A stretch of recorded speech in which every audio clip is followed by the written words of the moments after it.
Good morning, everyone. I'm Francine Lacqua. On behalf of me and my colleagues, I'm delighted to welcome you to the Bloomberg Green Summit. 2021 is set to be a pivotal year in the battle against climate change. The global green recovery efforts, President Biden's focus on addressing the climate crisis, and the upcoming UN Climate Change Conference are all proof that countries and corporations are setting aggressive net zero goals. But can we actually meet them, and how?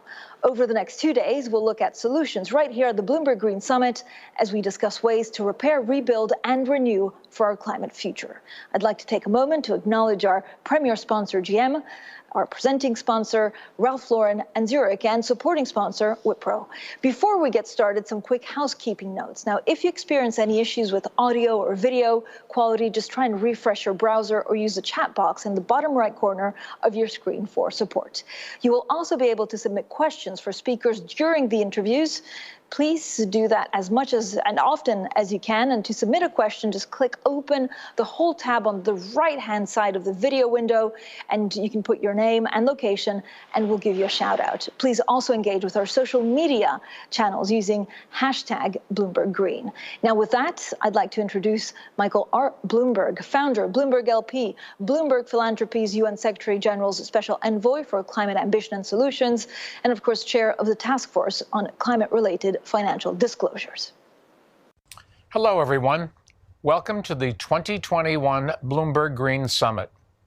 Climate change is a serious threat to our health and our economy, and this year is critical if we're going to turn the tide.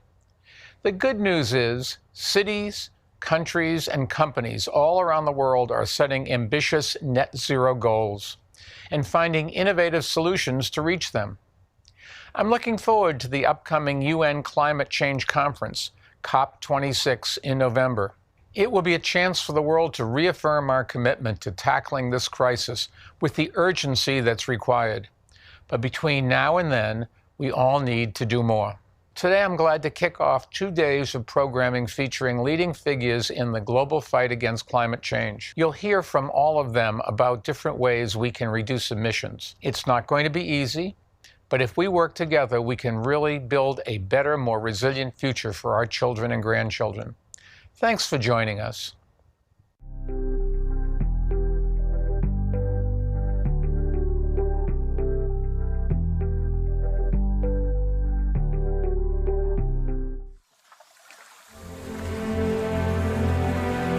To raise a tree is as to raise a child. You learn him how to walk, how to speak, how to protect himself. To plant a tree is the same. You must take a care for many years of a tree. My name is Sebastião Salgado.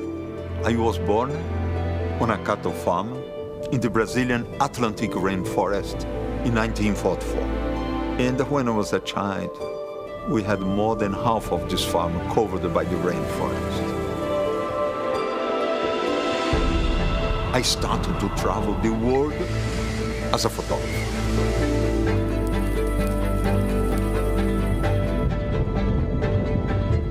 Over the years, I have witnessed the best and the worst of humanity. Uplifting moments, historical events, but also unspeakable violence. Seconded by what I had seen in the kill fields of Rwanda and the Balkans in the 90s, Lely and I decided to return home to our farm in the Mata Atlântica, the Atlantic rainforest in Brazil. And one day, with Lélia, we saw that it was completely destroyed. The rainforest, with its diverse habitat, was gone. It was then that Lélia and I made it our personal mission to bring that wasted land back to life, and together we founded Instituto Terra in 1998. And over the course of a decade, we planted more than 2.5 million trees. It was important for us to have back this forest. Now the area is home to more than 170 different bird species and 30 mammals, including jaguars, which were in danger of extinction in our region. We must rebuild parts of the planet that we destroyed.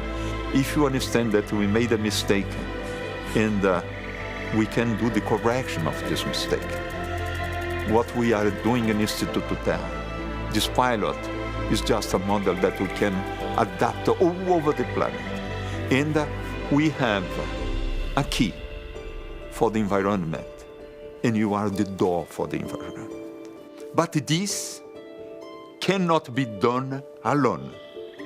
It needs all of us, all of you. And that's why we collaborate with Zurich. When I first met Sebastião Salgado, I was struck by his vision to heal the planet. A company like us has to act, has to do real things. The climate can be improved if we all start doing the things that we can and we want to do. But when we saw the ambition that Salgado has to recreate the Atlantic forest, we thought that this was our time to work with him. The Zurich Forest Project will help restore additional areas of the native forest, regenerate biodiversity, and build new natural habitats. But we also want this project to inspire people to act urgently on climate change. This project shows that we're moving, that we're doing things. This is clearly not enough. This is the beginning of a long wave of actions to make the planet sustainable. We shouldn't be waiting for others to act. If all of us on the planet do our contribution, we can save it. It shows how important it is to take personal actions. This is the promise we make to our planet. If we lose our planet, we cannot claim it back. We need to act. There is no plan B for this. We need to act and we need to do what is right.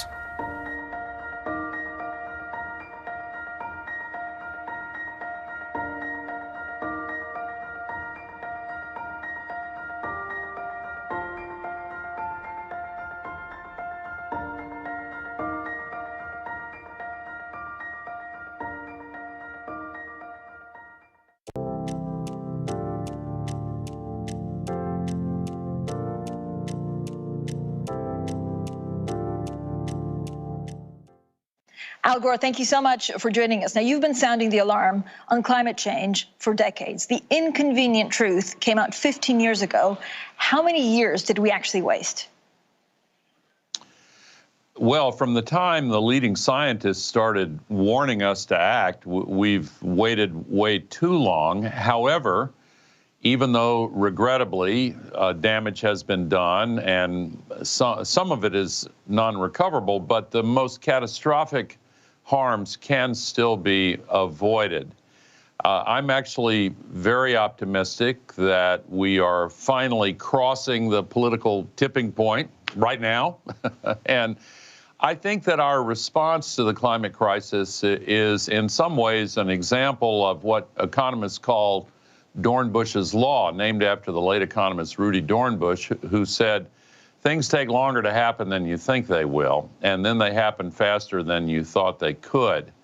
I think we're seeing that with the solutions to the climate crisis now, Francine, and the very successful summit meeting that President Joe Biden had at the end of the past week really exemplifies this surge in interest in solutions, and the pledges, I think, are really quite extraordinary.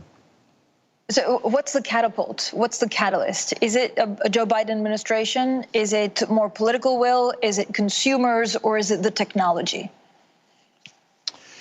Well, I think that you have to say, first of all, Mother Nature has played a dominant role, because we have all experienced each night on the evening news It's like a nature hike through the book of Revelations. We've seen and heard the increasingly frequent and increasingly harmful impacts of the climate crisis. We had the all-time record hurricane season last year here in the U.S. We had the worst wildfire season. 4 of the 5 worst fires in the history of California took place there last year. In the rest of the world, we saw similar events. The fires in Australia, the smoke circled the globe. Fires north of the Arctic Circle. The sea level is still rising, and unfortunately, the climate refugee flow is still increasing. There is now the worst drought in at least 400 years in the American Southwest. We've had major flooding and major downpours. The scientists are now calling rain bombs frequently. That's happened all over the world. And I think that's gotten people's attention. But at the same time, another powerful driver of change, Francine, has been the stunning reduction in cost for solar electricity, wind electricity, batteries, electric vehicles, dozens of less well-known but nevertheless dramatic improvements in efficiency. We're now in the early stages of a sustainability revolution, powered in part by machine learning and artificial intelligence and the Internet of Things and the biotech revolution, that has a revolution that has the magnitude of the Industrial Revolution with the speed of the digital revolution. And many are saying it is the biggest business and investment opportunity in all of history. We've also seen the creation of millions of new jobs in renewable energy particularly, but in other sectors of this sustainability revolution as well. Now, I think the arrival of Joe Biden in the White House with an extremely impressive whole of government approach to solving the crisis, and his skill in rallying the world community and all the new pledges leaders have made. Also in the investment world, excuse me for going on, but I want to get this point in. $37 trillion worth of assets under management is now managed by the Net Zero Asset Managers Alliance, committed to making those entire portfolios net zero by mid-century. So these and other developments have coincided to really push us forward. And I know we've done so well, and it's gone, quite fast, but how worried are you about greenwashing? That actually some of the things that we're looking at, look good on paper, but are not as good as we think they are. Well, certainly that's the case. And in the investing world, the ESG investing has become mainstream, but there is too much greenwashing. And the Securities and Exchange Commission in the U.S. has just announced a new effort to really crack down on that, which I certainly welcome. And there has been a history of some pledges being made and then not really met. I think this is different now because we have also seen the rise of public demands that we get on with this. 70% of the American people, for example, support President Biden's bold plan. A solid majority of Republican voters support his plan. And we're seeing the younger generation in particular, the Greta Thunberg generation, marching weekly and increasing their insistence that they have a better future, a brighter and cleaner and more prosperous and equitable future. So I think that we're seeing the world cross that tipping point, as I said, and shift into high gear. Who's a leader you admire the most in this space? Well, I have to say I'm very impressed with Joe Biden's leadership. Joe Biden has really done an amazing job. I think he has gotten off to the most impressive start in his first 100 days of any president since Franklin Delano Roosevelt. I know that sounds like hyperbole, but I really think it is the case. He is doing, on the vaccines, on climate, on job creation, on addressing the systemic and institutional discrimination and injustice, and in a variety of other areas. And so I would say Joe Biden has the mantle of leadership now on this issue, and I welcome it. It will only really work if he, sticks with China, India, and as three countries, I think they move forward and try to bring the world with them. Will that work? I hope it will. Of course, China is the biggest wild card, but remember that last fall, before the U.S. election, President Xi Jinping in China startled many by announcing they will peak emissions in this decade. And of course, this is 1.4 billion people, many of them still in poverty and a fast-growing economy. And he pledged to get to net zero by 2060. I think that they're likely to exceed those goals. President Biden's climate envoy, John Kerry, had a very successful visit to China a week ago, meeting with Xi Jinping, the principal and highly respected negotiator in China. He was able to give him a very highly detailed breakdown of all the Chinese coal plants and plants under construction. The Climate Trace Coalition provided that information. This is a new coalition that is going to publish in late June the first complete inventory of every single greenhouse gas emitter on the entire planet and updated in near real time.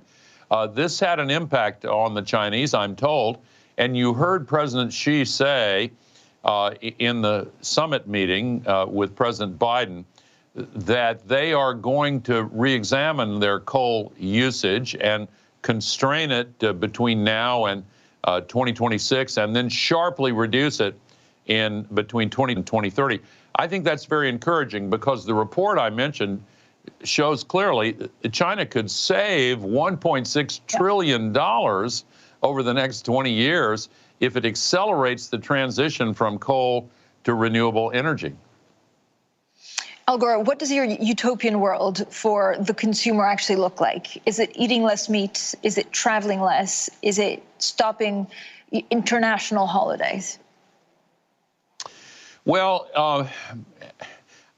I think what we have to aspire to is not a utopia. Those are often dreams that disappoint. I do think that we can create a sustainable future that's more prosperous and fair and that allows us to solve the climate crisis. I think we start with the shift of generating electricity from fossil fuels to solar and wind. That process is advanced now. Last year, 90% of all of the new electricity generation installed in the world was solar and wind. The International Energy Agency says that in the coming decade, it's going to be 95%.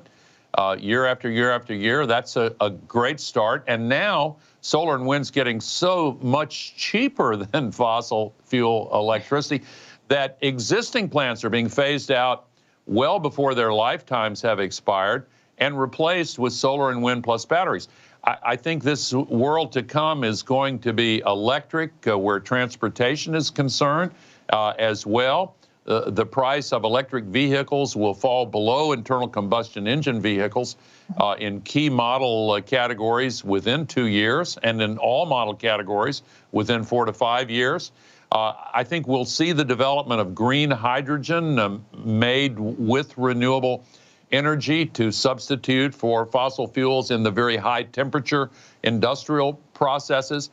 We're seeing a farmer-led movement toward regenerative agriculture, which is better, more resilient, and also sequesters a lot of carbon in the soils. We're seeing sustainable forestry and fishing, and we're seeing movement toward what they call a circular economy with waste streams converted into inputs for the next generation. And I think it's a jobs-intensive world because the Oxford Review of Economic Policy just had a huge study showing that investments in these green opportunities create 3 times as many jobs, dollar for dollar, as investments in the old, dirty fossil fuel economy.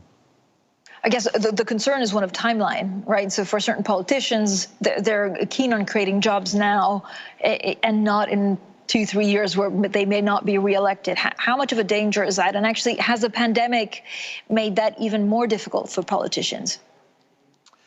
Well, I think there's certainly a renewed emphasis on the economy, as there should be. But remember this: over the last 5 years, in my country, solar jobs have grown 5 times faster than average job growth, and the fastest growing job is wind turbine technician. And this change has been building for a time, and I think that's one of the reasons why we saw a really welcome announcement several days ago when the United Mine Workers, the largest union representing coal miners, endorsed Joe Biden's plan to phase out coal. This movement is growing. We're seeing in very coal-intensive countries in Europe, like Poland, a profound shift in public opinion and a strong desire to move away from coal there. In India, you mentioned it before, Prime Minister Modi has renewed his pledge to install 450 gigawatts of solar and wind. That's amazing. And the price co-emitted with global warming pollution when fossil fuels are burned actually has increased the COVID-19 infection rate and death rate. And in areas with more particulate pollution, more people die from COVID-19. And even without the pandemic, this air pollution has been killing 9 million people in the world every single year. And the younger generation particularly is saying, do we have to live with this? Can't we live without it? We will live longer without it. Let's get rid of all this pollution and have cheaper, better, more reliable energy. So given all of this and what you've laid out, very clearly, how would you go about cutting carbon emissions? What would your priority be right now, 2021? Well, of course, for a long time, advocates for solving the climate crisis have put a priority on putting some kind of price on carbon so the economy can take these terrible consequences they produce, coal and oil and gas produces, into the calculations of the economy. But that can be done indirectly if the political lift is too hard for a carbon tax. And we're also seeing mandates with many, many cities and state and regional governments setting goals to require 100% of the electricity to come from renewable sources. We're seeing many cities and some nations now prospectively put a ban on internal combustion engine vehicles. Already we're seeing that happen with buses in many locations. Heavy trucks are going to go electric also. So I think these mandated changes will move us a long way. And remember, it's not only governments that play a role. Investors are demanding it. Big businesses and businesses of all sizes, many of them are now pledging 100% renewable energy, and they're connecting to the companies in their supply chains globally and saying, look, we want to decarbonize our entire supply chain, and we're asking you to do the same if you want to be a contractor or a subcontractor. That's happening all over the world, and I think it's going to have a profound impact. Al Gore, how do you teach people to be climate change leaders? Well, I founded and chair an organization, an NGO called the Climate Reality Project. And actually right now, we are in the midst of the 46th training that I've conducted. I'm doing this interview during a break. We have 6,000 new grassroots climate activists who are spending a week learning all about the causes of the climate crisis, the solutions for it, gaining the skills that they can use to be more effective advocates, and connecting into a network of advocates that every day really push this issue forward. We track their acts of leadership and presentations and speeches and letters to the editor and all the rest every single day. We have tens of thousands of them around the world now. And other organizations are also extremely active. We're seeing an incredible change. You know, here in the U.S., speaking about students, There are 55 college campuses where the young Republican organizations have joined to write to the National Republican Committee saying, you better change your position on climate or you're going to lose this whole generation.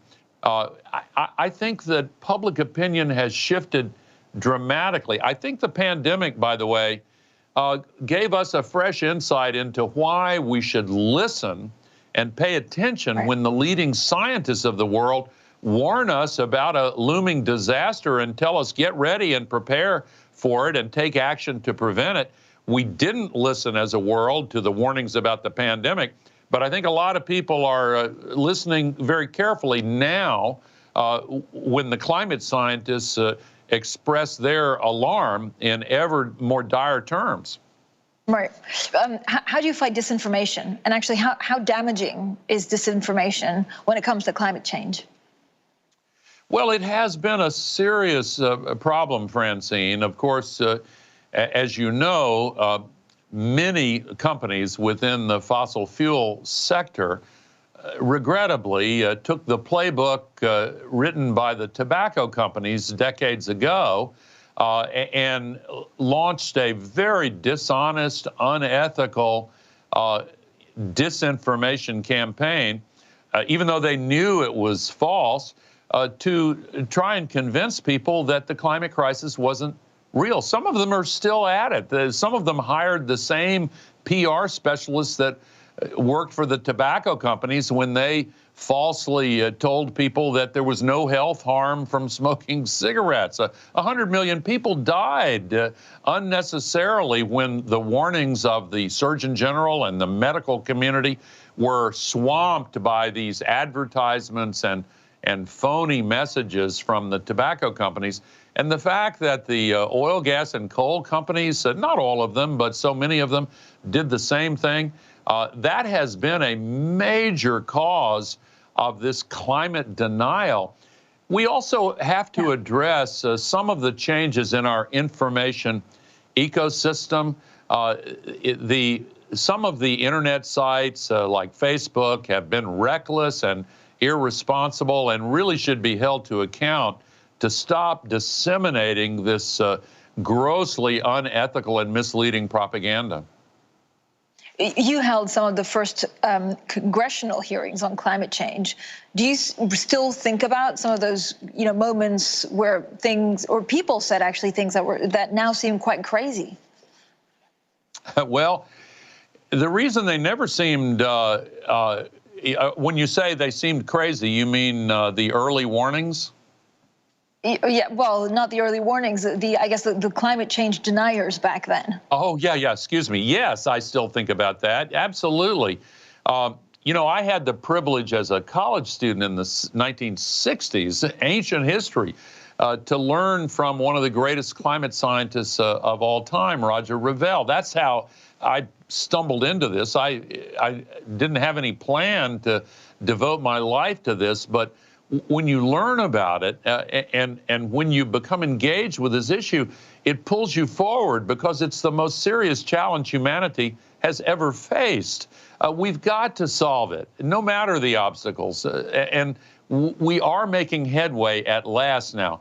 We have a long way to go, but we're gaining momentum, and I'm more optimistic today than I've ever been. What do you say to a climate change denier today?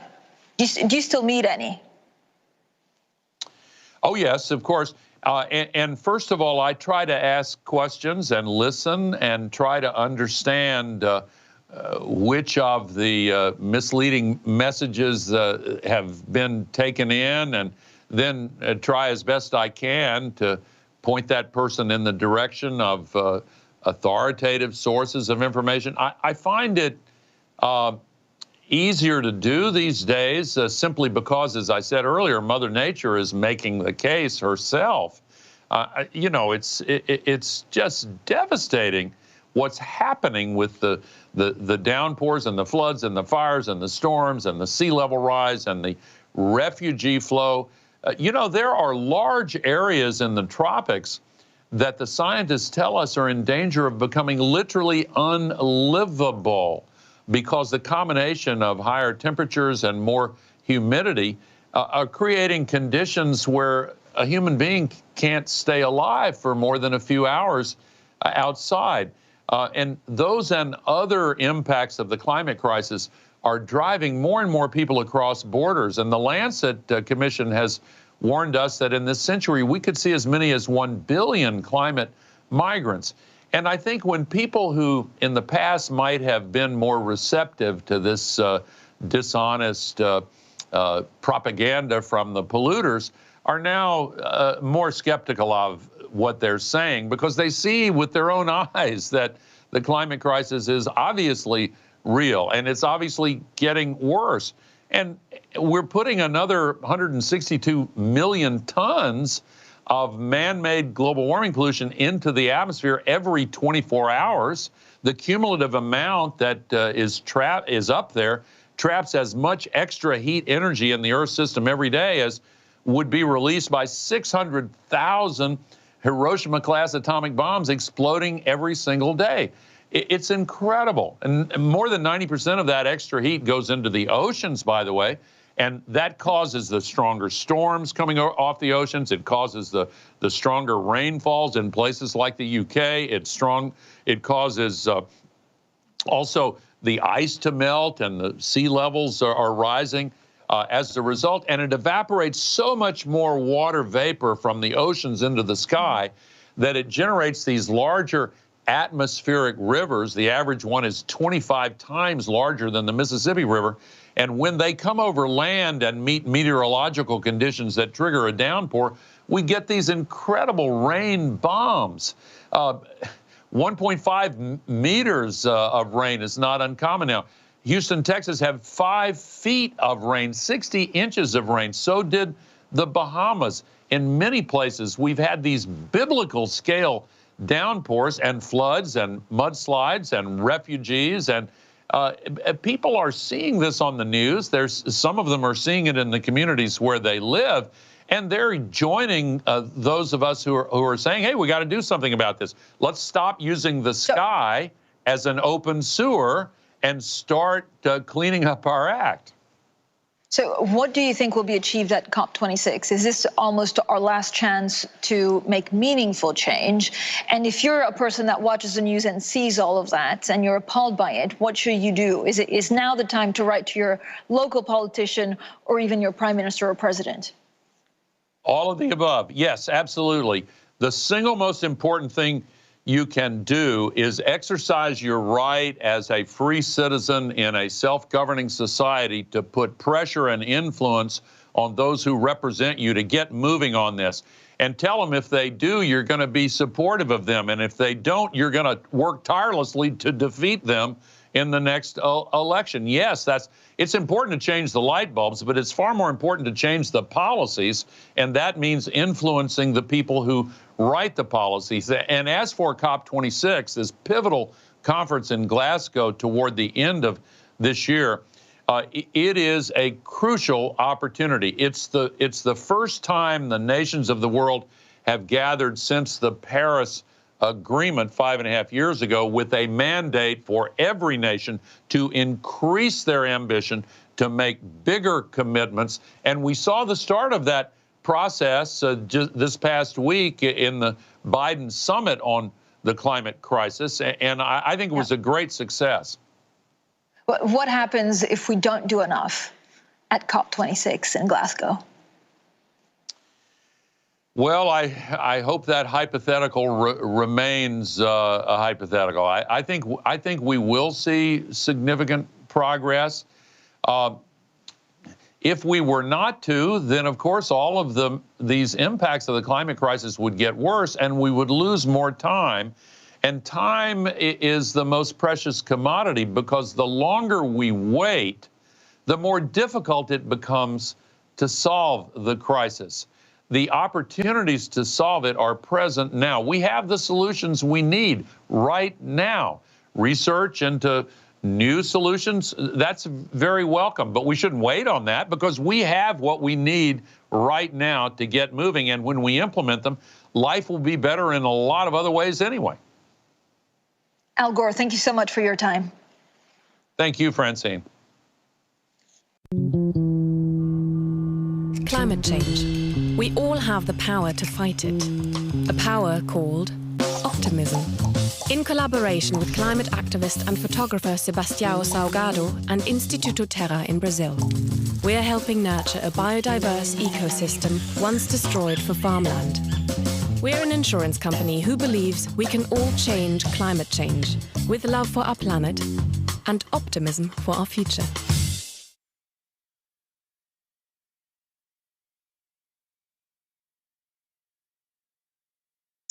Hi, everyone, and thank you for joining us today at our session, The Road to Net Zero. My name is Kyle Harrison, and I lead Bloomberg NEF's sustainability research practice. So we're looking at the transition to the low-carbon economy through the lens of the private sector. And today I'm joined by two fabulous panelists.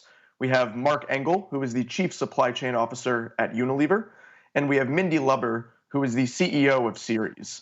And so before I hand it over to our panelists, I really quickly just wanted to showcase a couple of numbers to highlight the magnitude of what the private sector can achieve on this race to net zero. The example I always love to use is a group that we call the Climate Action 100 Plus, and we'll hear a little bit more about this from Mindy later on. But this is a group of now just under 600 investors and asset managers that have pledged to get their portfolio companies to decarbonize.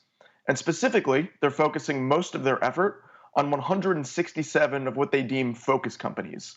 These are the heaviest emitting companies within their portfolio. To date, 83 of those 167 companies have set a net zero target or equivalent. So they've pledged to reduce or offset their emissions at a level equivalent or greater to what they emit on an annual basis. And at BNEF, we've calculated that if all these companies were to go ahead and achieve their net zero goals, it would result in 8.3 billion metric tons of carbon dioxide being removed on an annual basis, which is 20% of global CO2 emissions. So we just heard from Mr. Gore just now about cleaning up our act. And I think the private sector is an excellent example of how we can go ahead and do that. But the challenge in this race to net zero is that with all these different corporations going out and every day setting new net zero targets of different shapes, sizes, and even names, it becomes difficult to distinguish a good net zero target from a bad one. And it also creates this huge opportunity for greenwashing.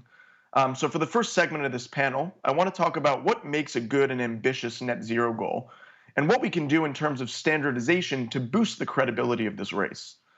So Mark, I want to start with you. So last year, Unilever announced a net zero target for 2039, which is 11 years earlier than most companies are aiming to go net zero as part of the Paris Agreement. Can you walk us through a little bit more about how Unilever formulated that target and why setting a target year 11 years earlier was possible? Yeah, thanks very much, Kyle, and thank you for having me here. It's a pleasure. Look, we announced our net zero emissions by 39 target in June last year, and it comes on top also of two other science-based targets. A is to have no carbon emissions from our own operations by 2030. And the second one is to halve the total greenhouse footprint of our products across the value chain by 2030. And I think it's important to have those targets alongside of the net zero target. To your point of making sure that that it's actually a good net zero target.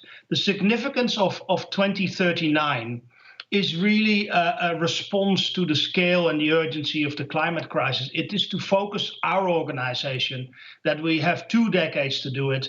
And by the end of the next decade, which is 2039, we've got to get it done. It's about halving our footprint across the chain this year or this decade, and then doing the other half in next decade.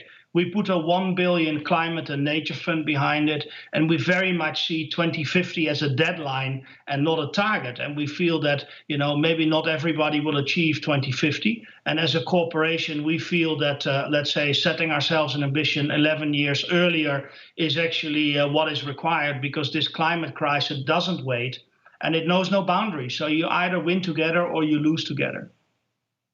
Perfect. Yeah, no, thank you for the background. And I definitely want to hear a little bit more about that fund later on in this panel. But I love that point about kind of taking action now, right? Because when a company goes out and sets a net zero target for 2050, that doesn't necessarily mean that they're going to go ahead and enact change right away, right? So Mindy, moving on to you. Ceres spends a lot of time, working with corporations in the private sector to get the needle or get the ball rolling on, reducing emissions. Can you tell us a little bit more about what role your organization plays in this race to net zero? Well, first of all, and thank you, and thanks to my colleague at Unilever, and I will say they are a leader in this space. Our job at Ceres, and we are an advocacy organization that works with business and investors, but we're not a business or an investor. Our job is to push and push hard to meet those scientific goals of addressing climate change. We've got an existential threat. It's not going to be fixed easily. We need the private sector, the public sector. We need every player on our planet to be acting. So when a company says, I'm going to commit to X, net zero by 2050, here's what we would say. And what we do say, that's great, but you can't start in 2043. You must have a short-term, a medium-term, and a long-term set of goals. You've got to be transparent. The public needs to know, your investors need to know, consumers need to know. This is a global problem that we're in together. So it is not just about bold, glorious, long-term solutions that may never happen, depending on a CEO could change. The leadership of a company may change. So right now, to assure that we're not seeing greenwashing, we have to see transparency. Companies need to disclose these plans. They need to be metrics driven with specific goals, short, medium, and long term. And no company actually will be able to achieve that without bringing in their supply chain. So they have to shape and support and incentivize all the small suppliers that work for them to help them get there. And let me say one other thing. It's very easy for a company to say, we're going to meet those goals by doing a lot of offsets. Our emissions will still rise, but we'll plant a number of trees. That's not good enough in this day and age. This isn't a numbers game, and can you just show something? It's got to be additive to the problem. So companies need to reduce that footprint absolutely as much as possible, which I will tell you Unilever did. If you need to buy some offsets, they need to be nature-based solutions that really are additive, that really are absorbing the carbon rather than just some gimmick for not reducing emissions more. So a big challenge, but we are seeing almost a mini revolution in corporate America and in the financial world, stepping up and owning climate risk as something they need to both deal with as a risk and as an opportunity. Well, yeah, and let's talk a little bit more about the financial community here. So I gave the example earlier of the Climate Action 100 Plus, and all these investors and asset managers putting their weight behind climate change and getting their portfolio companies to decarbonize. Can you tell us a little bit more, Mindy, about Ceres' role in creating the Climate Action 100 Plus and how pivotal that group is to getting targets to set these goals? Because if you look at those 83 focus companies that set a net zero target, pretty much all of those targets came in the last 2 years, which is conveniently right after the Climate Action 100 Plus was formed, right? So, that's not just a coincidence, right? There's actually investors making things happen behind the scenes. So tell us a little bit more about the role that group has to play. So you're right. It's not a coincidence. Corporations are driven by several things, by what their customers think, and that's going to play more and more a role as we go forward in the future, meaning we'll see people, I think, more so buying things from companies whose values they support. Employees drive behavior and practice at companies. A motivated workforce is one of the most important things a company could have, and being able to recruit the best and the brightest part of that. And people want to work for companies that are mission driven. But the third most powerful, or the third powerful force, and I'm not putting them in any order, are the owners of companies, investors. We brought together as part of Climate Action 100 Plus some of the largest investors in the world, the largest asset owners who invest in every company, every publicly traded company and every private company. Some of the largest investors like public pension funds, the California Pension Fund, $360 billion, the New York State Common Public Pension Fund, about $340 billion. And we've brought together others like BlackRock that manages $7 trillion in assets under management, and said they need to understand, and I believe they do, and more so every day, that climate risk is a financial risk to their portfolios. Their role in looking at, we started with the 100 largest emitters when we launched Climate Action 100 Plus. Who were the 100 largest emitters who were not moving quickly enough to address climate change? And that list grew to 160. But largely, it was their owners, their investors. With every company, we've got a team of investors that we bring together with the companies who negotiate, who look at how to bring their emissions down. And in fact, it is making a difference because investors speak with a powerful voice. And we've got, as you said, nearly 600 investors, $55 trillion in assets under management, who are saying that the companies in their portfolios need to act. But let me say one other thing. Just getting a commitment is not enough. We will stay with those companies and keep pushing.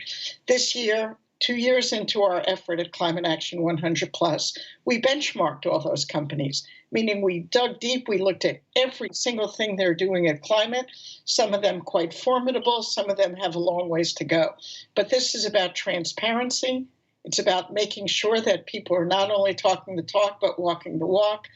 And we're seeing extraordinary progress. Enough, not nearly enough, and we've got a long ways to go. But when large oil companies start stepping up to the plate, and indeed they've got a long way to go, but so many of the other large industrial companies who are saying, we will reduce our emissions by 2050, but we'll start now, and we'll set goals, and we'll be transparent.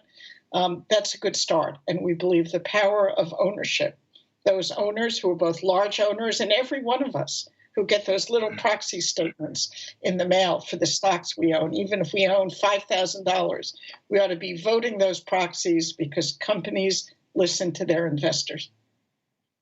Yeah, and this theme that you keep bringing up, this word of transparency, it's so important in this race. And I think, again, with this, without transparency, you create this huge opportunity again for greenwashing, where a company can set a net zero target for 2050, and they can kind of just join the rush of other competitors and peers that are setting similar goals and get away with it. So transparency is really important. And I think part of that, again, is transparency to your investors. But there's also that transparency to your suppliers, like you mentioned earlier, Mindy. And, Mark, this is right in your wheelhouse. You are the Chief Supply Chain Officer at Unilever. That's a huge part of your carbon footprint. Can you tell us a little bit more about how you work with suppliers to get them to decarbonize and report better data?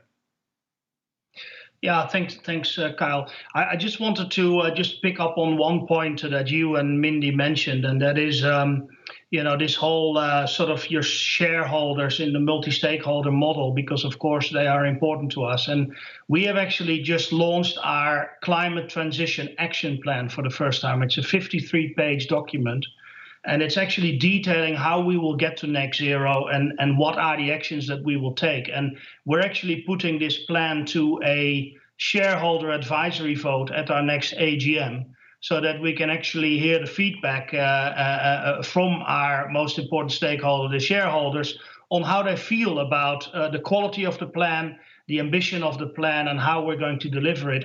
It is the most open and transparent we have ever been about our roadmap. So I'm really looking forward to the results of the vote.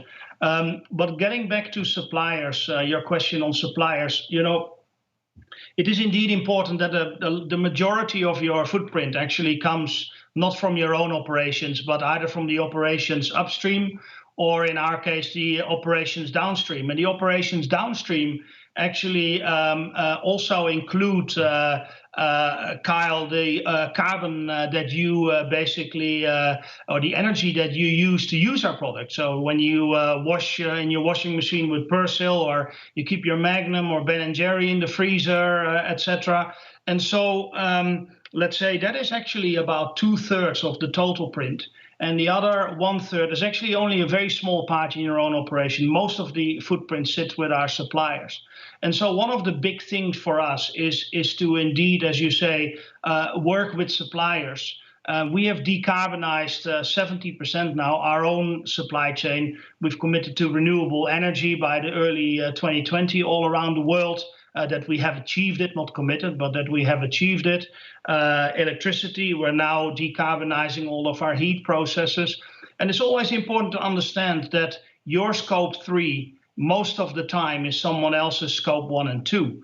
So, when you work with suppliers, as we do, for instance, we laid out very clearly what our journey was. We have asked all of our suppliers to commit to climate targets that are science-based themselves. We are also prioritizing partnerships with those suppliers that have committed to that, particularly around the innovation space. And basically, we're using our own scope 1 and 2 model that we've been running since 2008 to actually as a plug and play model for our suppliers to come on board. Now, we have a large raw material footprint, an agricultural raw material footprint, as you can imagine, in Unilever. So we're actually looking with our suppliers and our farmers who grow our ingredients to lower the footprint of the ingredients that we buy by changing the way they're grown or made. And last week, we actually launched what we called our regenerative agriculture principles, which is a guide and implementation and a toolkit for suppliers and farmers on how they can actually decarbonize. And I also wanted to mention, because maybe you say, yeah, Unilever is easy for you because you have a lot of resources in this space. There is an initiative called the Exponential Roadmap Initiative. And they have a 1.5 degree supply chain leaders hub. And within that, there's also a climate hub for SMEs, for small and medium-sized enterprises. There are incredibly clear roadmaps, playbooks, how you go about in making your decarbonization plan. Because at the end of the day, with suppliers is when you get the commitment, that's great, but people also need to understand what they need to do. And we realize that, let's say we work with 50,000 suppliers, from very large suppliers, like the same size as our own company, to much smaller suppliers. But because climate change and net zero is very binary, it's net and how big is the net, and it's zero, most people understand it now. They understand the existential threat, and they understand the concept. It's much easier, for instance, to think about net zero than it is to talk about biodiversity, because that is a much more complex concept. And so we believe that with the toolbox, with the commitments, this is actually the way to go. We've also asked our suppliers, as an example, to start reporting the carbon footprint of all the goods and services that they deliver on the actual invoice, because this will allow us to get by invoice actually what is the carbon footprint that we are buying, so that we can then start tracing what the carbon footprint of our products is. That's fascinating. And honestly, it seems like we've gotten to this point now where it's almost like sustainability is a bargaining chip in a fully operating, functioning supply chain, right? Suppliers need to comply and start conducting business more sustainably if they want to go ahead and secure business. I think you brought up another excellent point there, which is that everyone understands what net zero is, right? But I still think that that definition of net zero is so broad, right? Because you'll have 5 companies and they'll all be aiming to achieve the same thing, which is net zero emissions. But one company will call it a carbon neutral goal. Another company will call it a climate positive goal. Someone else will call it carbon negative. And then you have net zero. So I think, again, this kind of just brings back this point of transparency and standardization and how essential it is in ensuring that, even if every company is aligned and has the same goal long term, that they make sure that they're communicating it in the right uniform way, right? So the last thing that I really want to quickly cover during this panel is around new revenue opportunities that a company can uncover by going net zero. I think we hear all the time about how net zero is good for the planet. We all know that. But if you really want to get all these private sector players on board, you need to go ahead and emphasize that net zero is a company-wide strategy, and you can actually build a whole business and new revenue streams and products around net zero. So Mark, let's really quickly hear from you about this. Unilever has created an entire line of products that are sustainable. It's given you access to new customers, and then you also have this fund as well. Can you really quickly, in 1 or 2 minutes, give us an overview of how this has unlocked new opportunities for the company? Yeah, I mean, at the end of the day, we firmly believe at Unilever that sustainability is at the heart of good business, and it drives business, because at the end of the day, returns know many faces. And most people just think still too much as sustainability of a cost. but it really is a business opportunity that can give you a competitive advantage over time. In aggregate, Unilever's brands that are seen to be more purposeful, we have seen deliver growth more than 2 times than the rest of the portfolio. So at the end of the day, it is consumers want it.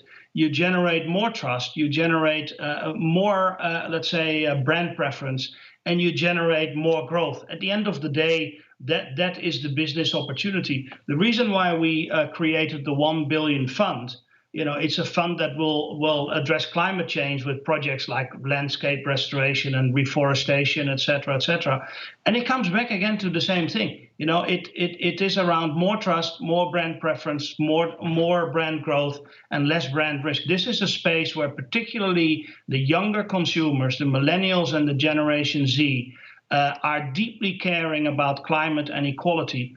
And that as branded good companies, if you're not catering to these groups of the consumers, and by the way, all the purchasing power will be there in the next 10 years, then it becomes an existential thing. So it's very clear it is good business and not a charity or CSR. I love the transparency there, and I think we need more companies to kind of be forward about that, right? Mindy, what about on your end? What is Ceres doing to kind of emphasize that, again, companies can benefit from net zero, not just reduce their carbon footprint? Great question. So first on transparency, which you mentioned. Right now, transparency is voluntary, and climate risk really is not unlike trade risk or currency risk or inflation risk. So one thing we're calling for and working hard to see happen is that the Securities and Exchange Commission should mandate the disclosure of climate risk and what companies are doing about it. That means when companies who are already filing forms with the SEC that tells the public and tells their investors or future investors what kind of risk they have, climate risk will be noted just like other material financial risks in our economy. So one thing on transparency is voluntary is good. In the EU, they're moving towards mandatory. And in the United States, both the Securities and Exchange Commission needs to do that. The Federal Reserve needs to be looking at the economic risk of climate to our economy and acting on it. As for how to integrate sustainability, you said many companies are starting to do it. They not only need to start to do it, but build it from the boardroom to the supply chain and make it metrics driven. This isn't an issue that gets dealt with on a good year, but not on a bad year. Boards need to look at risk, and they need to hold their CEOs accountable for addressing it. And they're starting to. We run a corporate board training program with the University of California at Berkeley, and it is oversubscribed every time. Boards want to understand how to act on climate risk, what to do. They should hold their CEO accountable just like they do for other things. And CEOs need to make it a priority. This is not a subject any longer for a small sustainability department. It runs to the strength of a company as it relates to their reputation, their economic viability. Being more focused on sustainability as a business imperative, what it means to every part of the business, truly is what makes businesses stronger rather than weaker. It's no longer seen as an added cost, but an imperative that every business, and certainly publicly traded businesses, have to deal with. But we've got to get it from the boardroom through to the supply chain, and transparency is crucial, which is why we're calling on the Biden administration to mandate the disclosure of climate risk at the SEC, because then we've got a level playing field. We've got everybody playing by the same rules, and the public has a right to know, as do investors. Yeah, I love the angle of risk mitigation. That's so important. And I think 2020 and some of the weather events that we've seen this year already is a perfect example of how important climate risk is to the private sector. So unfortunately, I think the three of us could go on for an extra hour about this topic. I feel like we've barely scraped the surface, but alas, we are out of time. So Mark, Mindy, thanks so much for joining me today. And yeah, thanks to the audience for listening. Have a great day. Great, thank you very much.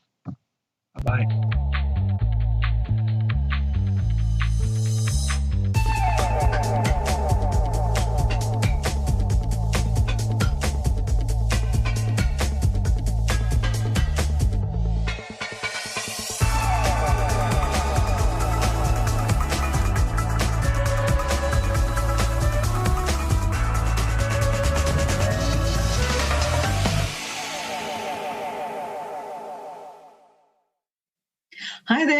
Malika Kapoor, Deputy Global Editor at Bloomberg Live, and I am delighted to host this really important conversation about sustainable business and in particular about launching a mission-driven company.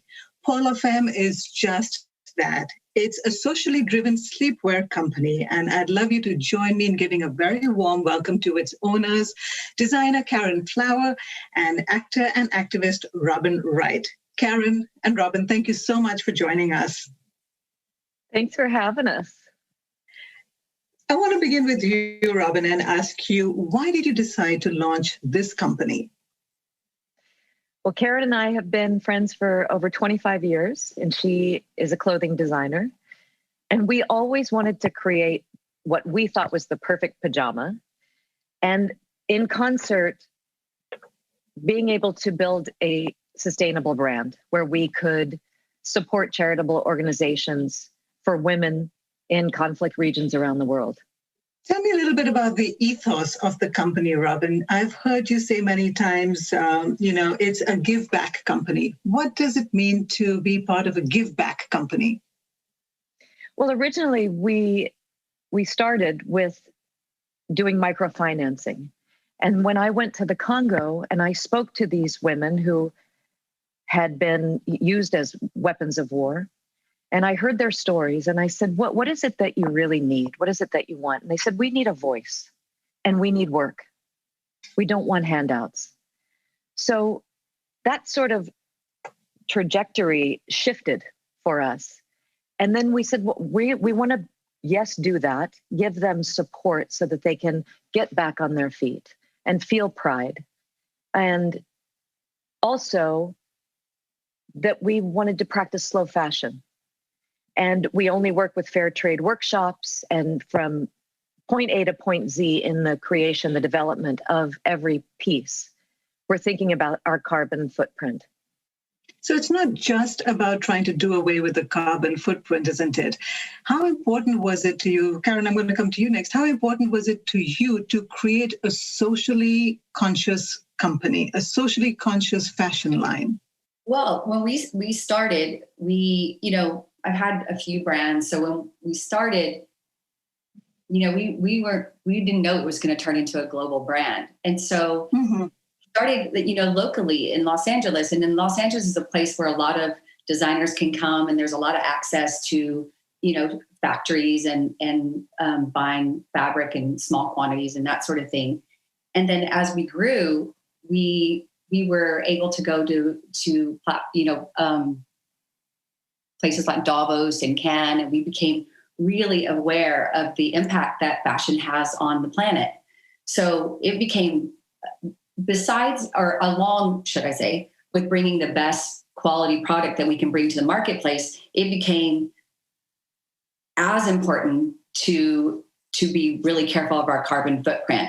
So like Robin said, from A to Z, we think it out from, like our production process is thought out from the time we buy fabric, where we buy it, the process where it gets to our workshops, the people working in our workshops, making sure they make a fair wage, that all these workshops have the certificates, down to the plastic we wrap our garments in. We've just started using a plastic called polymateria that is biodegradable. So really, like Robin said, from A to Z, it became the most important our process, which is slow fashion, which is literally the process in which production is conducted. So it became our focal point, and it is to this day. How are you trying to rethink fashion? I mean, as you said, you realize that fashion has a tremendous impact on the planet. And let's be honest, it's no secret here that fashion has a really negative impact on the planet. It's one of the most polluting industries in the world. There are supply chain issues. There are ethical sourcing issues. How are you trying to rethink fashion and how to minimize the impact fashion has on the planet through what you're doing? Well, like I said, when we started, we were small. So we were lucky enough to be educated about, I've been a designer for 20 years. And because I had smaller brands, I had no idea what massive companies the impact was on the planet. So like I said, we were lucky enough to go to these platforms and hear what fashion, the impact that fashion has on the planet. So during COVID, really, we've spent our time really streamlining our production. And we're working with a company called Soku, who tracks our carbon footprint from the start to the end. And literally on our garments, probably starting in summertime, we will have a QR code on our garments that literally you can scan, and it will tell you the life of that garment and from start to finish. It says from our hands to your hands, and it tells you the journey of the garment and the person that actually made it and the impact it's having on their lives. So we're really proud of the work we're doing, and we're excited to share it with the world. So the QR code will literally be able to give a customer a glimpse into the whole journey of the garment. So it's really creating a very transparent journey, right?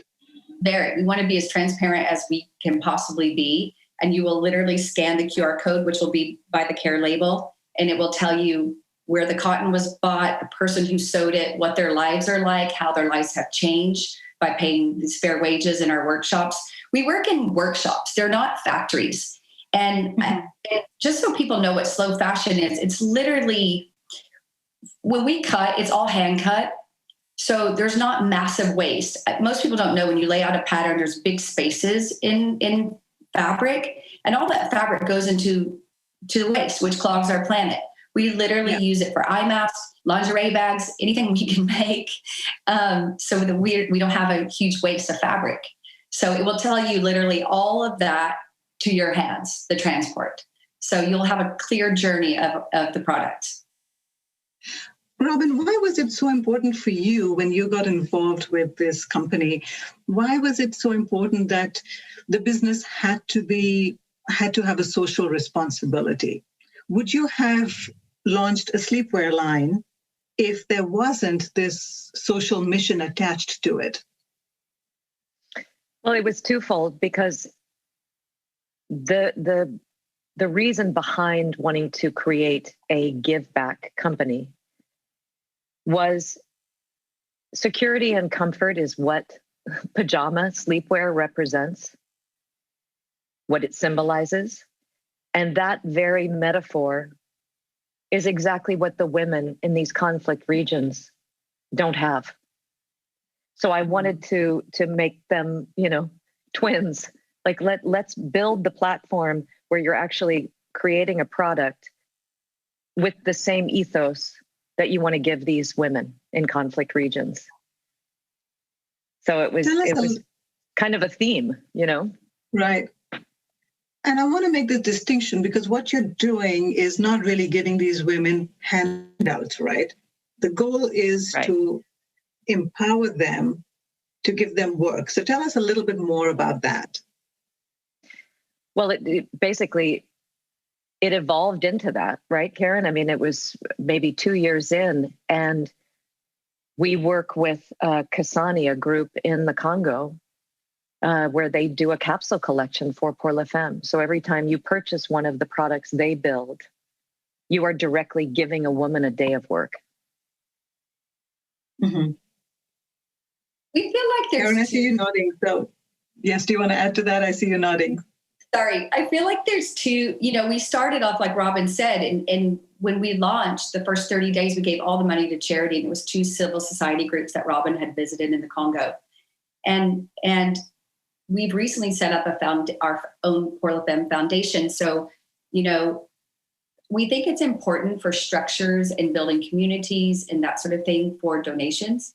But we feel with our Give Work program, like Robin said, every day of work, like a pajama gives a woman 3 days of work.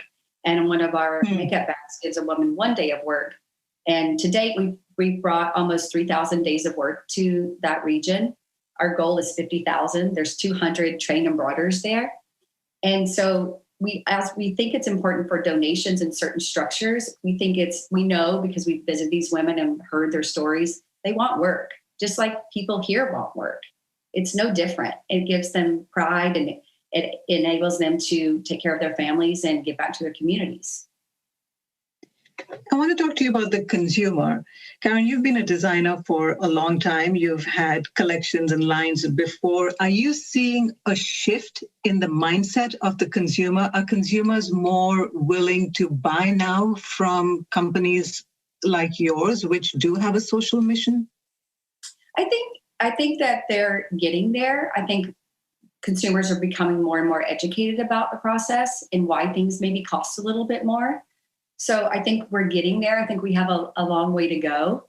I think if it's the same as if you concern yourself with what organic food you eat, or you concern yourself with what things you're buying and realize you might have to pay a little bit more to give someone a fair wage or pay someone a fair wage. I think that, I think you'll understand the importance, but I think it's educating yourself, and it's also becoming more aware of what's happening in the world. Robin, what do you think? I mean, do you think brands like yours have a role and a responsibility to play when it comes to inspiring the consumer to think differently about what they're buying, about the products they have a choice to buy? Absolutely. I mean, if you have an entrepreneur giving some words of advice, it's to say, you have to stick to that ethos. And that ethos is actually educating the people that are in the unknowing. We didn't know. And then when we learned about slow fashion and how much waste there is, like I just bought something the other day. I think I bought a pack of underwear and the amount of plastic that was on this 4-pack of underwear was unbelievable. It took me 5 minutes just to cut it off.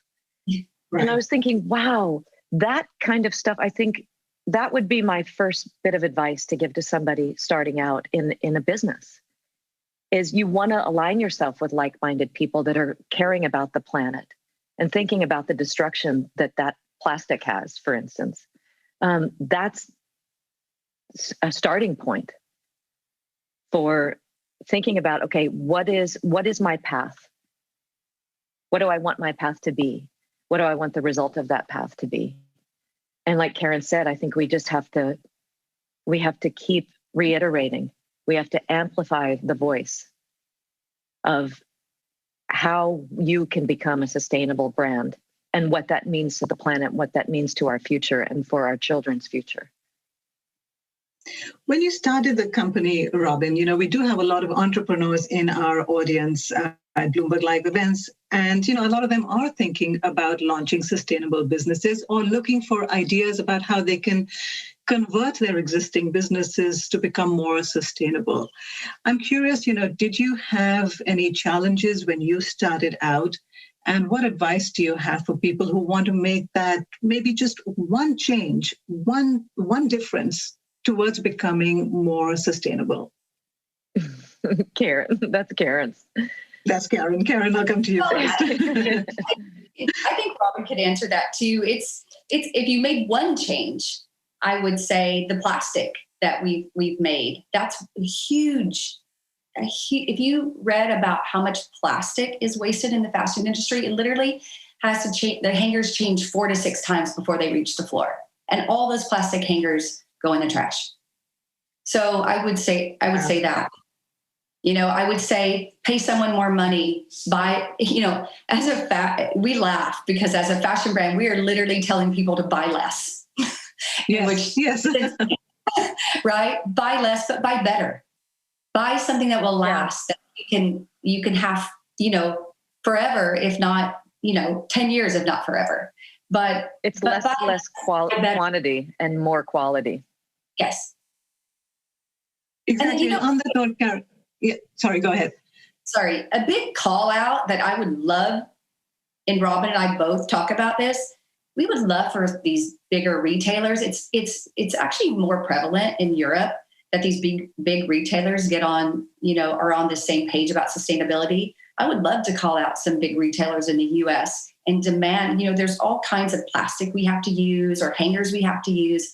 I would love a call out for the change of these CEOs to have to change the process behind fashion. And that's where it would be such a big change so quickly if they would change their practices.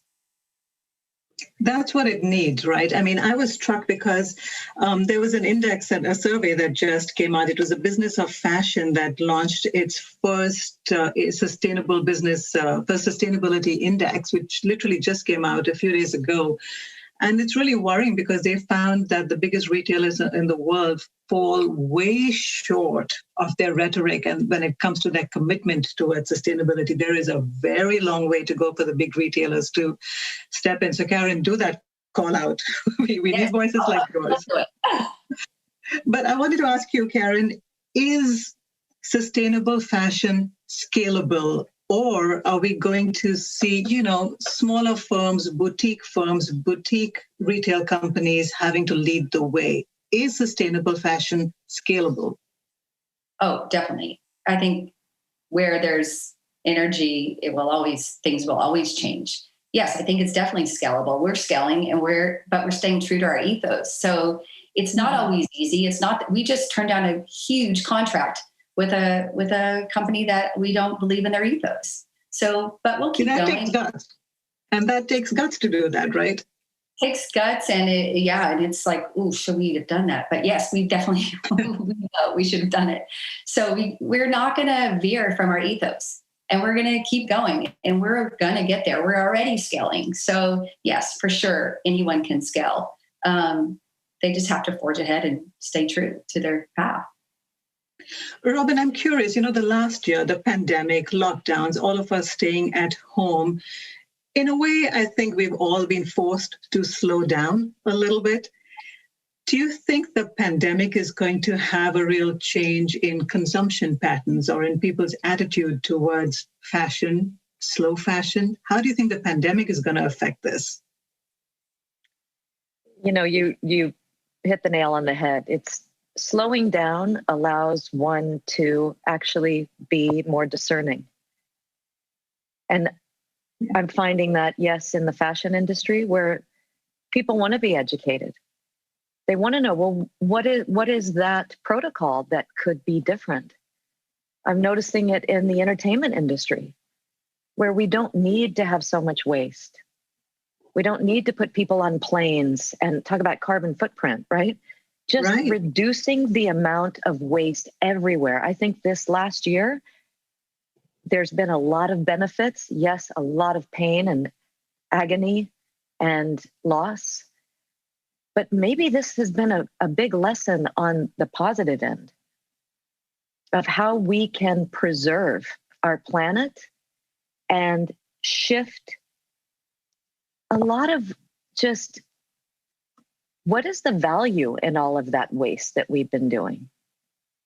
We can still have value in the simplicity. Like we're doing right now. We're doing an interview via Zoom. We've been doing this for a year. We can do it. We don't have to get on a plane and fly to New York and London, right? Exactly. And maybe that's a positive change.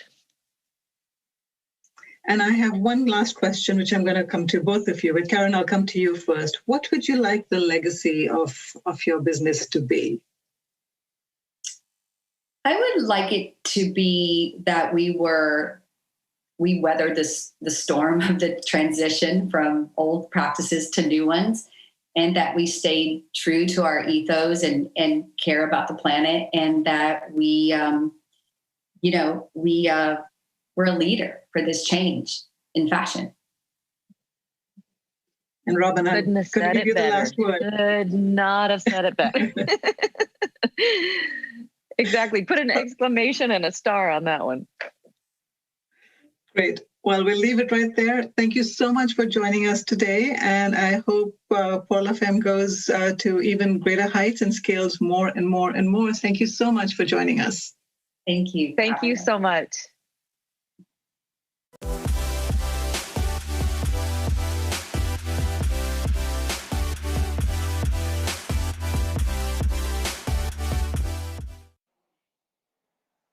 Well, it is a joy to be joined now by the CEO of Dow, Jim Fitling, to talk about how, climate policy can be good for business, can be business-led in many ways. And Jim, welcome to the Bloomberg Green Summit.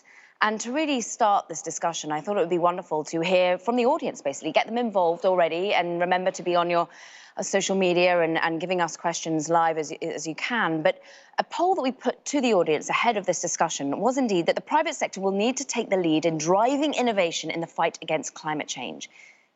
3/4 of those that responded agreed with that statement. Just 25% thought that no, it will be perhaps public sector led, or indeed just not private sector.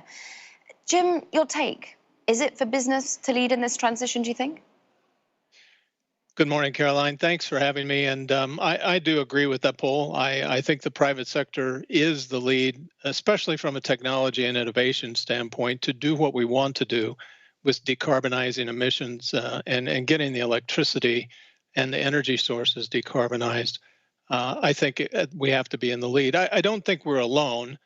It definitely requires private and public partnerships. So I don't think you want to say, boy, the private sector can do it on its own. And if you just look at the discussion around taxes, there's not enough tax in the world for private sector to pay for all of this. It's going to have to be a public-private partnership with some decent policies around a market-related price on carbon to help accelerate this transition, and without overly binding it with regulations that really drive you in the opposite direction. Interesting. Let's dig in on two of those perspectives. I mean, one of them is what sort of policy you want to see. But firstly, the talk of a price on carbon, that's already being exercised in Europe. We actually see the price of carbon up about 40% of late, I think it is. People betting that it will go higher, but it is doing what it's meant to do. It's driving up the cost of more polluting energy sources. Do you think it realistically, a sort of carbon trading mechanism in the US or globally could be something that was accepted? I think it has to be done globally, because if we just follow Europe, you run the potential that the United States and Europe could make themselves uncompetitive as manufacturers, and they could drive all manufacturing to China, India, places that rely on coal and other forms of energy that would drive up greenhouse gas emissions. So you don't want to see that. And I think one of the challenges we've got is we've been trying to use trade to manage international policy. In this case, we've got one global platform, which is, get greenhouse gas emissions down, get CO2 emissions down, and that's a global playing field. And if we don't have everybody playing by those rules, which I think means a market-based price, then I think you're going to have trouble. If each government sets its own price, you're not going to have alignment or harmonization, and at that point, you're going to get into all kinds of other issues. You wrote a very powerful statement at the beginning of the year in January, talking about the need to be bold, and it's Dow's moment to be bold about innovation, about investment in climate change, tackling climate change. Therefore, as an international business with, manufacturing and places of work, R&D, not just in the US, not just in Europe, but in Asia as well, how are you talking to members of government? Do you feel that that's a sort of private-public partnership that needs to be discussed globally? Is that something that you're trying to push, the carbon trading element? I think there's a good discussion going on now about the combination of affordability, sustainability, and reliability. And in the energy sector, reliability is a big part of what energy-intensive industries need. And it doesn't matter whether you produce steel or glass or aluminum or petrochemicals.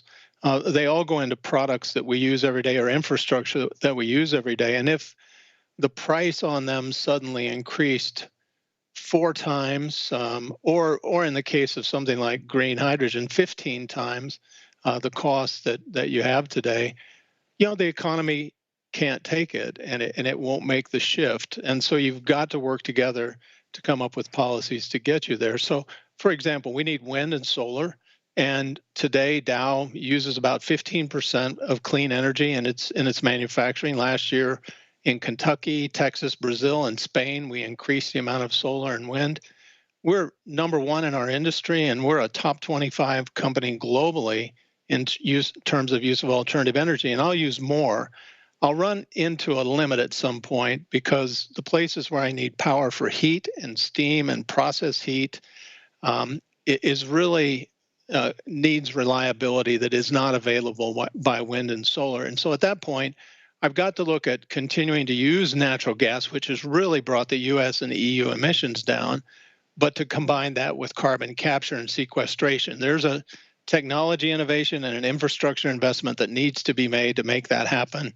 We'll need to look at, in Europe, we're piloting blue hydrogen. We're looking at blue hydrogen as, a possibility to co-combust with natural gas to give you a more concentrated CO2 stream that you can strip out.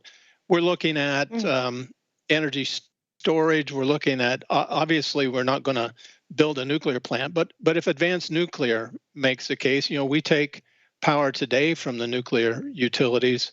To be a power off-taker from an advanced nuclear plant would be an option for industry to try to drive some decarbonization in the electric chain. So, and we're looking at electric furnaces. We're working with Shell right now on how do I take an ethylene furnace and turn that into an electric furnace from a natural gas-fired furnace.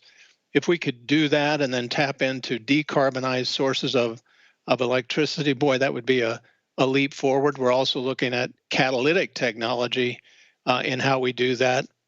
If we could take propane and go straight to propylene, catalytic technology that we're piloting in Louisiana could bring that down 25%. If we can go from ethane straight to ethylene, that would take it down maybe 45%. Those are huge step changes, and if you combine those with other technologies, you can make a big improvement. The chemical industry in the United States is 3 to 4% of greenhouse gas emissions globally. So, if we can do our part to cut that in half, and with other technologies like carbon capture, get to net zero, then we will have helped really advance the cause. You use this turn of phrase, we're looking, when you're working with Shell, when you're working with other partners. How much of this is your R&D? How much is this just Dow having a conversation with itself and deciding this? Or how much is this something that you're either feeling the pressure from investors, or are you having to educate investors that this is the right thing that you're doing? Well, I think investors understand. They understand the need from an economic standpoint, an environmental standpoint, a social standpoint to do it. It's part of your brand and your reputation. It's part of your investment for growth. And so they like to see you solve it. They're a little bit concerned that it isn't affordable today, so they don't want to see you do it at any cost. And so you've got to walk them through what the projects are and how the projects benefit. So I'm a long way from getting into big capital spending until I see what the policies are going to be. Without the policies, how's the market-related price on carbon going to work? Or is it going to be a carbon tax? Where's that money going to go? How's it going to incentivize the innovation development, the technology development? In the meantime, inside Dow with our R&D group and through partnerships like with Shell and people that help us with furnace technology, we're looking at piloting things that we can do, see what the economics are, see if it's scalable, and if it makes sense as those policies come into place, then we're ready to go. And some of it, I think, is incrementally more expensive. Some of it is monumentally more expensive. Mm-hmm.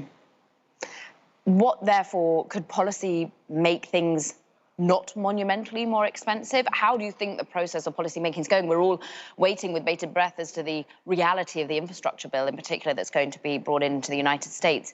What does that say to you about the policy making process currently in the United States, at least? If you get into a market-related price on carbon, what that does is creates a value gap that can be captured by industry in terms of investing in these technologies. It obviously needs to be stable. You can't change the policy all the time because these are big investments, and they're investments that take, a decade or more. Some of the capital investments, like some of our investments today, could be in the ground and operating for 30 or 40 years. So you want some long-term view of this. If it's just a tax, one of the things that we would look at from a tax standpoint is making sure that the tax monies go back into the technology to decarbonize. A lot of times taxes can just go into general coffers, and most governments have deficits. And so, the tax money could be intended to drive and accelerate decarbonization, But if it just disappears into federal funds and federal accounts and doesn't go to those solutions, then we've still got the problem and we've got a higher tax base. And I think that's one of the biggest challenges. Also, policy continuity. How do you get a sense of confidence that it would be in place for 10, 20, 30 years? What would you need to say, okay, yep, we're actioning that?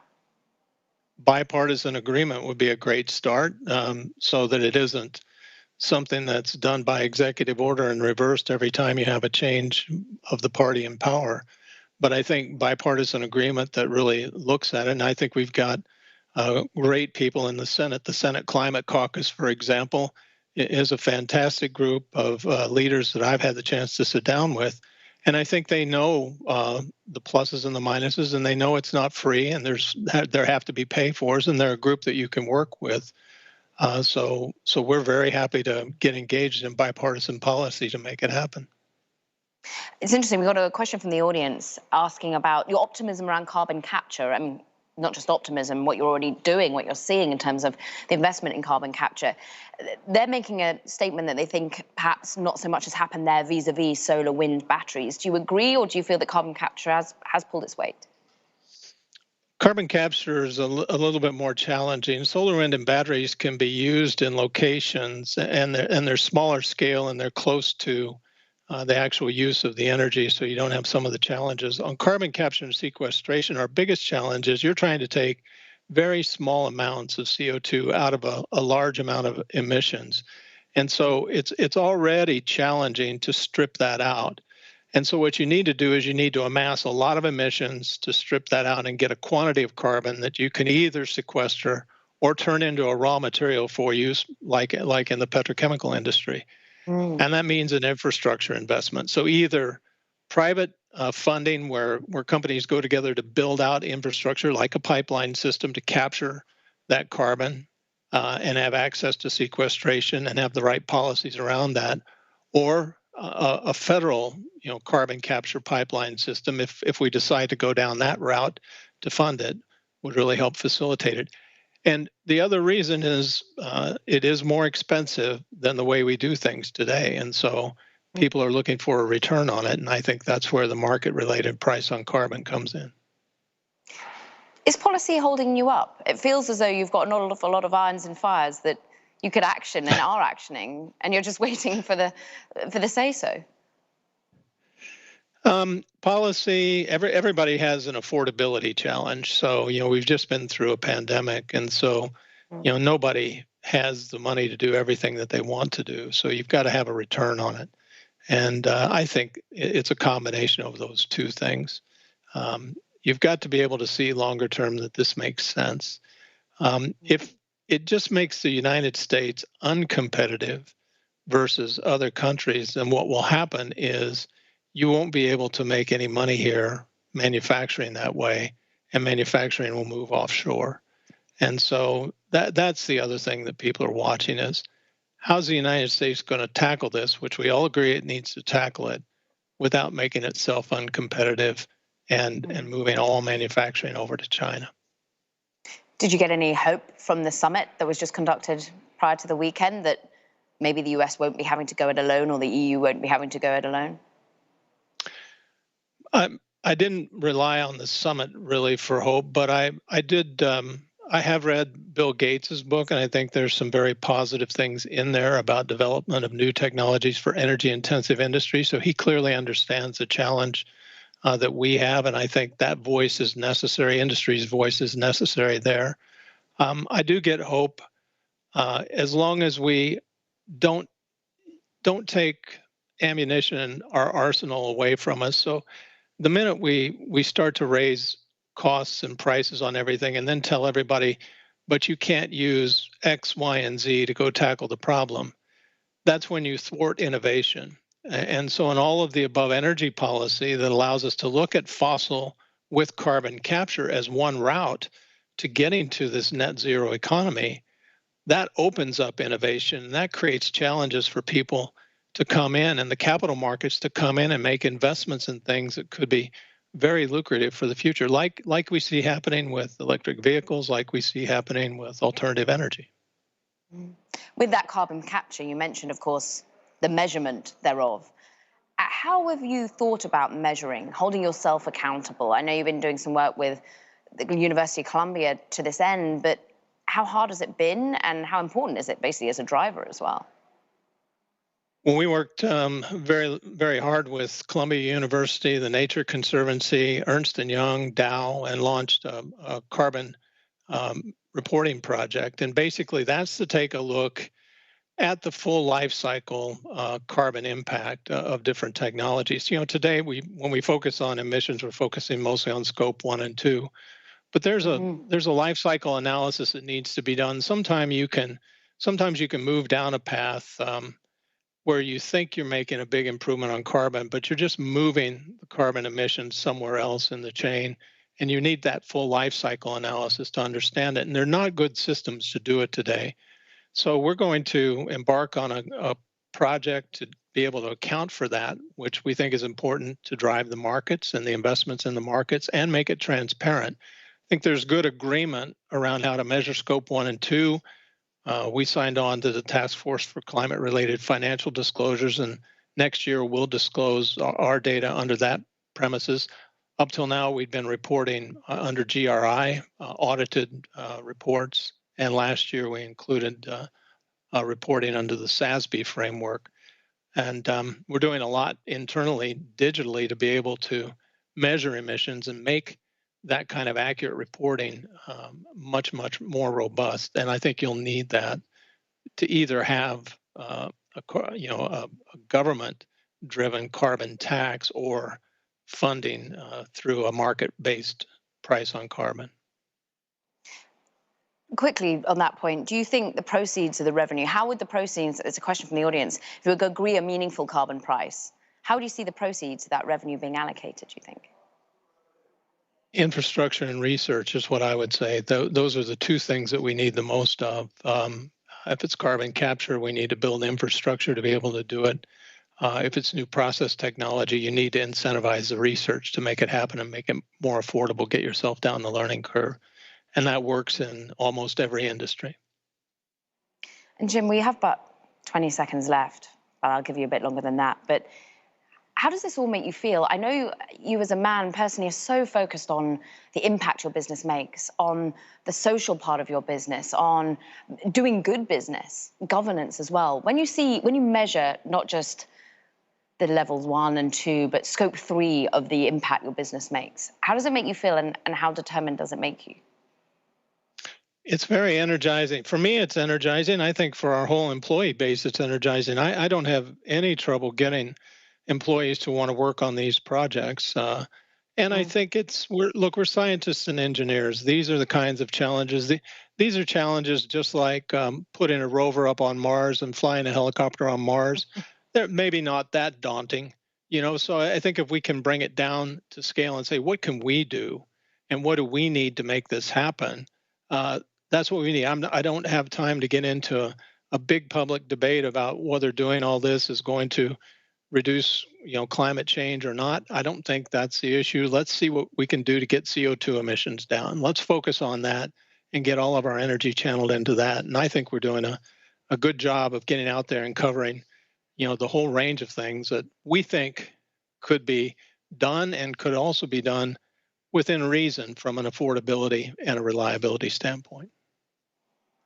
Well, we've got that perseverance on Mars. The helicopter's doing its thing. So I'm glad that what you're looking at isn't so daunting and that it will be just as much a reality as soon as we can. Thank you, Jim Fittling. It's always a joy to have you with us. And I'm sure the audience we certainly got them energized with questions. So Jim Fittling, CEO, Chairman of Dow, thank you as always.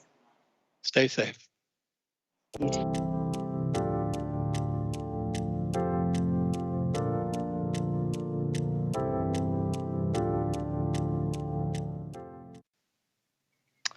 Larry, good to see you.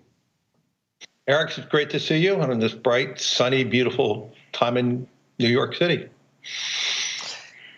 Larry, speaking of bright and sunny, climate change has been a priority for BlackRock for 2 years already. How would you grade your progress to date? Well, I don't give myself grades, and other people do. I would ask you, how do you grade us? But in terms of where we are moving as an organization, and I assume you asked the question, not me, but the firm. Yes. And so I would say clearly we are witnessing a real tectonic shift in the dialogues that we are having with our clients. More and more clients are asking how can they design a more sustainable portfolio. More and more clients are looking to put money into various sectors. Even this past week, Eric, we had a client said, is there any such type of a value-based sustainable portfolio? When you think about sustainability, it's mostly growth because you're investing in new technologies, or and so it has never been thought of as just a value type of product. It's more of a growth product, and more clients are looking at it across the spectrum of their portfolios. And depending on the type of client, Eric, some clients who have their business tethered to some liability, they're being judged versus an index or something. Those type of clients need a different type of sustainable portfolio that may even actually have hydrocarbons in that portfolio, but we use our analytics and data to try to pick the best of every industry. And so we're designing a portfolio that has better ESG or better sustainability metrics to it. And we're doing quite a bit of that. And then we have clients who are saying, I want to be rid of all the different old technologies, old science. I want to be investing in the new technologies, the new science. And so our job is to be working with the asset owners. And then from the other lens, Eric, in framing the question that he asked, how are we doing? The conversations we're having in our stewardship side related to the corporations and how are they moving towards to more of a sustainable position, how are they moving towards being prepared for transition? I would say there has been a dramatic change in the dialogue from 2 years ago. Yes. So let me frame it to you this way then. If you define, and you do, BlackRock's progress in terms of what it is doing for clients or what it's making available to clients, how far along are you relative to where you started and where you need to be? Well, where we need to be will intersect then where government is and where society is moving. I would tell you the capital markets is moving very rapidly. The capital markets worldwide is moving. This is that tectonic shift that we identified to all the business, all the CEOs. So I would say that if I'm judging the question through the lens of conversations and changes of behaviors, it's enormous from 2 years ago. If you ask me related to what % of their portfolios are being managed through the lens of sustainability, we're still very early. Also, we do not have as much data as we need in terms of understanding how corporations are moving forward, too. As you know, in my letters, I did ask for every company to report under SASB and TCFD. That is accelerating very rapidly. We believe this is going to accelerate even more in the coming months and years, whether it is because of government actions or what we are asking. But Eric, in my 44 years of doing this, I've never seen the speed in which this narrative is evolving and changing. I've never seen a speed in which portfolios are being changed. But we're at the very early beginnings of this. I believe there will be a future, Eric, that all investments are going to be looked through sustainability. I believe that we are not going to see 100% of client portfolios are going to be judged through the lens of sustainability as a risk factor. Yes. How long does that take? Well, I don't know. It's going to take. It could take for some companies a few years, and some other companies many, many years. It really depends on where society is taking this. If society is only asking public companies to make changes and not the rest of society, it's never going to happen to the fullest amount that I just suggested. But if we have everybody saying we must move here, then it's going to be more rapid and the change is going to be good. But through all changes, changes are opportunistic, change is disruptive. And so we need to be careful in how we design this. This has to be done through enormous long-term planning for society to do this effectively and well. You know, I look at this like I look at the pandemic, Eric, and I want to just use a reference. And this is why I do believe the pandemic is a good metaphor for what is going on in sustainability. The pandemic was an existential risk. It showed how fragile society is. I mean, when you step back and ask yourself how society navigated over the last 12 months, and segments of society have done very well and segments of society have done very poorly. I want to, if you take that same type of metaphor for where we are in sustainability, the Earth's health is deteriorating. So it's not like a new pandemic. And we see it getting sicker.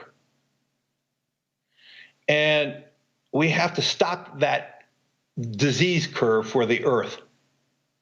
And the sooner we start changing the course of that of carbon in our environment, the sooner we can stabilize our global Earth's health. And so this is a bigger task. But when you see the brilliance of technology and the brilliance of humanity that we were able to get a vaccination in 10 months for the pandemic, I am absolutely optimistic that we will find the technologies to rapidly change the direction of the Earth. But that takes, because we're not at the beginning of the Earth's poor health. We're actually rapidly accelerating the Earth's health problems, and so it's going to require much more deliberate planning, much more deliberate investments to do this. And it just can't be done by BlackRock and other asset managers asking public companies to make changes. It has to be done across all society, or we're lying to ourselves. We will not get this done. So let me ask you this, Larry. We now have a very good idea of what President Biden is going to do about the climate crisis. He wants to cut U.S. greenhouse gas emissions to half their 2005 level before the end of this decade. Is that aggressive enough or too ambitious? Well, there's 127 countries before we announce this have already announced some form of initiative towards movement towards the reduction of greenhouse gases. Unless there is changes in behaviors across all society, not just public companies, not just for disclosure of public companies, if there's not enough investments towards bringing down the green premium of these new technologies, this can't happen. And using an example, we had solar and wind technology 30 years ago, and it was really expensive, 50, 60 times, 50%, 60% greater than the cost of coal. 30 years later, wind and solar is cheaper than coal. We don't have 30 years. I mean, the president proposed a 9-year reduction. And so to do this is we're going to require an enormous change in technology. Right now, biofuels are 50% higher than hydrocarbons. Green hydrogen, depending on the plant, 30 to 50% higher. For us to do this and to continue to have economic growth, it is about new technologies and new investments. I mean, 10% of the carbon footprint is from coal and cement.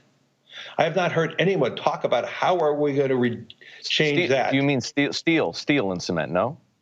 Steel and cement, yes. And so it's going to require new technologies to sequester carbon. And through the new technologies, let me just finish this one point. Because of the new technologies, there's going to be hundreds of new unicorns. And so I'm excited about not the risk of transition. I'm excited about the opportunities. I also believe, and this is where some people disagree with me, I believe part of the solution is going to be the traditional hydrocarbon companies too. They have the science, they have the technology, they have actually, old wells of energy, of oil and gas, these big fields that they could now repump in carbons into those wells. And they could do it probably more cheaply than any other thing at the moment. And so it's going to be a combination of old industry that's becoming new and new technologies that are going to change our world. So if you're that confident in the prospects for technological advancement, innovation that could create, as you say, all kinds of new unicorns, what is the right role for government to play? Because if the private sector, as it did largely with solar and wind, can solve this problem, what does the government need to do? Well, you saw to get our vaccination in 10 months required government involvement. I mean, if you look about billions of dollars of government involvement. Yes, so I believe it's going to be a combination of government and private sector. Okay, one of the big issues that we're having, we don't have enough opportunity to invest in sustainability in the United States. There are not enough projects in the United States right now. We have huge demand. And if you look at the valuations now of solar and wind versus, solar and wind is the returns are quite modest today. There's a great need for this. So we would welcome an infrastructure sustainability projects that are being created by the government, and can they be financed by the private sector? Absolutely. But to get this done in 9 years, Eric, I mean, let's just talk about biofuels for a second. We've been talking to one of the leading companies in biofuels, and we have investor demand to create a biofuel facility in the Northeast. It may take years to get the permitting. So if we're going to do this in 9 years or less, we have to then accelerate the permitting process. We're going to have local government working with state government, working with federal government. I could say loud and clear, Eric, the capital from the private sector is awaiting the leadership of government to start promoting this. We will be there. We have the capital. Now the question is, when will we see the projects, and how quickly can those projects be permitted and beginning construction? There is so much desire for change. So I could say enthusiastically, we have the capital. We don't have the projects at this moment. The government inevitably will be spending billions, perhaps hundreds of billions, possibly trillions of dollars of its own money. Larry, the president has proposed or is contemplating a number of new revenue schemes to fund his agenda. There's a whole range. One we learned of recently would double the capital gains tax from 20% to 40% for wealthy Americans. Would you support a 40% capital gains tax? I would have to understand it, and I don't want to go into politics, Eric. I mean, but there is no question we need to find a way to raise the revenues. But I would also argue, I don't know if it would have to be hundreds of billions of dollars from the federal government. If they designed a public-private entity, we do not have to increase our deficits through this. If we created a structure in place where we have proper bidding for the projects from the private sector, that they're being developed, the permitting is being accelerated. So I actually believe there is such enormous reservoir of money capable to invest in none of this, and I would welcome the opportunity to talk to any government on, how can we accelerate the ideas of moving forward. The Biden administration has announced many different things, from their infrastructure bill to sustainability, now revenues and taxes. Let's see how this all plays out and how this goes. But I'm not going to go comment about one tax versus another tax. That's not a non-winning story. Well, no, I respect that. The reason, of course, I bring this up is because that particular approach, a capital gains tax, has implications for financial markets, that has implications for investment returns. Those are things that you're concerned about. And as a sort of a third order effect, it might even have implications for BlackRock as a company. 2/3 of our assets are retirement assets. These are non-taxable entities, and obviously large pools of our money are non-domiciled in the United States too, whether from Europe or the Middle East or Asia, where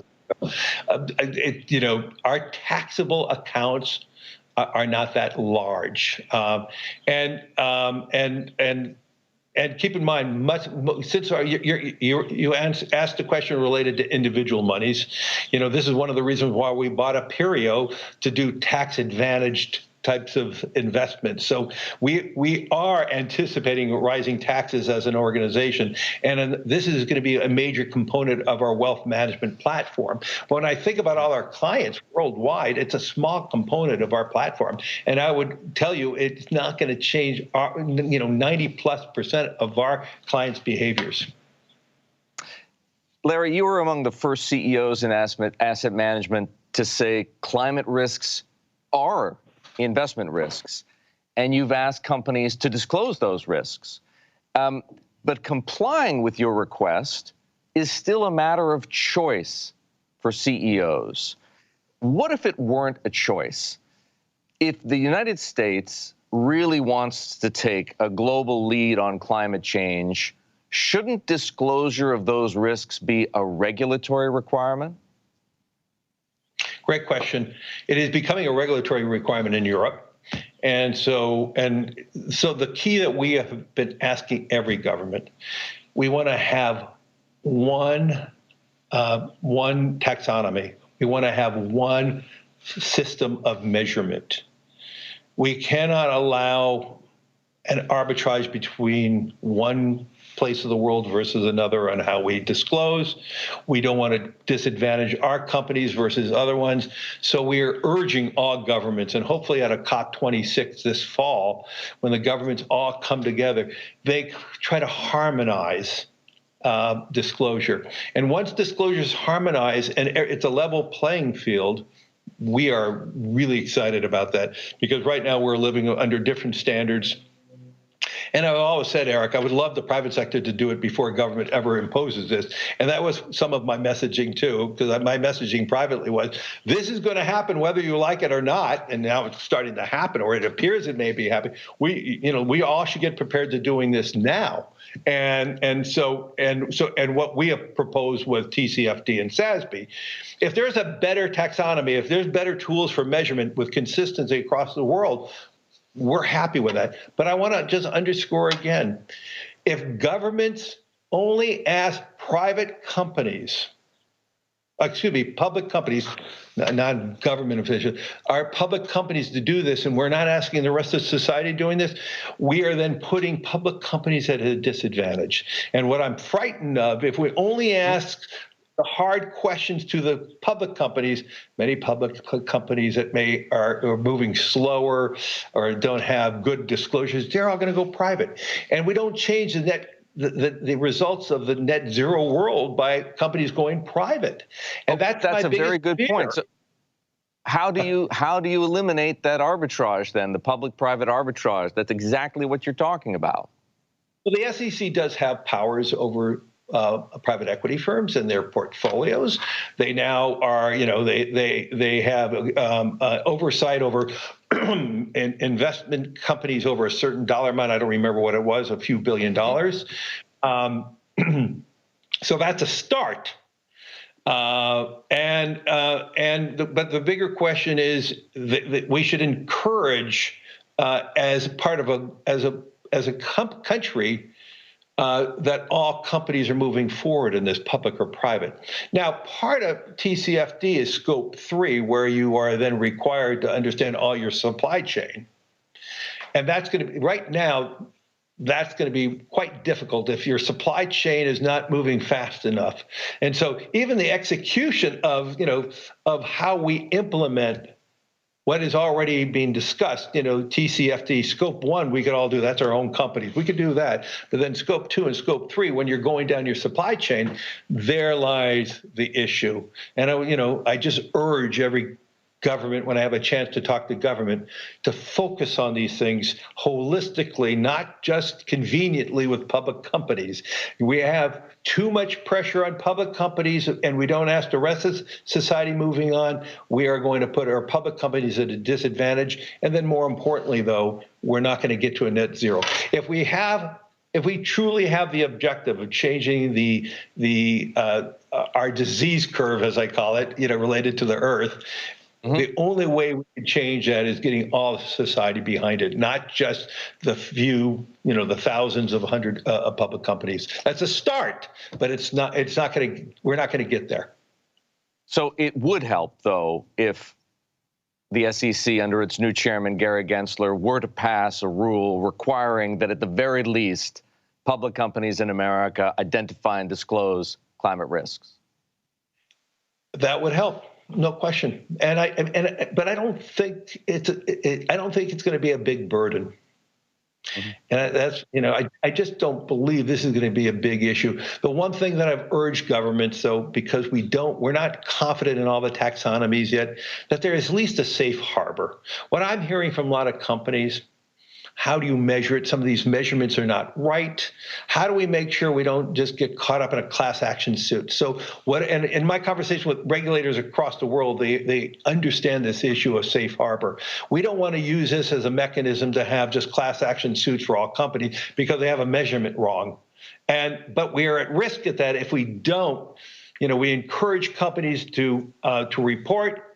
But there's a safe harbor for a period of time until all governments come together with a real quantifiable taxonomy that we could all agree upon. Larry, for a company as committed to the environment, to society, and to good governance as BlackRock is, and you've made that clear in your letters to CEOs and your chairman's letters, it has, as I'm sure you know, something of a dismal record on ESG shareholder resolutions. Why is that? Well, I don't agree with that the framing of the question. I don't believe we have. Well, let me define it. Let me define it. There was a study done that I'm familiar with, and I'm sure you are as well, that found that BlackRock supported only 3% of ESG shareholder resolutions, where the 50 largest fund families in America, on average, supported 46. So, Eric, let's talk about the numerator and the denominator for a second. There are thousands of companies we judge and review every year. I think last year, I don't have the statistic in front of me, I think there was 150 odd sustainability issues on a proxy. So, that study is fraught with inaccuracies. Okay. In that 150 companies, that is a fact. Okay. But across the spectrum, we have the biggest corporate stewardship team in the world. We have more dialogue with more companies than anyone, and I would challenge anybody to tell us we don't. We have more engagement with more companies, and I can tell you we are moving more and more companies, and many of them are not hitting a proxy issue. I would tell you this year the results will be quite different than last year too, because there are more and more. What we're witnessing, there's 3x more, maybe even greater, sustainability issues on the proxies this year than last year. So that's actually accelerating. And I think, we're in the middle of the proxy season right now, but I think those results will show, and year to date will show, we are voting alongside some of the measures with much greater frequency than we did a year ago. What I said in my letters too, though, Eric, we said we are going to be patient. We're long-term capital. In many cases, we are not going to just do this because we want to be measured by these places that I do believe the way they they measure is wrong because they're not taking into the entirety. They're just conveniently using the public proxies as a measurement tool. But I do believe, to frame your question, you're going to ask me next year and say, why the change, Larry? It looks really good. But that doesn't tell the whole story. It really doesn't tell the whole story. Larry, some critics say that CEOs aren't doing enough to agitate for societal change on everything from the environment to voting rights, and it's a very wide spectrum. There's also a growing chorus of voices that argues CEOs have no place in such matters because they're matters of government, matters for elected officials, and that CEOs should do what Milton Friedman said, maximize profits. What do you say? Well, I think I've been very loud on what I'm saying, and I'm going to be loud again. First of all, I can speak for myself. I don't want to speak for other CEOs. I'm not engaged in politics.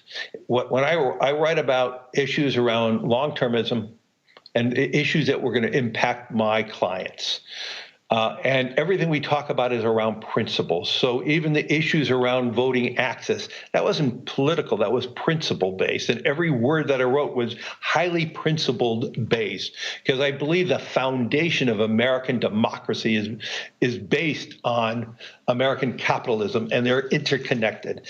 But related to a voice, I would tell you, Eric, our voice has resonated so loudly with our clients. I think among the asset managers, we have probably the largest voice, and I'm willing to be that spokesperson. And I get the attended people from the left and right arguing with me as you framed the question properly. But over the last rolling 12 months, we were awarded $527 billion, and so our voice is resonating with our clients. And I talk about stakeholder capitalism. I would tell you, I get more feedback from my employees, one of my stakeholders, about our voice and how proud they are. I get more clients' feedback about our voice, and it shows up in the flows of assets they're awarding us, their share of wallet. I believe our voice is imperative in the communities where we work. And to frame it with a conclusion of Milton Friedman, if you are a advocate and you have a strong voice on behalf of your three major stakeholders, your clients, your employees, your community, your ultimate stakeholder, your shareholders, receive strong, durable profitability. And that proves out. If you look at the companies that have voices, companies that have strong stakeholder capitalism as a part of their principles, those companies are performing better than the ones who are silent. And I would just tell you very clearly, and you know that from Bloomberg, our employees want us to have a voice. Our employees are asking us to have a voice. I mean, our employees are much greater in terms of saying, when are we speaking louder? Not, I don't get the feedback from my employees, when are you going to be quiet, Larry? And I could tell you, there are some clients that ask more about why we're having that voice, but I think the results of our performance, I think the results of what we are trying to do is really speaking loudly. As I said at the beginning, we as an asset management company, we have a really important role. We're the nexus between the owners of capital and the companies where we manage. And we have a really big responsibility. And now managing $9 trillion of other people's money, that responsibility is enormous. When we manage 2/3 of our assets are retirement assets, we have to be a voice of long-termism. We're not a voice of the tick-tock of the day of markets going up and down and why and all that. As you know, that is 90% of the narrative on any media channel today, on any newspaper. It is about the ups and downs of markets, why and all that. And it's actually harmful in my mind to the long-term saver who is now trying to become a long-term investor. And so what we have tried to do to be as good as we can as a stakeholder to focus on the needs of our clients, the needs of our employees, which then translate into the needs of community to provide those long-term profits. And, we went public, a little over 20 years ago at 14. Now we're something around 800. I think it's okay. It worked out. Larry, thank you for joining me here at the Bloomberg Green Summit. Always a pleasure. Eric, good to see you. Thank you. Everyone stay safe, please. Same to you.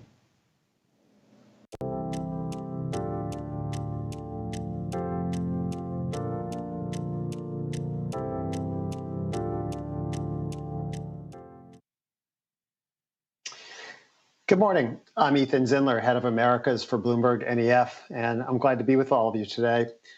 For those of you who don't know us, Bloomberg NEF is a division of Bloomberg LP that provides primary research on the energy transition. We've been around for about 15 years and produce firsthand research on all the key technologies driving change in the energy sector worldwide, including renewables, hydrogen, nuclear, CCS, et cetera.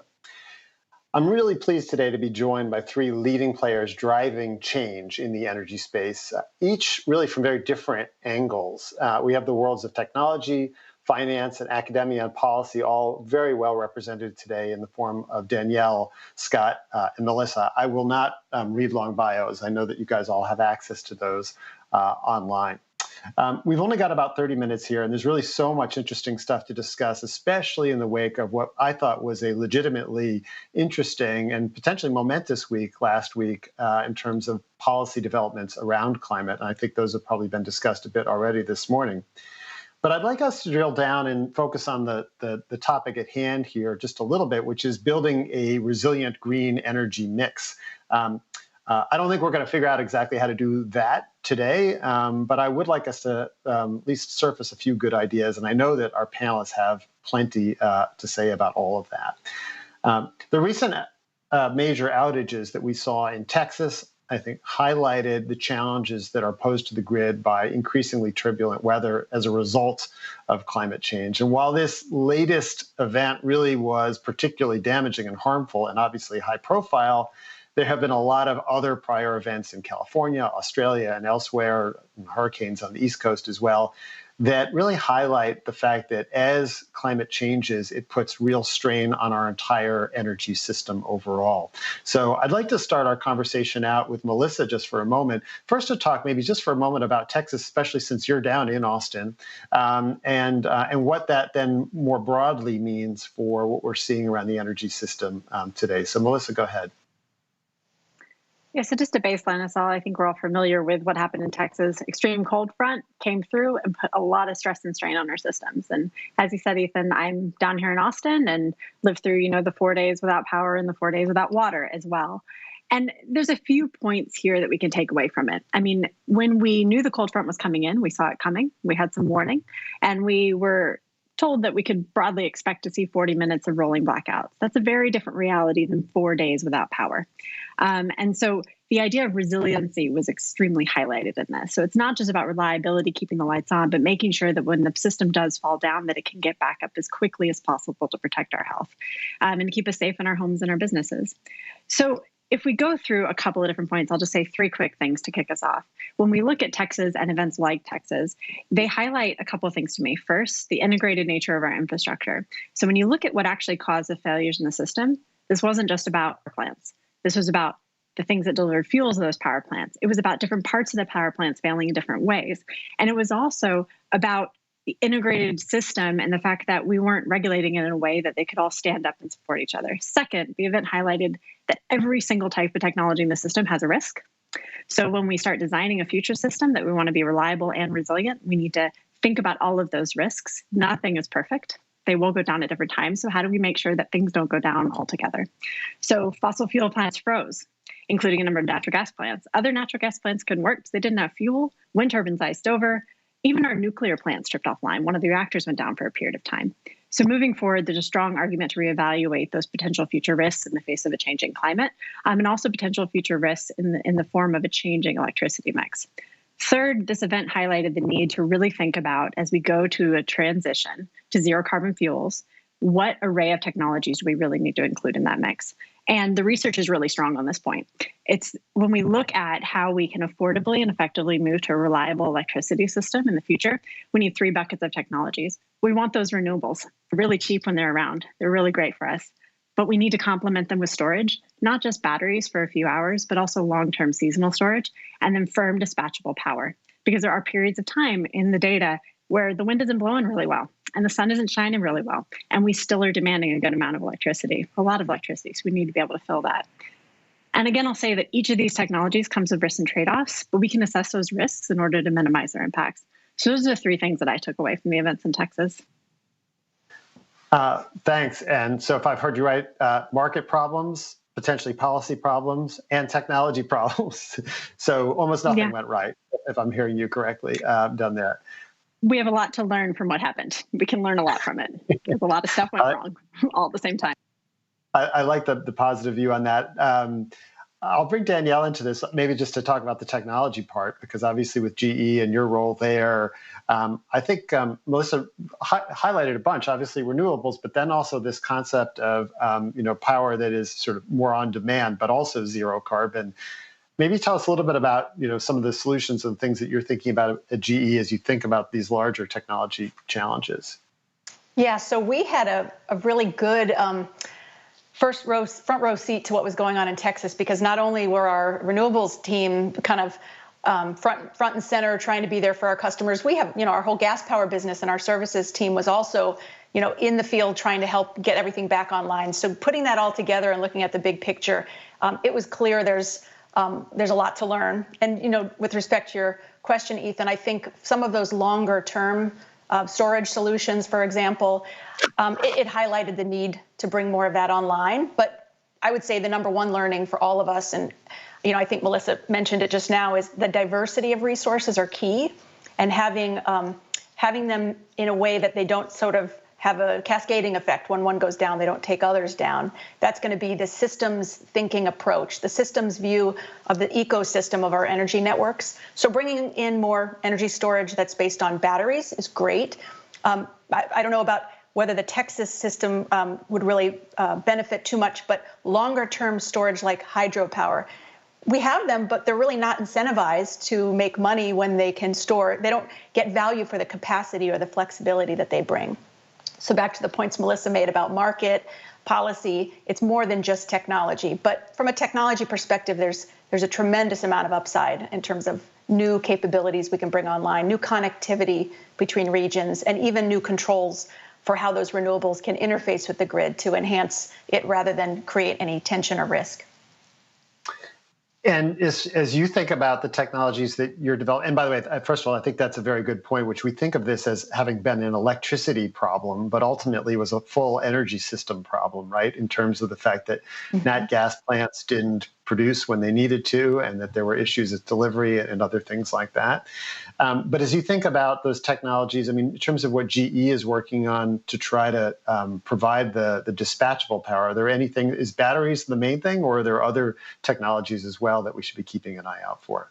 Yeah, well, so I would say hydro pumped storage is probably our oldest, longest term technology that the world knows a lot about, but there's still new opportunities to grow there. But hybridizing plants with energy storage, batteries mostly, is the growth space. That's where you can really get not only load shifting, but you can really start to think about supporting the grid in new ways. Can you do us a favor and tell us what pump storage means? Yeah, so when we think of hydropower, most people just think of using hydro, the water resources to generate electricity, similar to how any turbine works. You're using the water to power the turbine, and it creates energy. Hydro pumped storage is where you can have essentially a closed loop, and you'll pump water to an upper reservoir, for example, when you have excess power, and then you would use that and pump the water through the turbine to a lower reservoir when you need power. So it's very long-term, potentially very large number of days or even weeks of energy storage, depending on the size of your reservoir. It's complementary to what we see in terms of energy storage from batteries. And it's been around for a while. So new abilities, new turbine technology that allows more flexibility in how fast you can pump, how well it supports the grid. Those are all things that can come to market now. Scott, I want to bring you into the conversation and get your perspective on the financing angle of things here. Obviously, wind and solar are not new technologies at this point. In fact, increasingly, they're large. They're produced by companies we all know, like GE or Siemens and others. And it seems like money is willing to support the development of those projects if they're really pretty kind of bog standard. But some of the problems that I think that Texas and other situations we've seen that get at this need for other types of technologies, and I'm curious to get your thoughts around: is there money out there for storage? Is there money out there for other types of solutions that help us address this issue of needing zero carbon energy that is dispatchable?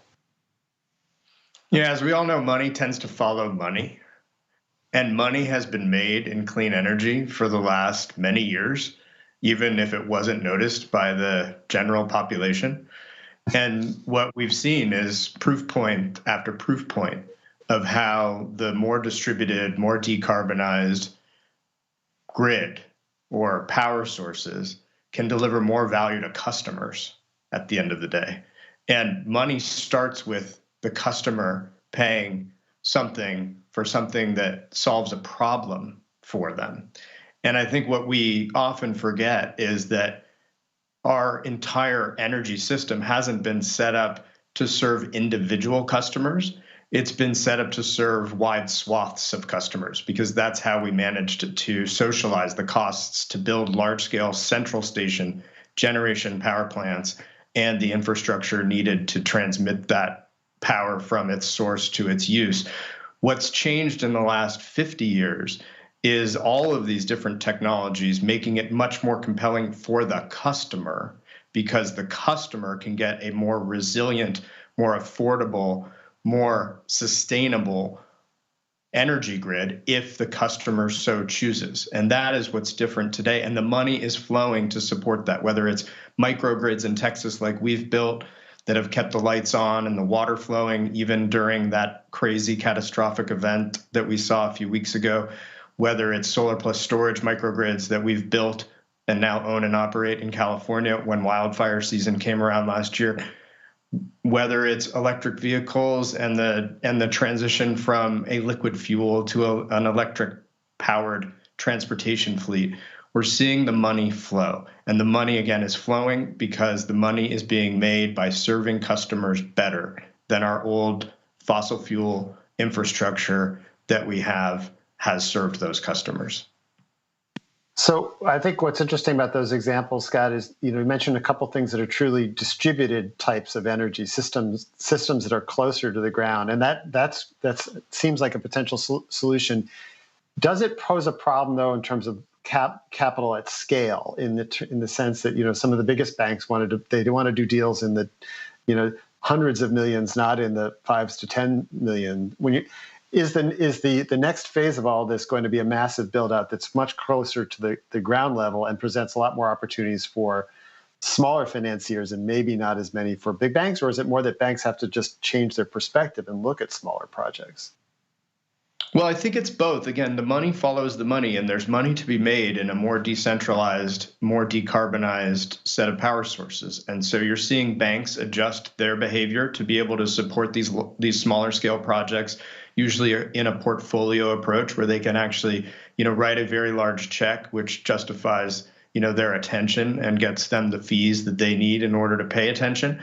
But also you're seeing, large scale infrastructure companies and infrastructure funders like pension funds moving into this market because they know there are customers who are demanding this more decentralized grid infrastructure, and because frankly it makes a better risk-adjusted return for their capital than the traditional infrastructure that they've funded historically does. And Melissa, is that just on this point? Yeah, this is a great point to carry on from Ethan, because it talks about, so we have gotten good at putting our money behind certain types of projects. The question is, how do we get money behind holistic systems view solution, so to a fully decarbonized grid. And this is a policy question. This is a markets question, because, it's great. And we need money behind wind and solar projects. Absolutely. That's bucket number one. We need money behind batteries and pump storage, so these water batteries effectively, number two. But we also need longer term seasonal storage. We need to figure out how we can make hydrogen or other zero carbon gaseous fuels that can be stored for long periods of time. How do we make them work?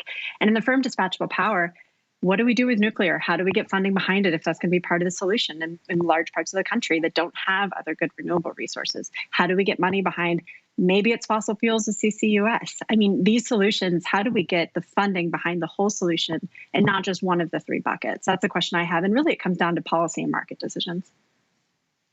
I think market design will, just to add, I think market design will be a big topic throughout the next year, where Absolutely. A lot of the system operators are going to be experimenting with different ways to value capacity and flexibility in addition to pure energy.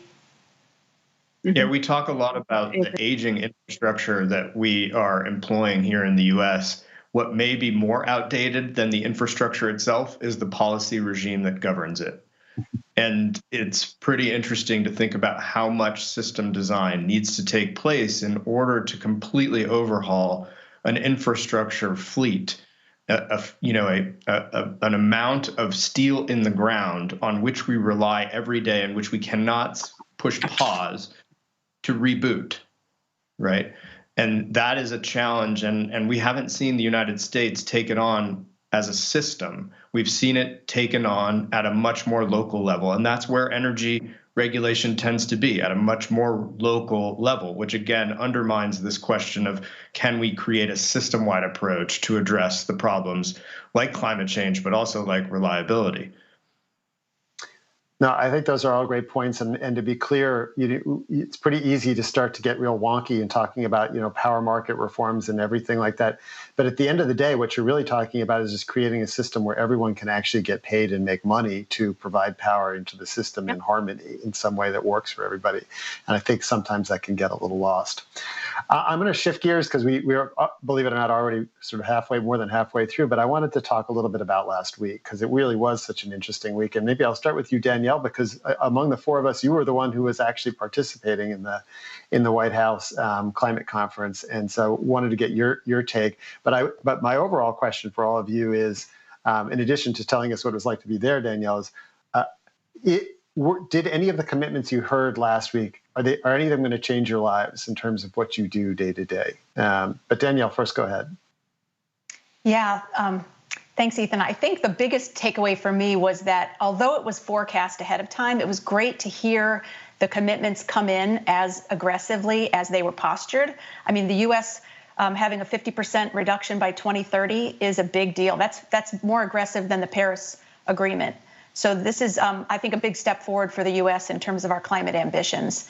And ultimately, I think that gives us in the technology community, especially as we're thinking of new innovation to help us get there, much of a tailwind, and it gives us a lot more opportunity to bring things to market that, with more confidence that there will be a demand for it. Other than that, I would say the other takeaways were the broad multilateral kind of cooperation that came forward with so many government leaders, so many heads of state, all sort of showcasing what they can do within their own realms, and then having companies speak up about their own commitments. It really did highlight the fact that people are seeing this as an opportunity more so than positioning ourselves to fight against some threat, which obviously it's both. But to view it as an opportunity, as a way to develop capability and create jobs, I mean, it's just going to have that much more momentum. And there were things earlier in the week. I'd say one of the most exciting ones I heard was the launch of the GPST, the Global Power Systems Transformation Consortia. Utility and grid operators around the world collaborating to develop a new blueprint together, effectively saying we can learn better and position the world better together. That's the kind of cooperation that we need to do this. So it was really appealing to see all that in one place. Scott, we started the week last week with the U.S. committed to cutting its CO2 emissions 26 to 28% by 2025. We ended the week with the U.S. committed to cutting them 50 to 52% by 2030. When you woke up this morning on Monday, and I know you're just getting started out there on the West Coast, but has your life changed in terms of doing your day-to-day job based on that? Not really. And, as we all sometimes forget, the best 4 years of renewable energy in history were Trump's. And so as much as the federal policy that we see today is encouraging for those of us who care about some of these problems like energy poverty, water scarcity, food insecurity issues, and obviously climate change, the federal policy needs to translate into local action in order for it to matter. And so it's great to hear these platitudes and commitments from world leaders. And it is really encouraging for the conversation to pivot to the opportunity side, because it is an economically driven proposition, first and foremost, where people can make more money, have more prosperity, have more safety, more security with these clean energy transitions underway that we're talking about. It has not changed our life at Generate. The momentum was clear because, again, the customers have been demanding that we make this transition for them to be better supported, for them to make more money, for them to be more reliable, and for them to be more sustainable and address their own stakeholders with the level of respect that they want to have. Well, with that, let me put Melissa really on the spot then, which is, okay, so how on earth are we going to cut our emissions 50% by 2030? I mean, I realize it was versus a 2005 baseline, but it's actually a very, very ambitious target. What's the path look like to actually doing that? Yeah, so this is a question because we've been in academia and analysis groups, we've been looking at pathways forward to different targets. And there's a variety of them. You can say, okay, net zero by mid-century, or the power sector being zero by 2035. I mean, there's lots of different analyses. This set of announcements last week is a new target to say, okay, that's great. We have a goal. It's not law yet. Maybe it will be, but it is a goal. What will it actually take to get there? And what will it take not just across technology, but also all the things we've been talking about, markets, regulations, policy, to set up an ecosystem in which we can have a paved path forward versus a really bumpy road. So in terms of the work that we're doing, it really is just heightening the importance of what we'd already started doing, which was saying, okay, if that is the goal, if it was 2035 yesterday, 2030 today, what will it practically take to get us there, to get funding in place, to get the infrastructure actually built, to get the steel in the ground? So at the center, we've put together a number of reports outlining transition pathways and what needs to be done to get us there. So how do we build out the grid to make sure it's reliable? How do we make sure that we're investing in innovation? Because when you look at the numbers and when you look at the technology on the table today, it's not 100% solution yet. It's far from it. So we need to invest on that. We need to, walk and chew gum at the same time, build a lot of stuff, bring down the emissions while investing in innovation to make sure that the technologies we need to get to zero are there. So that's what things like last week signal to me. It's increased ambition. Okay, we got to look at the numbers and think practically, how do you get it done? How do you create that system? In terms, maybe for all of you, anyone want to jump in on this, though, in terms of follow through on that, what's kind of the most important domestic policies that now have to happen in order for this country to actually achieve that very ambitious goal? I think it will be very hard. I don't point to one. Go ahead. Why don't we start with you, Danielle? Go ahead. Oh, I was just going to add, I think anything that gives us a sense of continuity and that we can forecast what to expect is going to help in this space, whether it's developing a supply chain, developing financing pathways for people in the community to understand the consistency of the path will help.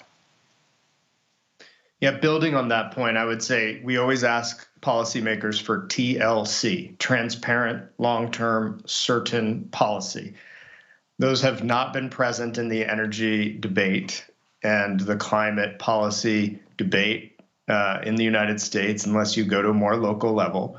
And without TLC in the policy arena, the private sector is going to move in fits and starts. And that's exactly what we can't afford when you start looking at the science of the problem. We need the private sector mobilized, all moving in the same direction. And the way you get there is with transparent, long-term, and certain policy. And frankly, I don't know that we can get there without putting a price on carbon itself.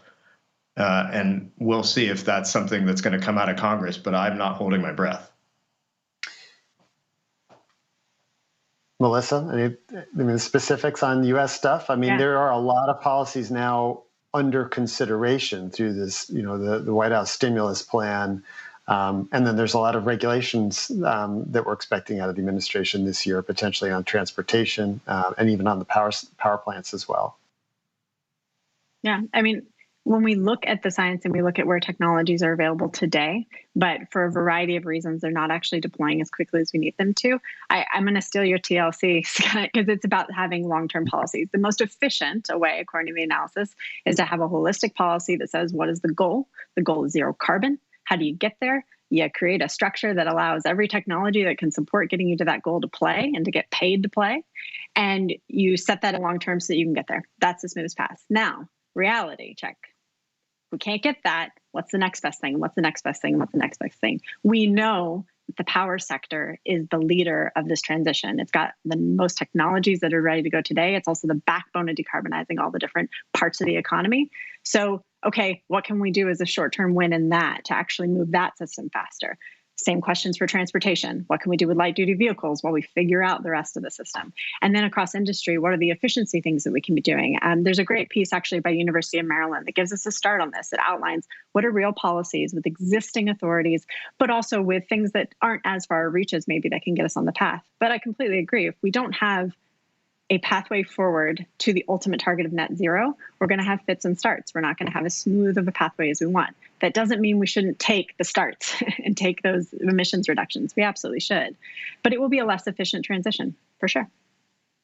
I think that's a great point. I mean, I think one of the, as you do note, it's been the power sector that has been rapidly decarbonizing in the U.S. The other sectors haven't really, frankly.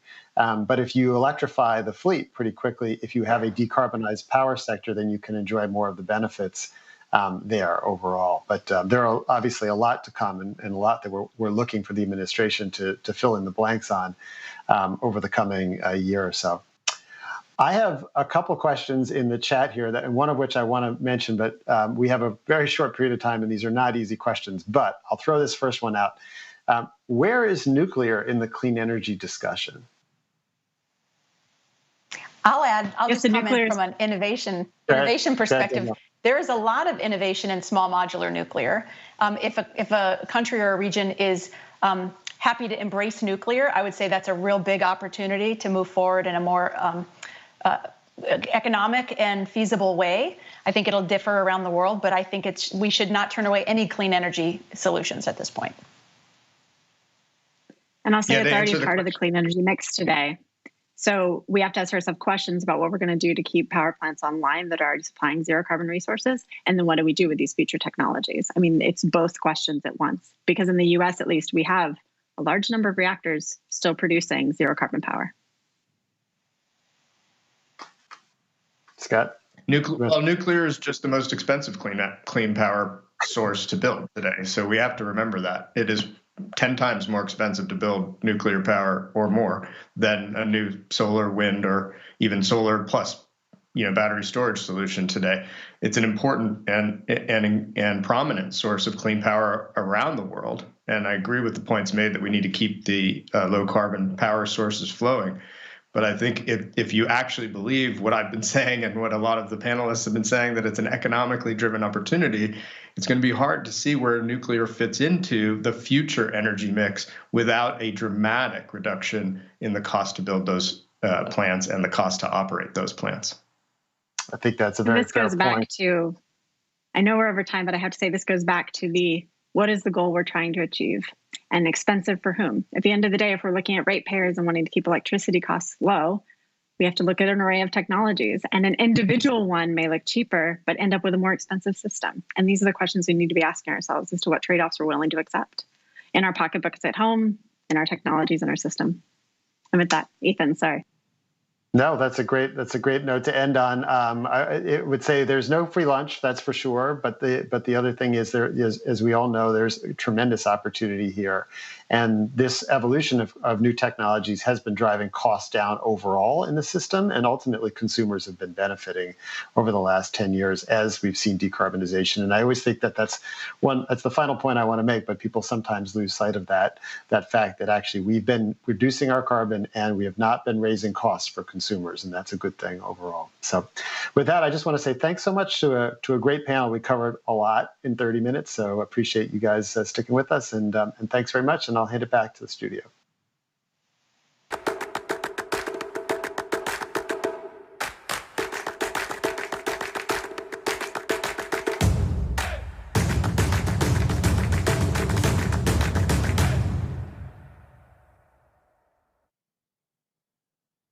Good morning and welcome to day one of the Bloomberg Green Summit. I'm Ed Ludlow, an editor and on-air reporter at Bloomberg Television. I also report and write about the automotive industry for Bloomberg News. And I'm delighted to be joined by Zoox CEO Aisha Evans. Aisha has been in the role since February 2019. Before that, she was a senior vice president and chief strategy officer at Intel, where she really helped Intel move from a PC-centric to data-driven business model.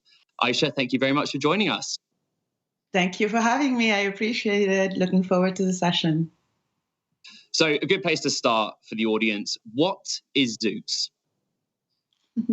Zoox is transforming mobility on demand or mobility as a service. And this is really about making personal transportation cleaner, safer, and more enjoyable for everyone. It feels like we've been talking about the idea of autonomy, robotaxis for years and years now. So set the scene for us. Where are we in the United States with the autonomous technology industry? We have several companies working in this space. We use essentially, this is a robo-taxi. So imagine it as a vehicle that is purpose-built. It is designed and architected for essentially AI to drive. So we really optimize it around riders. From our viewpoint, once we launch, the customer won't even think about driving. They will be transported from point A to point B. They have an app. They say, I want to go from here to there. We come, pick them up, sliding doors open, they step in, buckle up, start, and off they go. And we think that this is one of the best applications for essentially AI and autonomy in general. This is the Bloomberg Green Summit, the focus on climate and sustainability. I guess, what is the rationale and utility of a robo-taxi fleet? How does it help us reduce emissions? How does it allow for more sustainable mobility in the future? Well, in our case, and again, we've been super consistent from the beginning. We haven't deviated in any way, shape, or form since inception in 2014. We're actually built around sustainability. I think we'll all agree that folks and customers will move around cities, whether it's for productivity, whether it's for entertainment, whether it's for whatever rocks their boat, and they will move from point A to point B in cities. And the fact that we're all electric, the fact that we're also around ride sharing. And I know the pandemic, I want to be very respectful because there's a pandemic right now. A customer can ride alone or with somebody else. And the fact that it is super, super, super efficient, because when I'm not using it or when you're not using it, somebody else is using it. So it's constantly moving around cities, taking people from point A to point B. So it is built around sustainability. We have a lot of ground to cover throughout this session this morning, but one of the biggest events of your tenure as CEO is Amazon, of course. Amazon acquired Zoox in June last year. Talk us through that. How did that come about?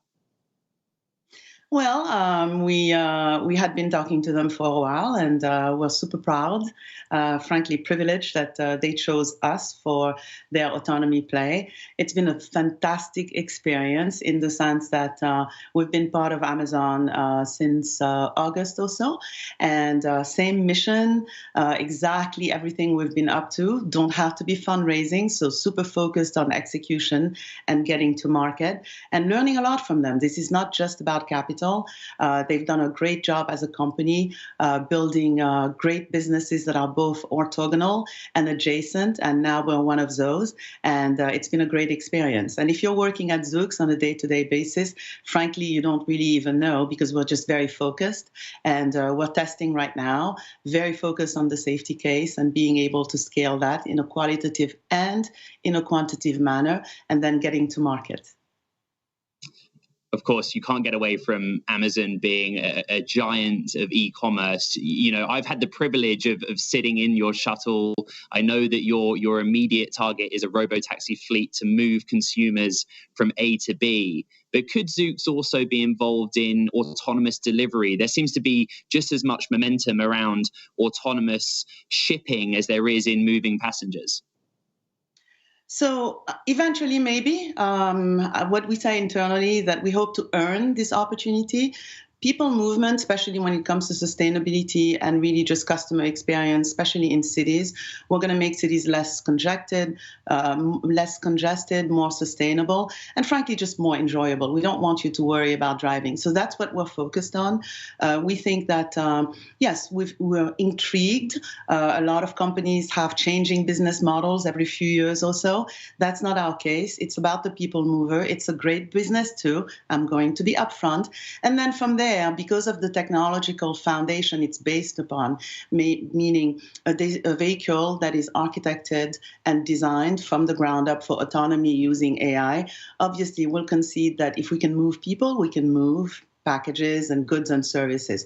But first, let's get to market. There's been too much variation and too many changes in this industry. We've been, we think, the most consistent company, and we're just going to stay on course, get to market. And we know that once we do, we will earn the opportunity from many adjacencies.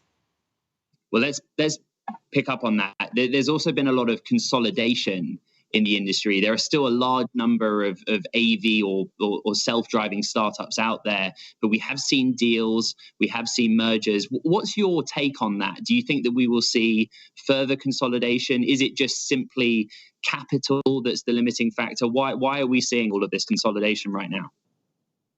Yeah, I would say it's fair to say there's been a fair amount of consolidation. Look, I mean, this is a hard, complex problem. It's probably a generational, one of the hardest one from a generational standpoint. It's one that is worthy, so it's normal that many would pursue it. It's capital intensive. Also from a talent standpoint and from just being able to kind of find all of the talent, keep it and align your forces.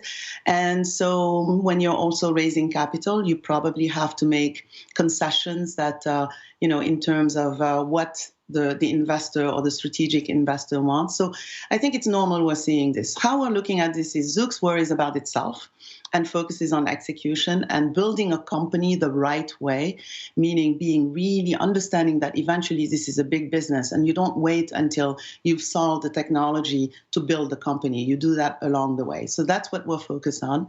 Now, at the end of the day, because it's a multi-trillion-dollar opportunity, we think that there will be several players. I don't want to be too facetious, but let's say it won't be many, but it will be a few. That's just the way capital markets work, the invisible hand of Adam Smith. And so we will have fellow travelers along the way who will also be competitors, and that's okay.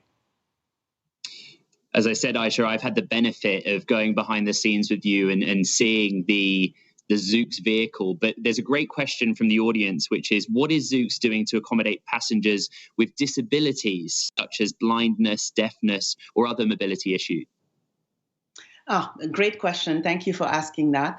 We're in the middle of, first of all, talking to those communities, understanding. I think many times us engineers kind of solve a solution for somebody without asking them what it is that would work for them. So we're in the middle of figuring that out. And it's a broad community with differing needs. It's important to serve. And so we have a lot of concepts and conversations about how we're going to introduce that. I mean, right now it's important. This is our first prototype product. We're going to take it to market because solving the technology is really, really important. And as we're getting this information and looking at all of the different modifications in the future, we're taking the input into account and coming with solutions that will work for everyone. There's a lot of excitement, optimism, particularly from Wall Street and the investor community, about President Biden, his administration, the infrastructure bill, and what that could mean for electric vehicles in particular. A lot of that seems focused on consumer or passenger cars. But do you see any specific momentum or boost coming from the Biden administration, specifically with regards to autonomous technology? So first of all, we are encouraged to see the administration focus on sustainability. We think that's really important for decades to come and generations to come. So we embrace that and we welcome that. There's actually a lot going on in terms of autonomy. We are in constant contact with federal, state, and local authorities, both from a regulatory standpoint, from how do we basically merge into the existing existing footprint and environment. And I'm really, really encouraged because everybody sees what's going on in cities. They are congested. It's not like there's a lot of real estate footprint that you can just go, okay, I'm going to get rid of this and put more roads or what have you. And we also see the impact, frankly, on the real estate footprint in terms of parking. So so far, we've been very encouraged. Great conversations. I personally talked to a lot of people. So that's my co-founder, Jesse Levinson. And then our Chief Safety Innovation Officer, Mark Roskine, and his team are in constant communication, and we're influencing things, and they're also telling us what is important to them, and we're incorporating that into the product. Zoox's product, the vehicle, is all electric. You know, it's your own design, but we're getting a lot of questions from the audience about charging infrastructure and how that plays into the rollout of not just electric vehicles, robo-taxis as well. Who has the bigger role here, the private sector or the government in building out the infrastructure needed to support this ecosystem of modern mobility? You know, every time the United States has done great transformative things, there's been a partnership between government and the private sector. This is no different. Obviously, you need a partnership with authorities and the government and also utility companies, because you can't charge with power that you don't have, and that affects the grid and the real estate. And you need the private sector, obviously, because this is all, at the end of the day, to serve a business. And so those conversations are going on. And in terms of where the geofences that we will serve, we obviously are working with the authorities and the different companies to pull power and make sure we do that in a way that is very communal with the infrastructure we're coming into. You touched on this, you know, in the conversations that you've been having, but talk to me about regulation. What is the biggest barrier right now to deployment? I guess the question I get every single week is, when am I actually going to see a robo-taxi in the real world, and why am I not seeing it today? All right. Well, you're not seeing it today because we're not quite ready to do that. The safety bar is really, really high, especially in Zoox's case. And again, we do not believe that retrofitting cars, meaning taking current passenger cars and slapping sensors and compute, is the way to get to market at scale and in a way where you meet the safety bar. So in the case of Zoox, we are obviously, you've seen the videos. We have the vehicle ready. This is not a concept car; it's built, and now we're working on the qualitative and quantitative safety case, since we're going to be driving amongst other humans. Now, in terms of regulatory, it's been great. I mean, obviously, we are in contact with the regulatory authorities. We believe that it is, I mean, this comes down to safety again, both safety in terms of what happens in the street and crashes and so on. We know how many Americans lose their lives because of crashes. So again, it's a partnership. We don't see any sort of things blocking us on our path forward. But as an industry, we also need to take that very, very, very seriously into consideration, because again, we have to be communal and safe in the environment that exists today amongst human drivers. So let's talk a little bit about Zoox's business model. You've given me a behind-the-scenes tour of your top-secret manufacturing facility here in the Bay Area, but I think a lot of people don't appreciate you're actually building the vehicles yourselves. So talk to me a little bit about that, and then explain to us a sort of normal 24-hour operating day for Zoox when you do actually deploy your service. Okay. Yes, we have a manufacturing facility in the Bay. And it's, as you saw, it's live. I think your reaction was, "Oh my gosh, this is real," and we're like, "Yeah, it is." We just don't open it up to the public. But I want to be clear. What we do there is we actually we assemble the vehicle. We work with a global tier 1 supply chain, and by the way, we make sure also that they have a sustainability roadmap, because sustainability is not just about what you do, but it's about who you partner with and the entire value chain, and is everybody doing the right thing. And so there are about, I don't know, a little bit, maybe somewhere between 10 and 20 big subsystems. Think like a drive unit with steering, braking, and so HVAC and so on. You have your wheels, you have the body, you have the seating tub, and so on. And so all of those pieces are, we design and architect them, and we work very closely with the global supply chain. Then they deliver those to us, already tested. Then we assemble the vehicle at our facility, and then we basically pass factory gate, bring it up, and go to testing. And so this is how this works. And by the way, we're also proud that this is in the United States, and we're hiring a lot of people, around 450 folks in both engineering and manufacturing, and we believe that this is the right approach. And now going forward, we get a lot the question, are you going to do this forever?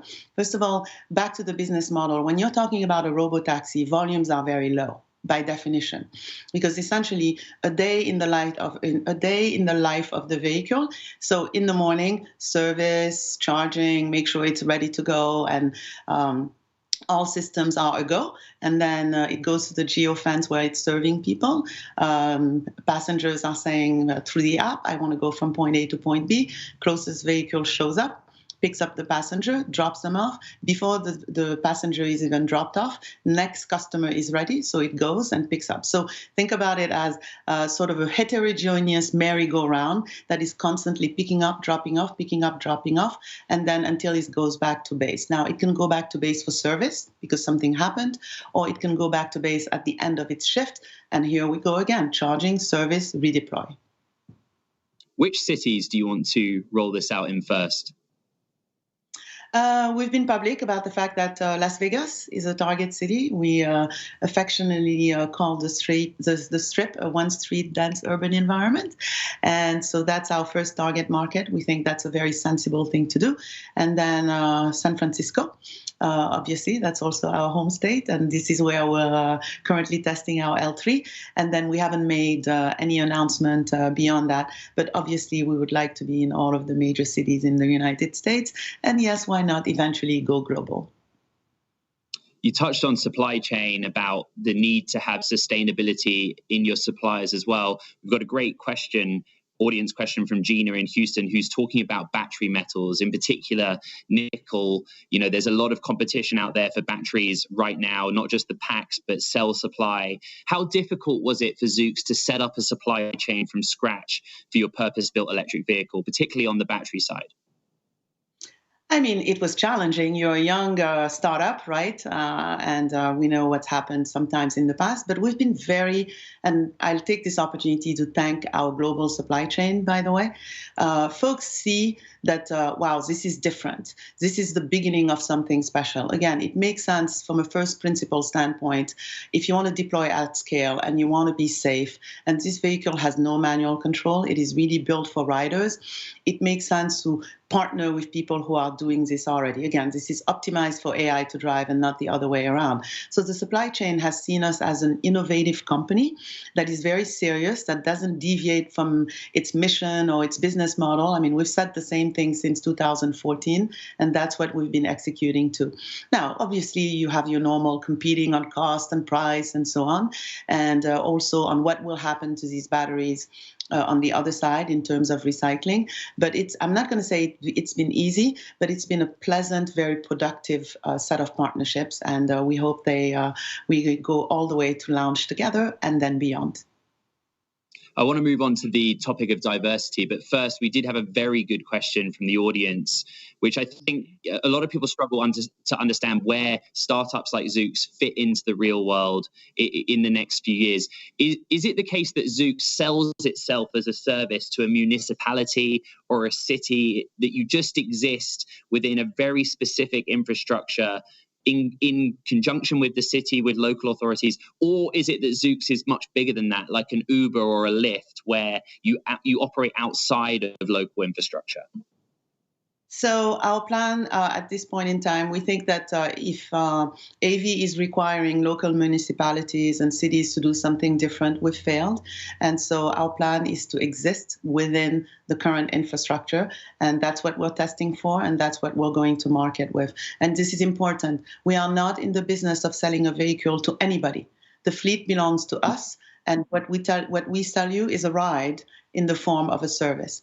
And we believe that this is the way to have the most efficient, most effective, sustainable, essentially product, and driven by autonomy, but really optimized for riders.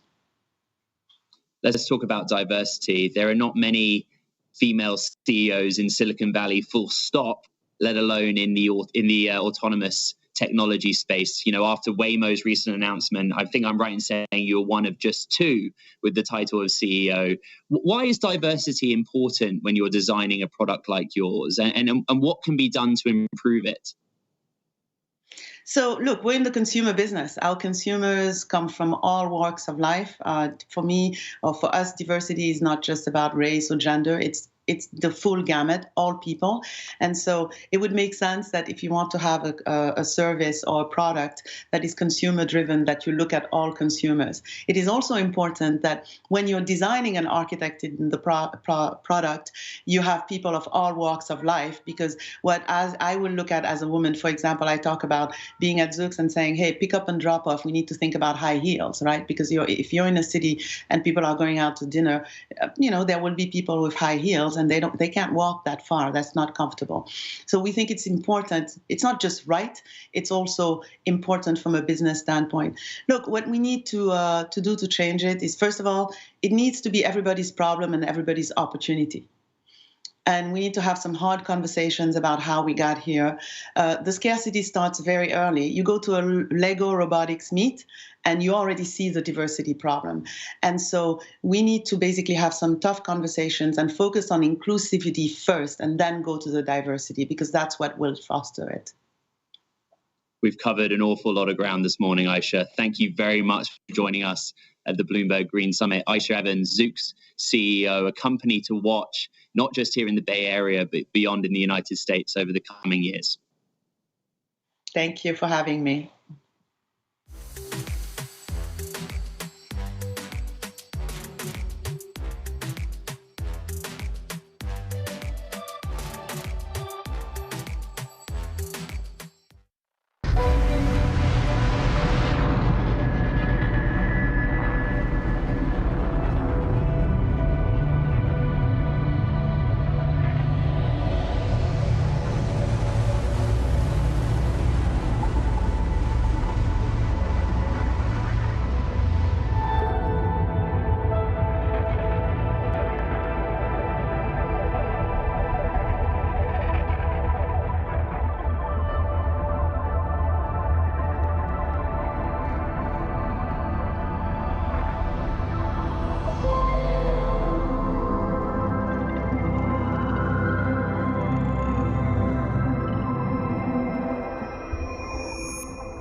Hello, everyone. My name is Sheila Bonini, and I lead private sector engagement at World Wildlife Fund. I am happy to be here today moderating this short but important discussion with President and CEO of Ralph Lauren, Patrice Louvet. Patrice, as we just watched in the video, Ralph Lauren recently launched Color on Demand, a potentially game-changing cotton dyeing platform that will help reduce water use and pollution caused by cotton dyeing. I wanted to ask you a question around water stewardship, an area where World Wildlife Fund and Ralph Lauren are on a journey to help understand your total water footprint and the steps you can take to safeguard and preserve water resources in the communities where you source and manufacture. Can you tell us a little bit more about Color on Demand and why it's important for the fashion industry? Sure. Well, thank you, Sheila. At Ralph Lauren, our approach to everything we do is grounded in our purpose. And our purpose is to inspire the dream of a better life through authenticity and timeless style. And we like to dream, and we like to ask ourselves simple but impactful questions like, what if? Or, where are the areas where we can have the greatest impact? And as you mentioned, and we're very grateful for the partnership we have with WWF, water stewardship is a key component of our journey for Design the Change. And so we asked ourselves, how can we transform the traditional dyeing process for cotton, which arguably is one of the most polluting processes for our industry, into a solution that is both sustainable and scalable? And so working with a number of external partners, we dissected the dyeing process, experimented with a number of different technologies and approaches, and landed on Color on Demand, which we believe is a completely transformative platform to dyeing for our industry. And we're in phase 1 of Color on Demand at this point, but we're already now dyeing cotton more sustainably, more effectively, and faster than ever before. And we truly believe that this new platform will revolutionize how the industry dyes cotton. It's terrific. I want to build on that last point that you made about changing the fashion industry.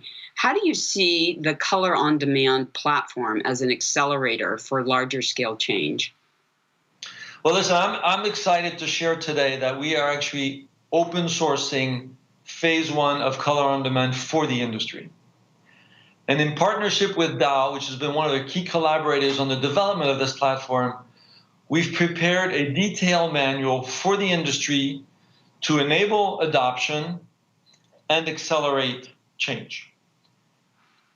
You know this industry well, and you know it's really characterized by competition, by exclusivity. And while we all realize that there are things that we need to do on our own, if we're truly committed to safeguarding the planet, we have to break down those competitive barriers, and we have to come together. And this is why it's important for us to be able to share what we learn and share what we created with the industry. I hope and aspiration is that we get broad adoption, and as a result of this, we can together positively impact water stewardship wherever we operate as an industry, and that this can also be a catalyst to further innovation so we can have a positive impact both for our industry and for the planet. That's really fantastic and really needed more now than ever. And it's exciting to see technology, collaboration, innovation, and passion come together in this way. And as you said, break down those barriers to competition. Through this process, I'm sure you learned a lot, and I'd be curious to hear what you think companies can do as they continue on their sustainability journeys. There are probably 2 things I would call out, Sheila. The first one is really the need for all of us to ask ourselves more often, what if? To challenge paradigms, because that's ultimately how we get to breakthroughs. The second one is the need to come together. The challenges on sustainability and citizenship are so significant that I think we can only really make meaningful progress if we come together, and we are clearly stronger together. And for me, the Color on Demand platform is a really wonderful illustration of both of these points. Thinking out of the box, bringing unexpected partners together to develop breakthrough solutions for the industry. That's really terrific. Thank you, Patrice. This is a significant step, as you said, for industry, but it's also an example of innovation and collaboration and how that can be measurable outcomes for people and for the planet. So thank you so much. Well, thank you, Sheila.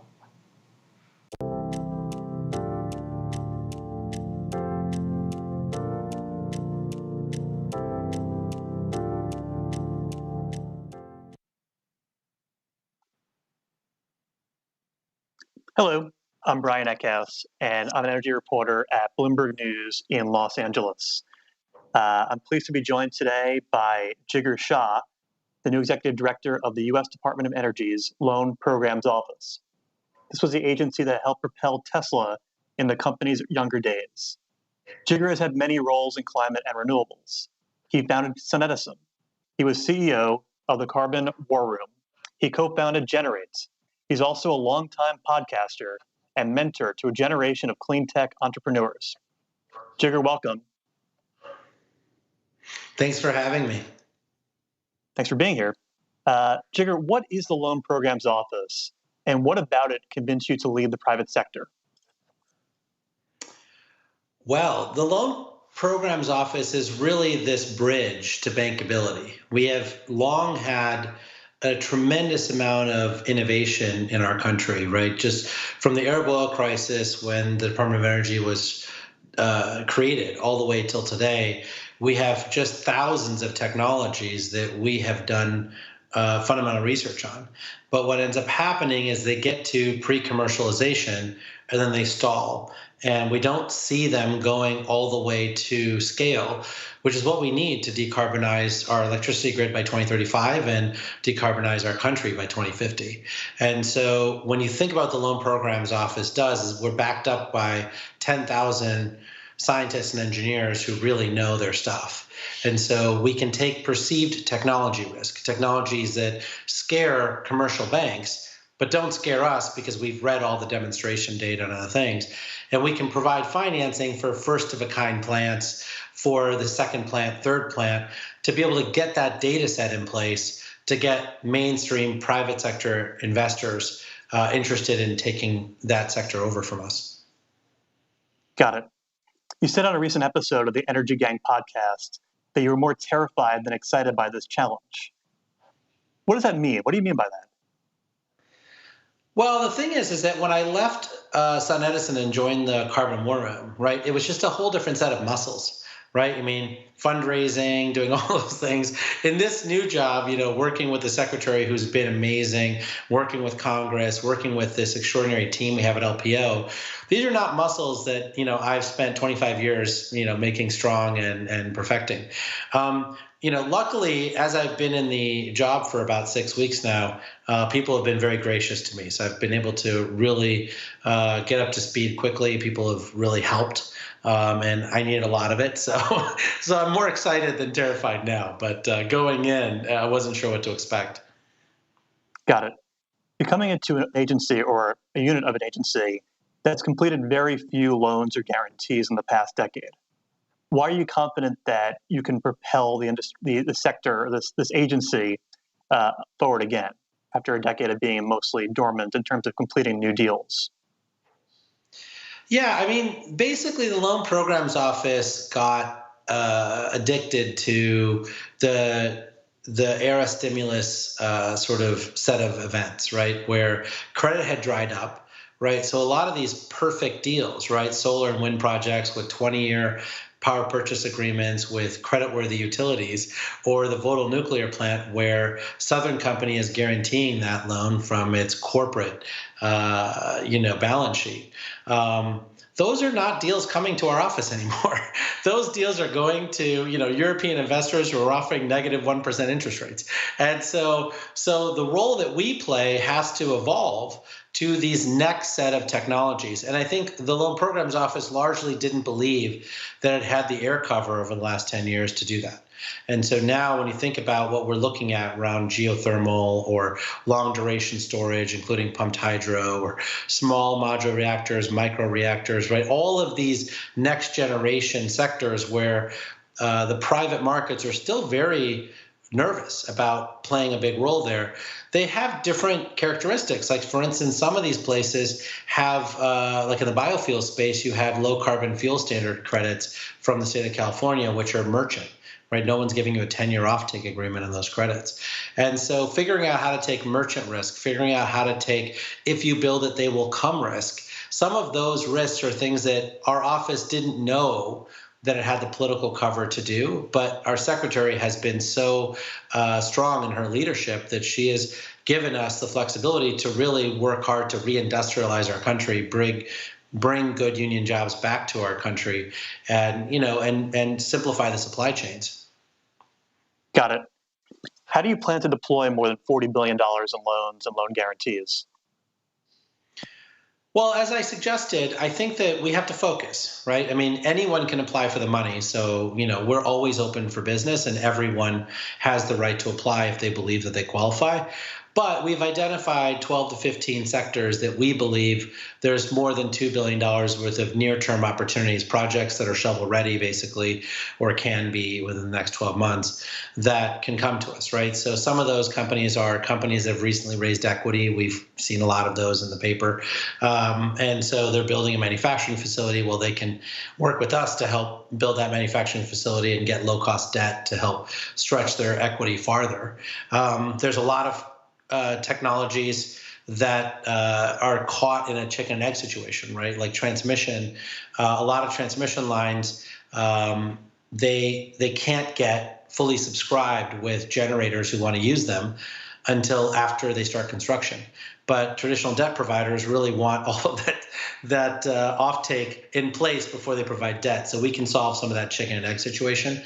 And so when you think about what we need to do to put that money out the door, is we need to identify places where what we have to offer is resonating with potential borrowers.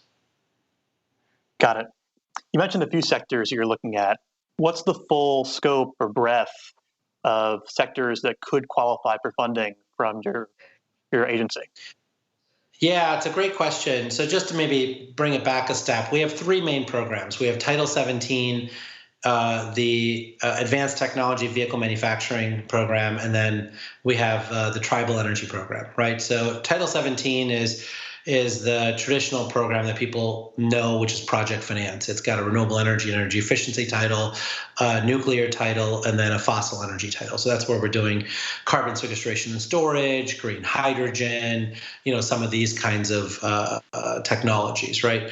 The ATVM program, the Advanced Technology Vehicle Manufacturing Program, is really where we funded Tesla, Ford Motor Company, Fisker. And so these are the kinds of places where you're supporting electric vehicles, the battery manufacturing industry, and then you've got critical minerals, right? So lithium, nickel, cobalt, et cetera, that we would like to process here, including recycling, by the way, of those materials out of existing facilities. And then the Tribal Energy Program is really around figuring out how to get credit into tribal energy. There's been a very successful program with First Nations in Canada around really helping to bring wealth creation to the First Nations through our decarbonization efforts. And we're doing the same here in the United States, where we're bringing, low-cost debt to projects that are 51% or more owned by the tribes. Got it. We got a question from the audience. They ask, which clean energy sector, just lost the question, would benefit most from new funding? Which sector is on the verge of becoming a staple in fighting climate change? Yeah, I think that, as folks know me from my previous comments and efforts, I'd say I still hold the same point of view, right? So I'm within the Department of Energy, and the Department of Energy is excited about lots of things, right? But I would say that what I'm excited about are things that I can get done in the next 2 years, right? Not things that are 10 years from now, right? I'll leave that to other people to be excited about. So some of the things that I think we can really get done over the next 2 years are transmission projects. I think we can get green hydrogen going. I think we can get several projects in the carbon sequestration and storage space going.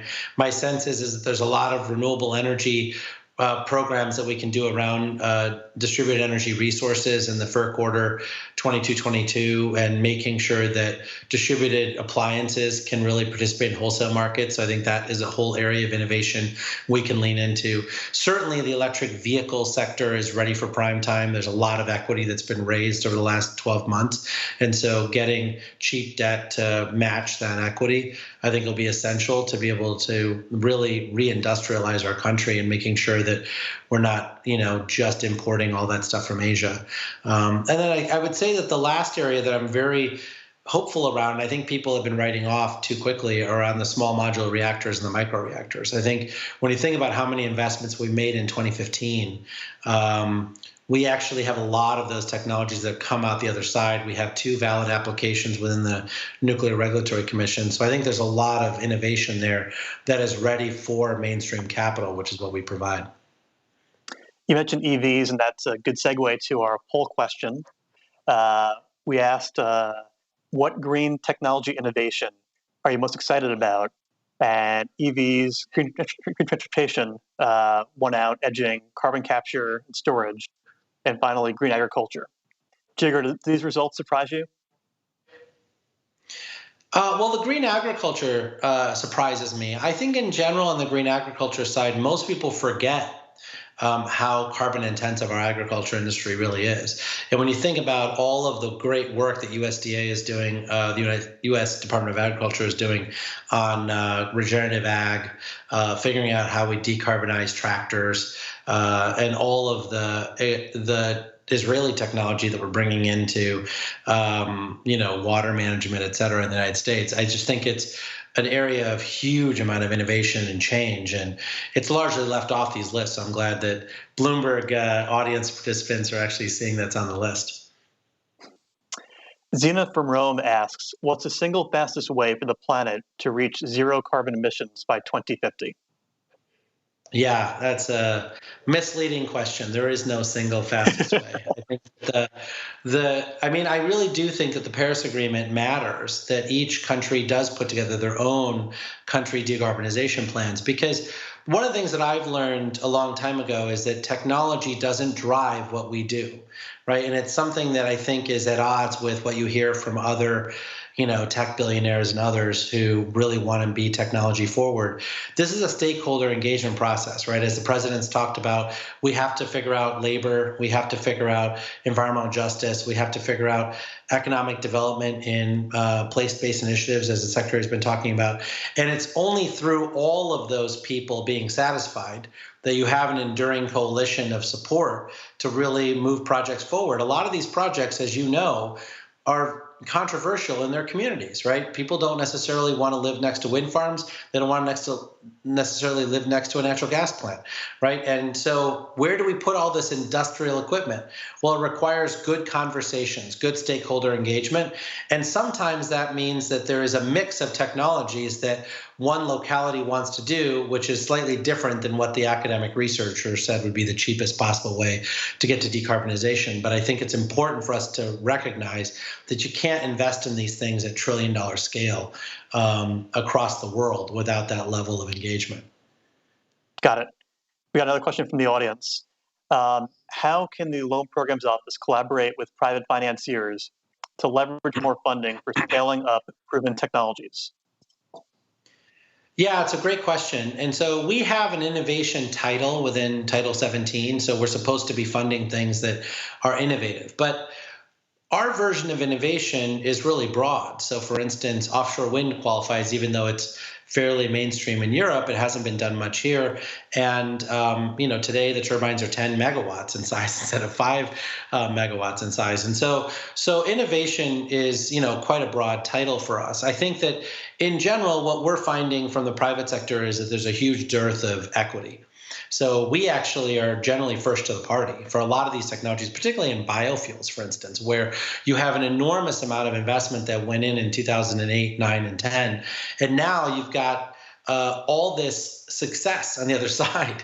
And they're ready for plants 2, 3, and 4. And a lot of the private sector players have gone from an equity standpoint, right? And so I think we're probably $50 to $100 billion short on the equity side for project equity over the next 10 years. And so a lot of what we're doing with the private sector is talking to them about why are they disengaged from these other sectors, which our own modeling groups have shown are necessary to meet the president's goal by 2035 and 2050. And, a lot of them are just saying, look, we don't have experience in that area. We don't really want to gain that experience. And so we're, just bowing out of those sectors. And so finding folks who really want to understand these new sectors, get better returns on equity has proven to be a challenge. And so we're engaging with the private sector to do that. Got it. How soon should we expect to see deals come out of LPO on your watch? Well, they're going to come out when they come out. I don't know that I can predict that yet. As we started from the beginning of the interview, I'm still only 6 weeks into the job, so I gotta learn before I can answer those kinds of questions. But I would say that we have a very robust pipeline. I would say that we already have about $20 billion of deals that are actively going through the pipeline, and another $40 billion worth of deals that have been in pre-consultations that have suggested that they want to apply. So I think we have a very large number of people that are re-engaging with the secretary's leadership, where she's been saying since her confirmation hearing that we're open for business. And so I think a lot of people have heard that call and are starting to engage with us. So I'm pretty excited. I definitely think that we have a lot of interest in the program. We will be able to, be quite active. Got it. LPO is probably best known for a big success in Tesla, but also a big failure in Solyndra. Are you concerned that some loans or loan guarantees your office makes will fail? No, I'm not concerned at all. I mean, the thing about Solyndra, which I find quite problematic and puzzling, right, is that, I think the better deal to focus on is Fisker, right? Like we funded several players in the EV space, right? We had Tesla, we had Fisker, we had others, and Fisker didn't succeed, right? But Tesla did. And so the question is, what do the American people think around the essential role that the Loan Programs Office played in creating Tesla, right? Does it think that the risks that we took and the swings at bat that we took, as the Secretary likes to say, were worth it? Right? Because ultimately, if you're reindustrializing our country and creating good manufacturing jobs in our country, that means that you're going to have to bet on several players in the field. Now, we have to take good bets, calculated bets. For sure, we have to take advantage of global market conditions. We make sure that we're not making bad investments. But at the end of the day, failure will be actually a feature, not a bug. Right? Like if we're doing our job correctly, we should be having some failures in the portfolio. That's the only way we're going to find the next Tesla and make sure that we actually show that level of leadership, not only in our R&D departments where we've proven ourselves to be top notch, but also in our commercialization department, where I think in years past, we've outsourced commercialization to Europe or to China or to other countries and said, well, we'll bring it back once it's been cheaper. And, today I think what the president is saying and the secretary are saying is, no, we want them to commercialize here. We want the American people to benefit from all those jobs and all that manufacturing. Interesting. One of the critiques of LPO a decade ago was that LPO picked winners and losers. How do you sort of educate the American public that might happen? There might be some winners, there might be some losers. Well, I think you're asking a slightly different question than the last one you just asked, right? And so, we will have failure. I think we've admitted that. The Congress has given us money in the form of credit subsidy. That's the whole point of it, is sort of a loan loss reserve. And they allocated $10 billion of loan loss reserve to us, and we basically only lost, less than, I think, 10% of the amount of money they projected, right? So when you think about how much risk they want us to take and how much risk we took, we didn't take enough risk, according to the Congress. And I think when you think about winners and losers, right? I mean, we have plenty of money. So we can fund all of the winners, right? So winners and losers is a combination of hey, we only have one prize to provide, and there are 10 great applicants, and we only gave it to one of them. No, at this point we have a lot of money. So we can actually help everyone who applies who meets our criteria. So I wouldn't say we're picking winners and losers. We are making sure that people meet the criteria set by Congress and interpreted by the White House and, the Office of Management and Budget and the Secretary. So we're funding everyone who meets that criteria. And I think if we run out of money, we can go back to the Congress. And my sense is that they will want us to continue to fund American innovators to create good quality jobs in the United States. Got it.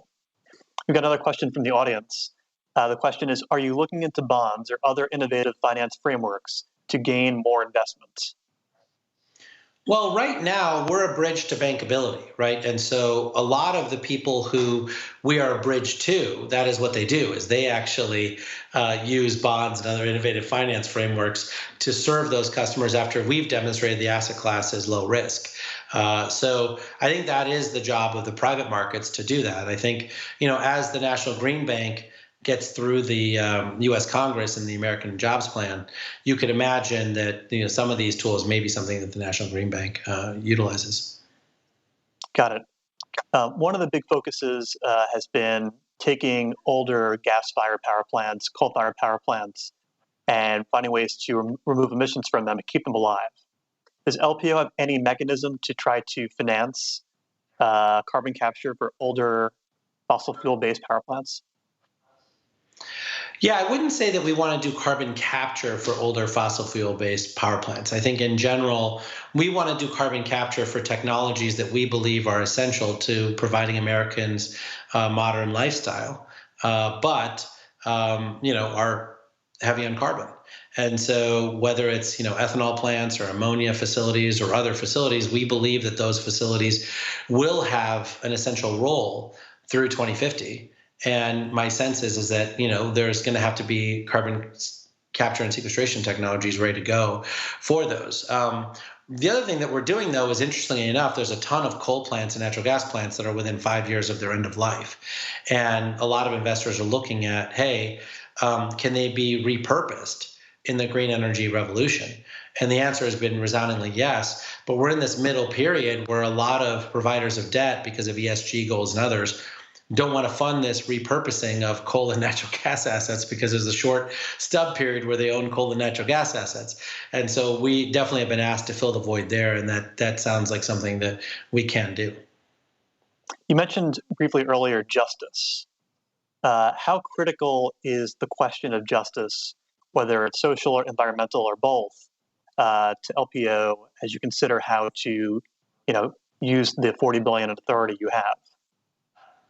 Yeah, it's a good question, and we'll have some big announcements around this in about a month or so. But what I would say is that the clean energy industry is not going to be allowed to go from $200 billion of deployment a year to $1 trillion a year, which we need to be able to decarbonize our electricity grid and our economy, without meeting the needs of environmental justice, labor, and other major constituents within our society. And that's why I think making sure that what we're doing has broader appeal to the American people is so important. Got it. We're getting toward the end of our session. I want to ask you about the number of people you're working with or companies you're working with. When you came in, how many parties were you working with, and what is it now? Yeah, I mean, in general, I'd say that, we've had a huge increase. I mean, we had a lot of folks who had been interested in loan programs office before I came in, but we probably only had, 10 to 20 really serious applications in, and that number has grown tenfold since the secretary has, been confirmed. And so I think her announcement there and her message of deploy, deploy, deploy has really inspired a lot of people to take a second look at the loan programs office. Is there a big gap in financing? Like, there's a lot of interest right now from possible SPACs, institutional investors in Europe, Canada, Australia, New Zealand. Banks want to do renewables. What's the need for LPO? Yeah, it's a good question. We certainly have lots of money floating around the process. For those of us who've been in the sector for 25 years, it's never been a better time to raise money for your company. But I'd say that, an equity-heavy deployment at trillion-dollar scale isn't going to work. I think we all know that. And so there's only so much equity that you could raise and still give your equity investors a reasonable rate of return that they're expecting for all that risk they're taking. And so there needs to be at some point a senior debt piece that matches that equity.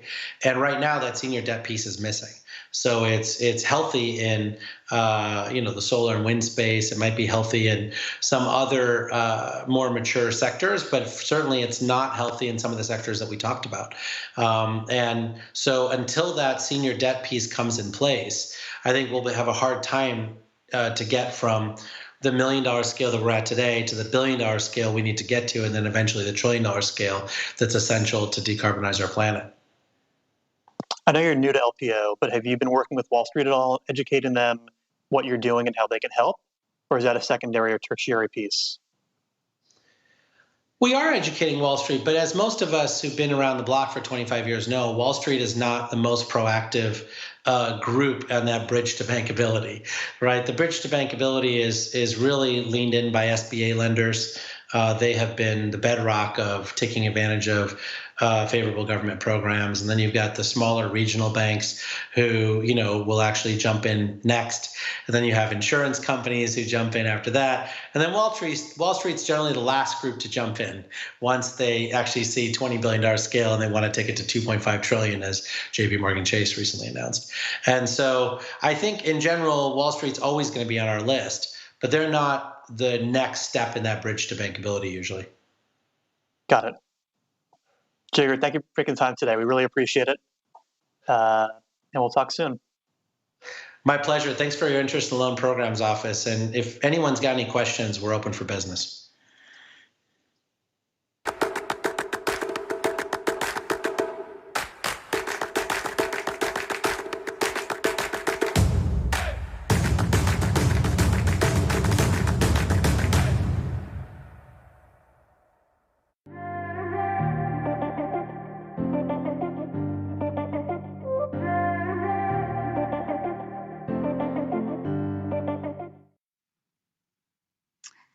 I'm Shonali Bassick, financial correspondent for Bloomberg Television and Bloomberg News, and I'm so delighted to be joined today by Melody Hobson, who's the co-CEO and president of Ariel Investments, and John Oxtoby, who's the director of ESG investing at Ariel. Thank you both for joining us. Thanks for having us. Melody, I'd love to start with you, given your role as not only at the head of Ariel, but also on the board of corporations across America, chair of Starbucks, on the board of JP Morgan. When you look at this past year and moving forward, what to you is the most significant way you think the role of a corporation is changing when it comes to ESG matters? What I would say is ESG is front and center in corporate America in a way that it hasn't been before. I tell people this is not a fringe issue. The train has left the station. Investors care about it. People who work inside of corporate America care about these issues. And certainly we see that with just the broader community and the broader society. What has changed also is that some of these conversations have really surfaced in a new and different way. And I think that that has left corporations with no other choice but to engage around a number of these issues because, again, they're being asked by various constituents. So, you had mentioned investors as one of those stakeholders, right? And John, this is a great place to get your opinion on this. We're seeing, BlackRock's Larry Fink just saying to our team this morning, activism, right? We are seeing, others like Neuberger Berman vote with their feet this proxy season. I know it's a big question among our audience as well. How can investors use their own power during this annual meeting season to create change, especially around sustainability issues? Well, that's a great question. And you're right, in the larger ESG conversation, there has been a lot of focus on these large passive or thematic strategies and perhaps a little bit less on the role of active managers in pushing companies forward on these issues. And we're seeing a unique dynamic in the small and mid-cap space in terms of the sustainability and ESG conversation relative to that of the larger companies, where you're reading headlines every day about new net zero targets, for example. But many small cap companies that we invest in don't have a single full-time resource dedicated to ESG, let alone climate.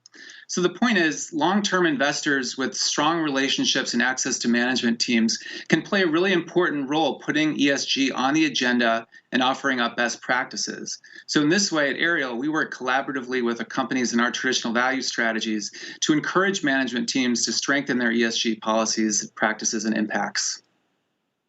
Well, that gives a good, you had mentioned small and medium-sized companies. Large companies have come out and made all of these, promises about net zero and others, right? Melody, what are some very tangible things you're seeing among your peers in the industry also that are changes that others should learn from? The first one I would say that is near and dear to us at Ariel are statements and then actual backup around issues related to diversity and inclusion. We've seen a couple of things that I think are meaningful that can ultimately affect real change over the long term. The first is that you're seeing more pay tied to outcomes related to diversity. And I've been saying this for years, you get what you incent. So seeing those incentives aligned to the outcomes that companies say are mission critical to their future is a very, very good thing.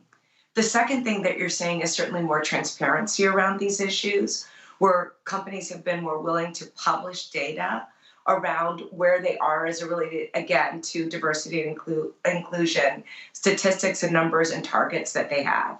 And thirdly, targets. There was this debate around targets and quotas, and I've been a big proponent of targets. We're seeing people set goals, which is what we do in corporate America when we want to be able to measure our success, set goals around these issues. So while in so many ways this would be obvious, it's great to see these practices finally come through and ultimately be more widely adopted.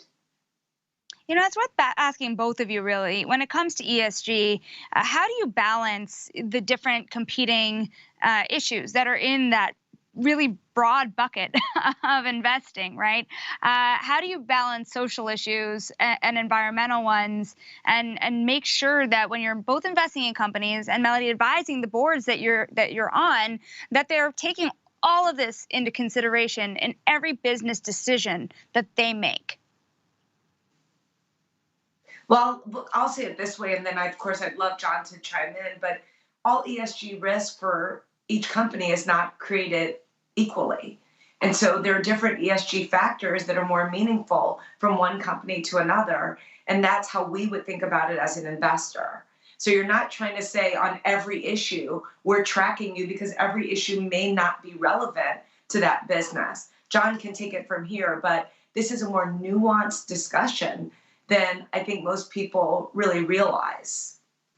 Yeah, that's exactly right. And I would just point out, we look at ESG really through a lens of financial materiality. So for some companies, environmental issues are going to be more material for a given company. In other industries, social issues are going to be more material, and performance on those issues is going to be different and more important in certain industries and certain issues than on others. So that's really something that's aligned to what we're seeing best practices in the market, whether it's incorporating the SASB, Sustainability Accounting Standards Board framework, or other best-in-class frameworks that we encourage our portfolio companies to be disclosing on, and we tell them that we're tracking their performance on.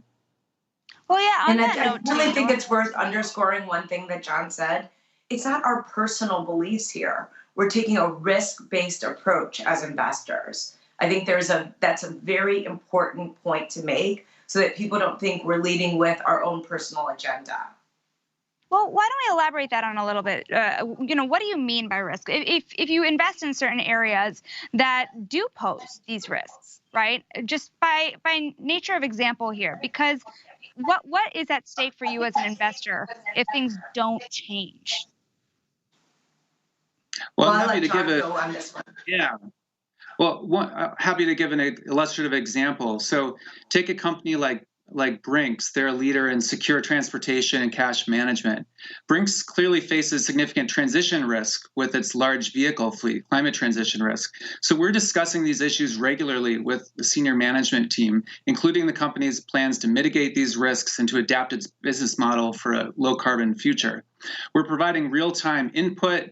We're providing advice on their ESG journey. So anywhere from adopting, expanding their ESG disclosure to setting what are the appropriate metrics and targets, understanding their strategies to reduce their emissions through lighter vehicles, cleaner fuel sources, expansion of electric vehicles, route efficiency. Again, this is a good example of how investors can help put ESG issues on the agenda and encourage companies to take real change.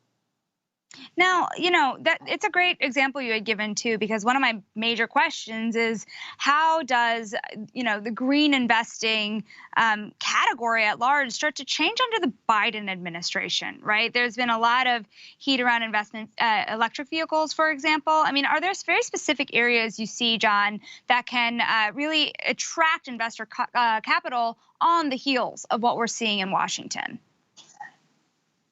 Absolutely. You mentioned electric vehicles. This is an issue that we're following closely. EV infrastructure investment is not just going to be relevant for companies like Tesla and GM and battery companies, but it's also going to be relevant for not only Brinks, like I just mentioned, or other companies with large vehicle fleets. Stericycle is another company, the medical waste services provider in our portfolio. So it has real implications for those types of companies. It also has implications for companies that have exposure to the electric vehicle supply chain. So for tools manufacturer Stanley Black & Decker, for instance, greater adoption of electric vehicles is a growth catalyst for its automotive fastening business. They're seeing 2 to 4 times more content potential for EV and hybrid vehicles than they do in their internal combustion engine business. Axalta is another good example of this. They're an automotive paint and coatings company. Electric motors are going to require many more insulation coatings than compared with the internal combustion engine. So that's another example of a growth opportunity that's really tied to this opportunity. And both of these examples, I think, are just great evidence of how we think about things at Ariel, how our bottom-up rigorous value investing process then intersects with some of these more macro ESG trends. And one of the things they also show the examples is that you raise the political piece. These companies are thinking about the bottom line. That is what is driving the outcomes that we're talking about. It's not about who's in the White House. It's about over the long term, what's in the best interest of the business. And again, that's the lens through which we are looking as investors. Can you help me understand kind of the power of the investment community and how it works as it bands together on certain issues? You know, John, you had mentioned Axalta. In my mind, you know, that's a company that's changed private equity hands, right? You've seen it go through multiple phases. This upcoming weekend, you know, we have Warren Buffett's annual meeting too. They're facing shareholder votes and resolutions. I spoke to George Walker of Neuberger Berman about this last week, and you know, the idea of getting more investors on board with certain causes. You know, when you talk to your peers in the community and the investment community, you know, what are some ways that really there are power in numbers when it comes to seeking changes that, as you say, Melody, will ultimately impact the bottom line, right? What you guys get out of this at the end. Well, I'll start, and I'll say at least my conversations with our peers is that ESG is very much on the front burner. Even for companies that don't hold themselves up as ESG managers, they are incorporating ESG questions in their conversations with management. They are incorporating some lens through which they think about ESG in what they're doing in ways that have not existed before. When we look at presentations of our peers, their pitch books, you're seeing pages devoted to ESG. So it is now getting further embedded in the investment process in firms in real time. And we're going to see that collective attention ultimately have a lot of potential power and influence over the long term. Of course, people like Larry Fink have been out front on this issue for a long, long time. But it's now starting to coalesce, it seems to us, to be a broader industry conversation. You know, I do want to shift gears just a little bit because I want to talk about the importance of measurement. And I'd love both of your opinions on two different areas, actually. John, maybe starting with you on measurement when it comes to green issues, because we are at the forefront of I know Melody had said it's not about who's in the Washington, but there could be significant changes here in terms of what investors get when it comes to disclosure. John, as an investor, what do you need? What are the metrics that you would like to see in this kind of new era of disclosure? Sure. Well, we're seeing lots of momentum and progress on this front, and we're encouraging companies to put out material ESG disclosure aligned to the SASB framework. We're encouraging companies to set environmental targets. And there's an important distinction here that we should also make between the small and mid-cap side of the market and some of the larger companies. A lot of small cap companies have not even yet started reporting greenhouse gas emissions, let alone set GHG reduction targets or reported material ESG disclosures aligned to SASB. So, and as you might expect, small cap companies are underrepresented among those who do report SASB disclosure. And it's a pretty big gap. So small cap and micro cap companies represent over 75% of the companies in the Wilshire 5,000 total market index, for instance, but they're only 25% of SASB reporters. They're only 18% of those that are setting science-based targets. So again, they're starting from a lower base, a lot of these smaller companies along their ESG journeys, but we're seeing a lot of momentum and progress. In our own traditional value portfolios, between 2019 and 2020, we looked at the number of companies that have set science-based targets or provided SASB-aligned reporting.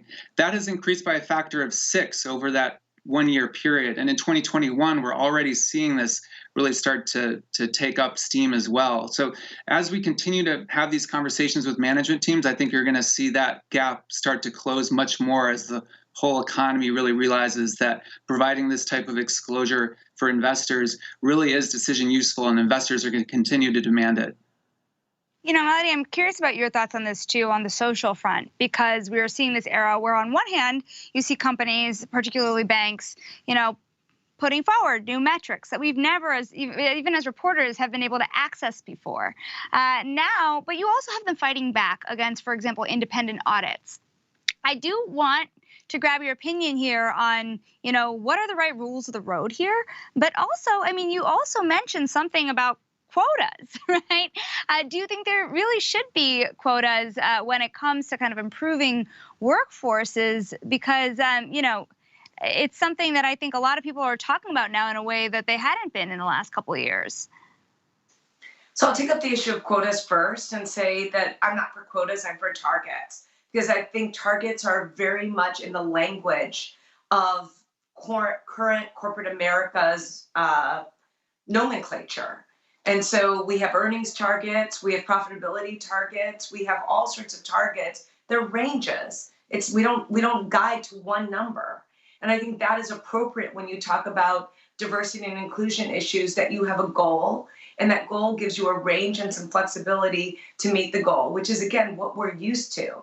So I'd like to stay within the realm of what we have adopted as policies and procedures on other things that we measure inside of corporate America, which is why I like targets over quotas, where it's a hard number and it's a make or break issue with a quota.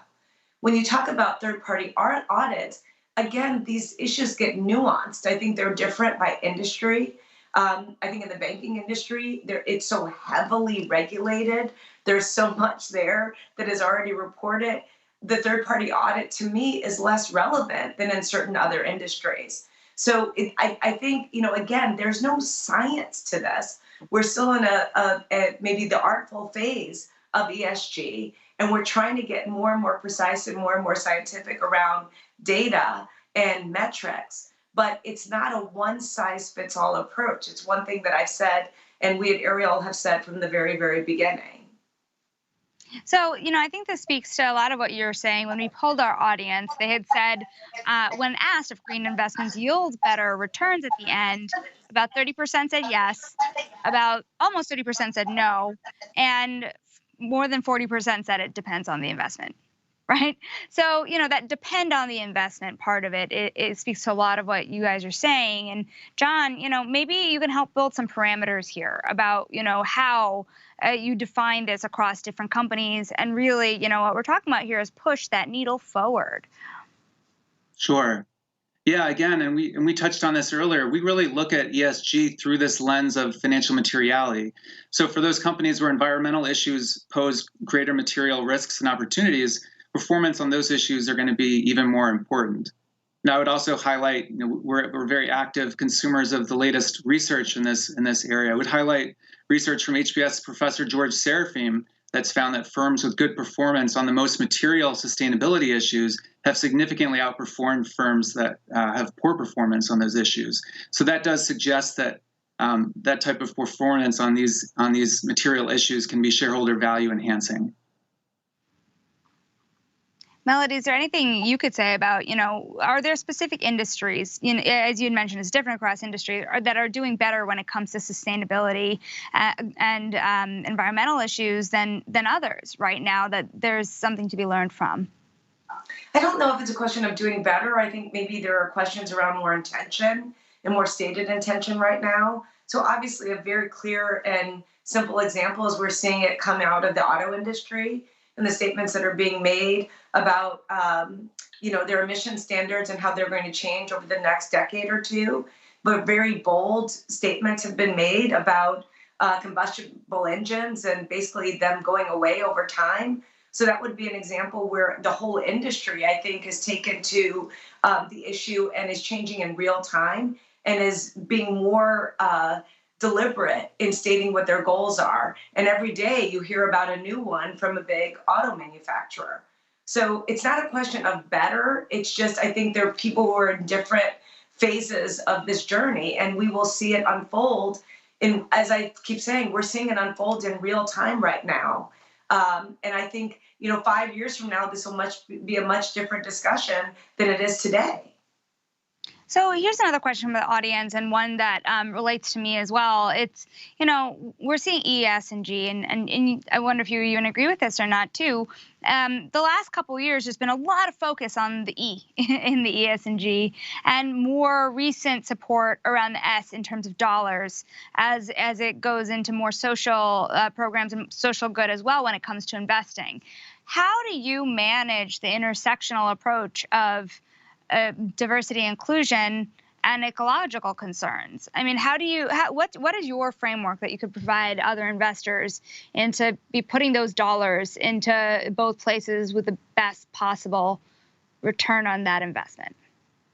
Well, I'll just start by just saying that for years I used to say that ESG to me, if I were to actually draw what it was, to show people where the emphasis was, it would be a capital E and a smaller case S and G, because I thought the E had really overwhelmed the S and G, and they weren't standing there as equals, as I think many intend them to be. But John can speak directly to how the D&I and the ecological concerns can be at times considered together. Yeah, I mean, I love the premise of the question, because too often these are viewed as different silos that aren't interrelated and don't recognize that texture and nuance to it. Take the issue of climate change. This is not just an environmental issue, this is an equity issue. The faster that we can transition to a low carbon economy, the more we're going to avoid the worst potential effects of climate change and their outsized impacts on our most vulnerable communities. You saw this with the Texas blackouts recently, where communities of color were by far the most impacted. So that's just one example of how climate is just as much a social justice issue, a social issue, as an environmental issue. And I think the other point that we would make, and my colleague Leah Yablonka and I published a piece in the Chicago Booth Review, the academic journal, last month on this, on the importance of racial wealth inequality. A lot of the evidence points to the racial wealth gap as having major implications intersecting issues of health and housing and education and ecological and environmental justice types of issues. So these are very interrelated. And I think in particular, looking at the wealth gap and what we can be doing to tackle this is going to be a really important part of the conversation looking forward. Melody, I'd love to give you some closing thoughts on that too, because this is something I know we're all grappling with this year. Well, I was going to say, to that point, I've made the point on many occasions that the social unrest that we have in our society has a huge component of it is economic. It is economic inequality that leads people into the streets. It's the racial inequality is clear, and we see it front and center right now in terms of the differences in outcomes for people of color in our society in a myriad of scenarios. But one big underpinning issue that exists in all of these conversations is the economic inequality. And until we actually deal with that, we will have persistent problems in our society. I really appreciate both of your time here today, and I can't wait to keep on having this discussion about two very important things that matter in the next realm of investing. So thank you both for your time, and we'll pass it on to our next panel. Thank you. Thanks so much.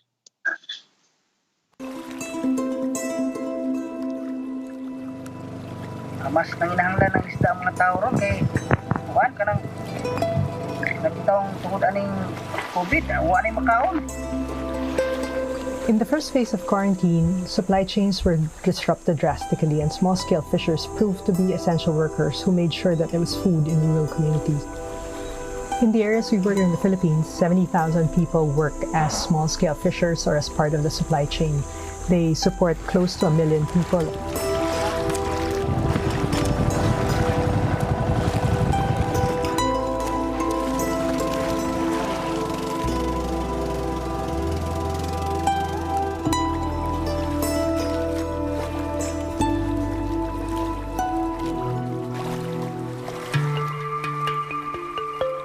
Our Vibrant Ocean Initiative works in more than 10 different countries that together make up about 80% of the fish that are caught around the world. We have great partners like RARE. In the Philippines, they've worked with hundreds of mayors and local governments to set aside really critical areas and be able to get rid of the most destructive fishing practices and protect their local fishing resources for their own health and livelihoods.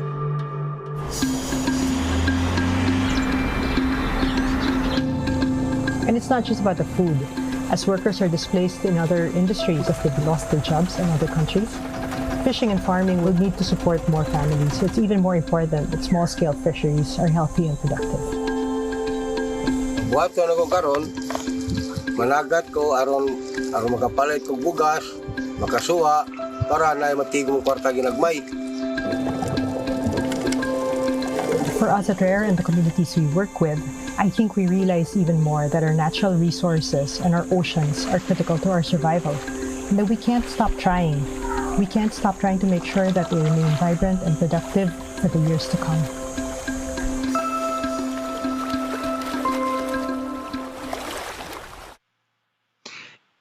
Hi, my name is Tom Zaki, and I'm the founder and CEO of TerraCycle and Loop, and I'm just real pleasure to be here today. It's a great honor to share with you how we look at eliminating the idea of waste and what we've learned about the journey around the circular economy. I will be taking questions at the end, so please do send in your questions so that we can answer them at the end of this discussion. As a little bit of background, in case you may not know who TerraCycle is, we've operated for 20 years across 22 countries nationally, both as a nonprofit and as a for-profit organization, trying to think about how do we move systems that today are linear, effectively take, make, waste, and start bending them to become a circle and then tightening that circular economy. Just to share with you a couple of the lessons I've learned along the way is, if we think about the first bend in a circular economy, typically it begins with recycling, being able to collect and recycle something into something else. Now, the biggest learning here by far is that we many times think about recycling as, can something be recycled, is what renders something pragmatically recyclable in our local supply chains. And in fact, what makes something recyclable is instead whether a garbage company can make money doing so. So at TerraCycle, we focus on how to recycle things that are hard to recycle, from your cigarette butts to your dirty diapers. And since it's an economic issue, we can solve it simply with economics. If stakeholders, whether manufacturers, governments, retailers, even individual consumers, are willing to pay for whatever it costs to collect the waste and process it minus the resulting value, if that cost can be funded, noting that could be done voluntarily through private enterprise or legislatively through EPR and deposit return schemes, then we can recycle anything. Now, if it's done voluntarily, it is very important to generate more value than cost, and this is what allows these platforms to live. Because through this type of thinking, anything can be recycled, whether cigarette butts, shredded and the ash tobacco paper composted and the filter made into products like these, today collected and recycled across 400 cities around the world. Whether it's aerosol containers into exercise parks or flip-flops into jungle gyms, anything can be recycled. Even PPE today all over the world being recycled at supermarkets, from Carrefour in France to Kmart in Sydney in Australia, all the way to car seats at retailers like Target and Walmart. Even dirty diapers, which are now live in Holland and soon expanding to Japan and France. In this way, we can recycle everything, but the key is we have to think about the value equation and making sure that there are infused actors willing to fund these processes. And then they can scale. They can become larger systems, like pictured here in Germany, all the way to massive recycling systems, as you can see here recently what we deployed in partnership with ASDA in the UK. And this starts bending the circular economy so that we can recycle things. But as you notice, it's not quite a circle yet. The next step that we have to really think about as manufacturers is how do we integrate waste back into our products? And there is a big challenge in this. You know, many organizations, many consumer product companies specifically, have committed to using massive amounts of PCR or post-consumer recycled content in 3.5 years by 2025. But we design our products from a virgin mentality. And what I mean by that is we think about what virgin plastic can do in the characteristic of economic performance and physical performance of a material, and what tends to be able to make goods then are municipally sourced beverage containers. And that means that many areas of the world, our rivers, our oceans, our lakes, our inner cities, our Aboriginal communities, our natural environments are covered in waste that is today not being cleaned up. So in the long run, we have to really think in product design on how do we design into what waste is capable of. Not just the very best of waste, like municipally sourced beverage containers. In the short term, though, a way to unlock this is to leverage the power of narrative. For example, we started this with P&G collecting and recycling beach plastic from all over the world, generating products like this, the world's first shampoo model, with 25% from such material. This archetype of leveraging narrative to clean up these important supply chains while we rethink the way we design products can go from the bottom of our ocean to the very top of our mountains. We're actually now working with a Swiss watch company to clean up the top of Mount Everest so that the oxygen tanks and heating elements that are abandoned there can be used to make their watches.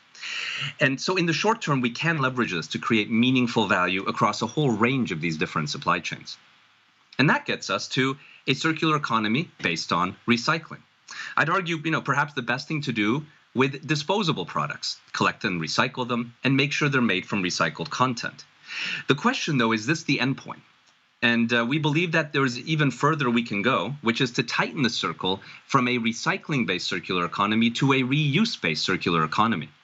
Now, as we evaluated reuse, we've realized that reuse already exists at scale all over the world. In the United States, for example, our propane tanks are highly reusable, just like our beer kegs.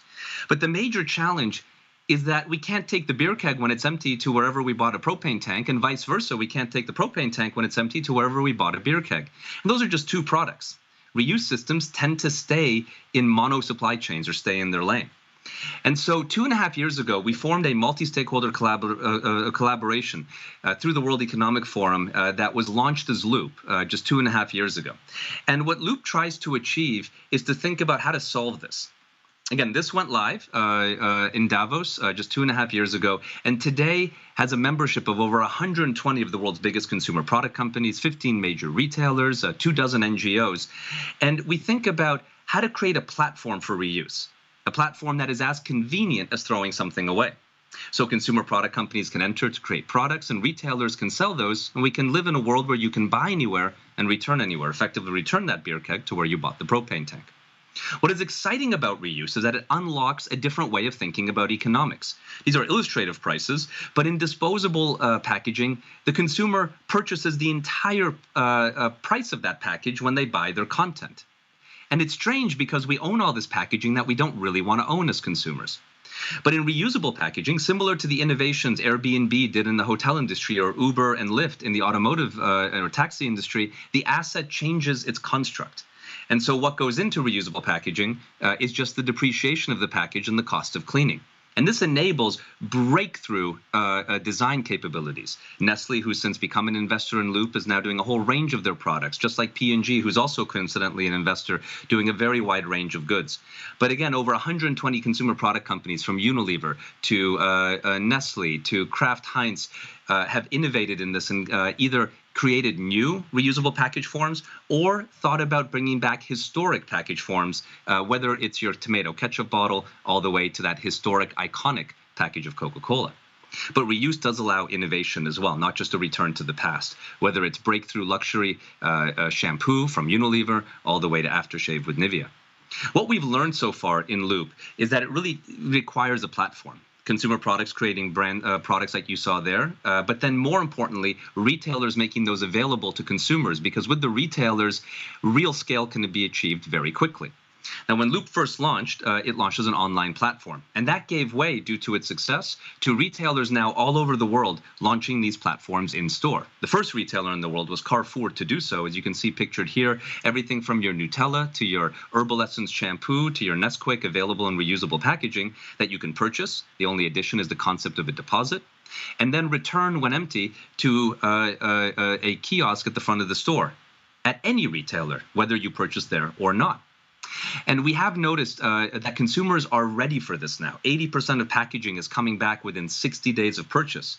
Also, consumers tend to be not so sensitive to the price of a deposit, while they do wish the value of their content to be reasonable. From there, all of this waste effectively goes into the reuse waste management function, which Loop operates. With facilities now in 6 countries around the world, picture here is in the UK, we formed leading partnerships with companies like Ecolab, who have embedded their cleaning facilities into our operations, cleaning at the very highest of standards, which we found is incredibly important, especially in this time of pandemic. But with good professional cleaning, consumers are very open to reuse ecosystems, frankly, just like we're comfortable at a dentist having them use reusable tools in our mouth and don't question that because we trust hygienic cleaning practices are taking place. What has suffered, by the way, during the pandemic is consumer-driven reuse, taking your cup back to a Starbucks to have it refilled, or shopping with a reusable shopping bag or a dispensing station at a retailer. Now, we do believe, this is the biggest learning we've had, is that what consumers need in sustainability is first and foremost convenience. then features and benefits, and then to achieve that convenience and those features and benefits at the right value.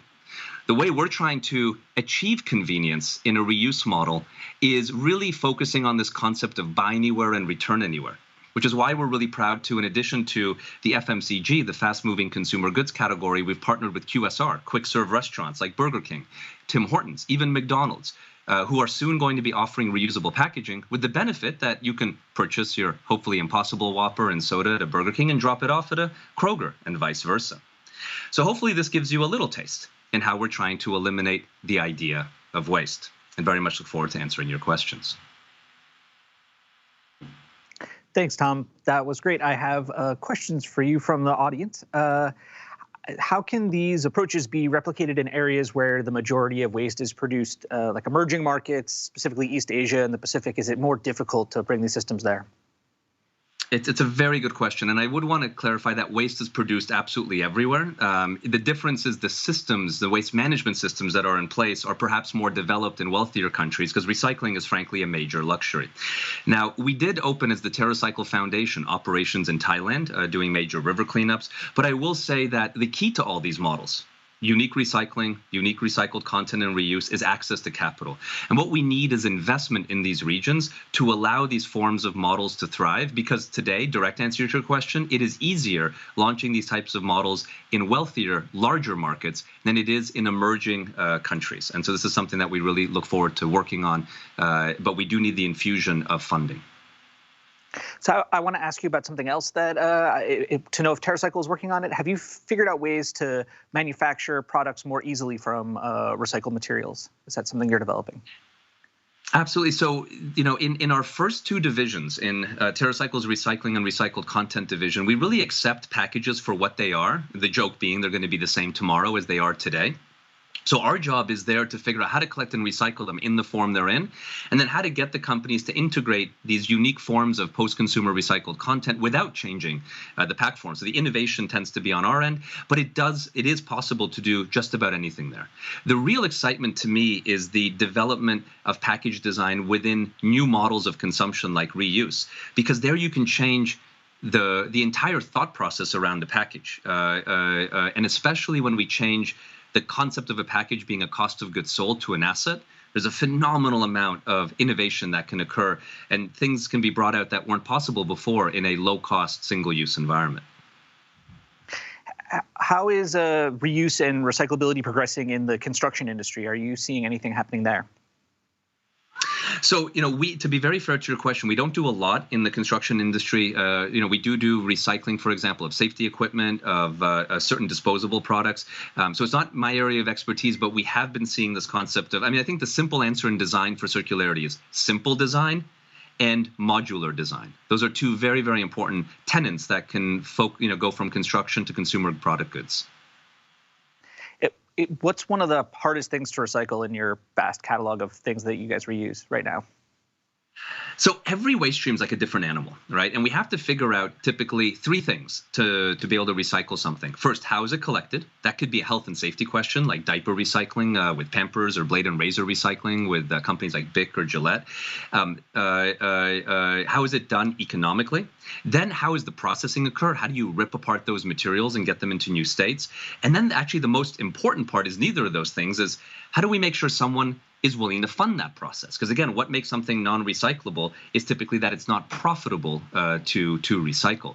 And so for us, where we see challenges are where there isn't a stakeholder who overall feels ownership over that waste stream. If it's a packaged product, the brand whose logo is on it's going to feel a lot of ownership, or the retailer who sold it. But the more generic that object is, the more it's shared across more industries, it's no one owns it, and it's sort of like our commons, right? Where no one owns it, they get highly polluted, and people don't invest into solving it. So that's what we always try to attribute, is how do we get someone to uniquely care about that particular type of waste as they do something that their logo may be on.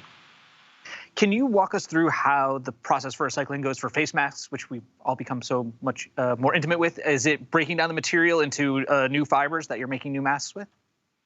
Absolutely. So TerraCycle has been recycling PPE for over a decade now. Noting PPE is very common in food facilities, food manufacturing facilities, pharmaceutical facilities, and so on. And of course, the pandemic has brought those into general consumer use. So today we collect in a variety of different ways. And net, the face masks and gloves come into one of our facilities where we first separate out gloves and face masks. They do get processed separately. Gloves themselves get separated from latex and nitrile because they're different types of material. The gloves from there are sent through a very cold temperature process, which makes them brittle, so we can then turn them into a powder. And then from there can be integrated into products like mats and flooring surface and things of that nature, where that characteristic of rubber, vulcanized rubber, is really helpful. In masks, they get shredded. We separate the elastomers from the non-woven plastics that make up the front of the mask. These are disposable masks, that is. And then take out on the nose is usually a metal guard. Once you get each of those separated, they can all be recycled into their new components. And then that's basically how face mask recycling works. Well, thank you so much for being with us today and walking us through TerraCycle and Loop. Really appreciate it. It's my pleasure.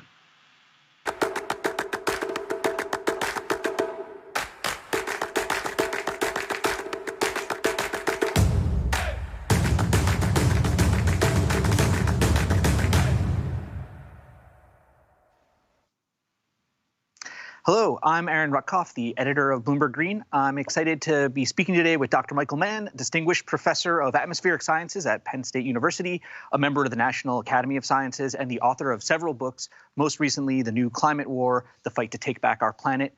He's exactly the sort of scientific expert that members of Congress turn to again and again when weighing action on global warming. You can submit your questions for Dr. Mann, and thank you so much for joining us today. Thank you, Aaron. It's great to be with you. We last spoke 7 months ago. It was Bloomberg Green's first big virtual summit. It was September. It was the thick of the U.S. presidential race. And our conversation focused a lot on the tremendous stakes for climate change that election presented. At one point, you said, I think only partly joking, that if Donald Trump was reelected, you would think it would be time for us to look for another planet. So it's President Biden instead now that we're speaking again. And I want to start there. Biden just concluded a 2-day summit. There were 40 world leaders. He presented a new target to cut emissions in half by 2030. So in your estimation, is this what a climate-focused presidency looks like? Yeah, I mean, as dark a time as it was under Trump when it comes to climate action, it's really a very bright time right now. Much more favorable atmosphere for meaningful climate action than we've seen in years. And indeed, I think Joe Biden, to some extent, surprised even the critics who were concerned that he wouldn't take the climate crisis seriously enough, that he wouldn't actually implement actions to deal with it. He has, in fact, moved forward with the boldest agenda on climate of any president thus far. That array of executive actions that he issued now a couple months ago that really touch on every aspect of modern life, really using the government, an all-government approach to make sure that we take into account climate-friendly solutions and climate action in every sector of our government. And so it's a good time if you're looking for leadership, the reestablishment of leadership on the part of the United States. It's there with the Biden administration, and that's changing the entire global conversation. It's actually bringing some intransigent actors to the table, forcing folks like Scott Morrison of Australia to at least talk a better game on climate. We'll see if he walks the walk. Now, I was wondering from your perspective what it's like to see not just the president of the United States, but sort of world leaders in greater alignment. It must be almost like a different world from the one where you present your famous hockey stick graph showing temperature rise, going back 1,000 years and with human action in the 20th century, and seeing it kind of shrugged off by political leaders in the late 90s and early 2000s. So can you kind of talk about that? Like, what is it like to see things changing so dramatically today? Yeah, I mean, it is. It's a dramatic sort of change in the landscape. And in essence, it's the end of what I would call the old climate war, which was the effort by fossil fuel interests and those promoting their agenda, conservative politicians, fossil fuel industry groups, the effort to discredit the science of climate change, to deny that climate change is happening, to attack the science, to attack the scientists. And I found myself at the center of those attacks more than 2 decades ago when we published the now iconic hockey stick curve. But today, the impacts of climate change are no longer subtle. People can see it playing out in real time on their television screens, in their newspaper headlines, in their social media feeds. And that means that the forces of inaction, what I call the inactivists in my new book, well, they haven't given up, but they've certainly shifted their tactics away from denialism to this array of arguably more insidious tactics that are aimed at slowing the transition away from fossil fuels towards renewable energy, based on deflection, diversion, division, and even doom mongering. If they can convince us it's too late to do anything about the problem, it potentially leads us down the same path of inaction as denial. So we have to recognize these tactics, and I lay them out in the book, because they are now really the only obstacles in our way when it comes to really addressing the climate crisis meaningfully. So let's stay there with this idea of the difference between deniers and delayers.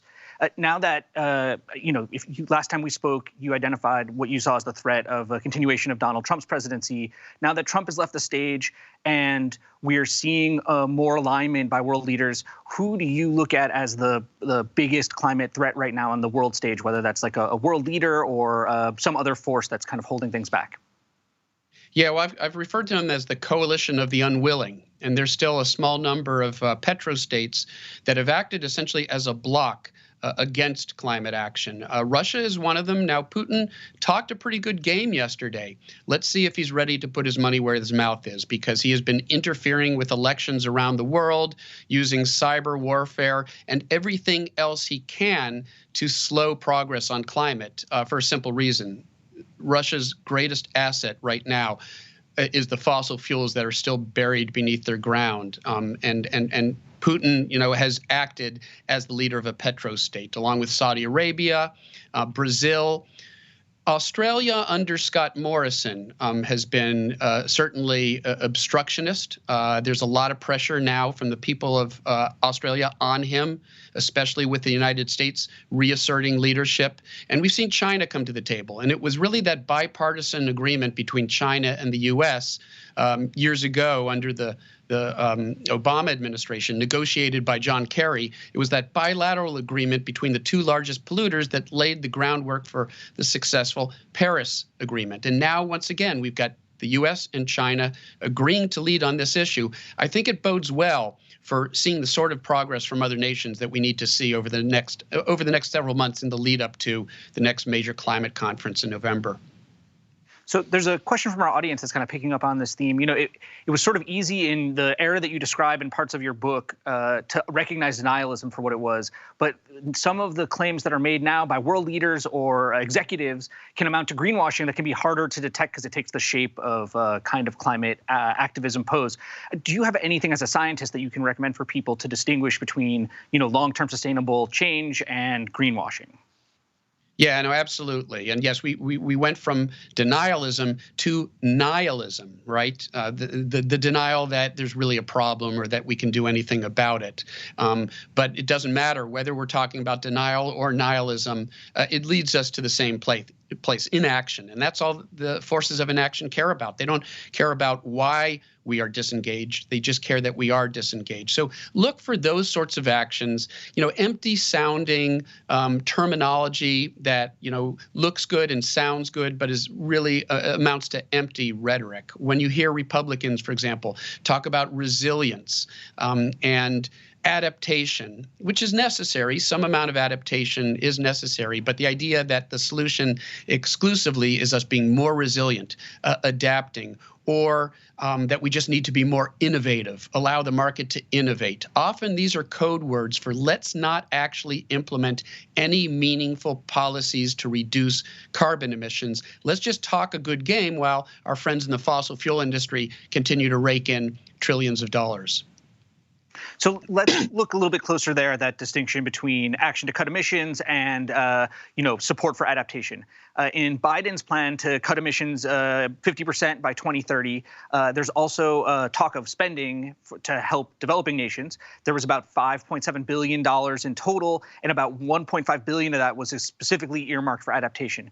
I'm curious, what's your sense of the breakdown there? Is that the right amount to be spending on adaptation? Is it insufficient in general as an amount to be spending to support developing nations? What's your view? Yeah, and when it comes to those sorts of questions, I try not to be too prescriptive in what I have to say, because after all, I'm a scientist, not a politician, not a policy specialist. But what I can tell you is that we do have to address each of those things. The former presidential science advisor under Barack Obama, a good friend of mine, John Holdren, once said that the solution, what we do about climate change, is going to consist of three things: mitigation, preventing that climate change that we can still prevent; adaptation, adapting to those changes that are now inevitable; and suffering. And what he really means by suffering is, look, especially in the developing world, they have less resources, they have, less resilience, and so it is incumbent upon us in the industrial world, those of us who have this legacy of having had 2 centuries of cheap access to dirty energy. It falls upon us to make sure that they have the resources to both adapt and cope with the impacts that they're already feeling, and we have to help them leapfrog. We don't want them going through the fossil fuel stage that we went through. We want to provide them with infrastructure and technology that help them leapfrog past that to a clean energy economy. It's doable. It's a win-win for all of us. So I now thinking about the United States, there's been a big push with the Biden administration and a lot of the activist movements like the Sunrise Movement to link the push for climate justice to ongoing movements for racial and economic justice. Has the Black Lives Matter movement changed the way you think about your role as a climate scientist? Well, it's changed the way I think about my role as a person, and my role as a climate scientist is sort of inseparable at some level from my role as a person. As a person who has observed that injustice, who's been troubled by issues of racial division and injustice, and was horrified by that unprecedented outburst of vestigial racism that we saw play out in the storming of our Capitol back in early January. And it really brought to the fore issues that had been simmering for some time, fundamental issues of cultural and racial justice. And look, that is inseparable from issues of climate justice. Those who had the least role in creating this problem, that is, those with the least wealth, those in the developing world, future generations who had no part in our history of fossil fuel extraction, they're going to bear the brunt of this impact. And that makes it fundamentally an issue of ethics, of our ethical obligation to help out those who have the least resources, who have the least resilience. And so there is no way to separate issues of climate justice ultimately from the issues of social and racial justice that are playing out today. I hope that we are going through a tipping point that will position us far better to address all of those underlying structural challenges. So a question from the audience has come in that wanted to ask you about your general level of hopefulness that we'll be able to mitigate the effects of climate change. I want to ask you specifically, when we look at the goals that the world leaders put forward at an event like we saw last week, one of the ways we take the measure is to try to gauge whether it'll be enough to prevent 1.5 degrees of warming. That's one of the thresholds in the Paris Accords. So looking today at the change we've seen over the last several months, are you more optimistic that we'll be able to stop things before 1.5 degrees? Yeah, I was cautiously optimistic even before this summit. And when Joe Biden came forward with a very bold pledge to reduce our carbon emissions by a factor of 2 within, the next 9 years before 2030, the science and the scientists have been saying for some time that that's actually what we need to do globally to avert 1.5 degrees Celsius, 3 degree Fahrenheit warming with any degree of confidence, with any degree of reliability. We really do have to bring those emissions down by a factor of 2 globally to have a good chance of doing that. And if we exceed that amount of warming, we will see some of the worst impacts of climate change play out. But make no mistake, I mean, dangerous climate change has already arrived.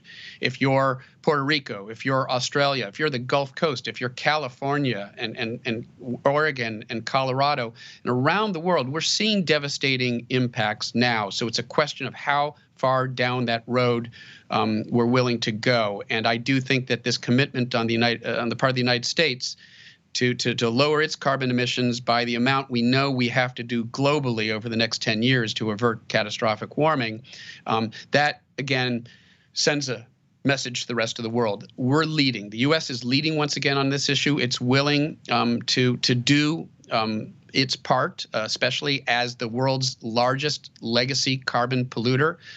We're willing to do our part. We're willing to lead. I think it's going to bring other intransigent actors to the table. And I think we can now envision several months from now, when we arrive at the next conference of the parties in November, COP26, this international climate conference, I think we will see other pledges from other polluters that put us pretty close to that path we need to get on. Not all the way there. We're still going to have to do a whole lot of work, but at least we're bending that curve downward, and in a way that allows us to still preserve this livable climate. We have not yet exceeded the limits of a livable climate, and we're taking the actions now necessary to try to ensure that we don't. So that very perfectly anticipates the next question from the audience, which is just how to measure COP26.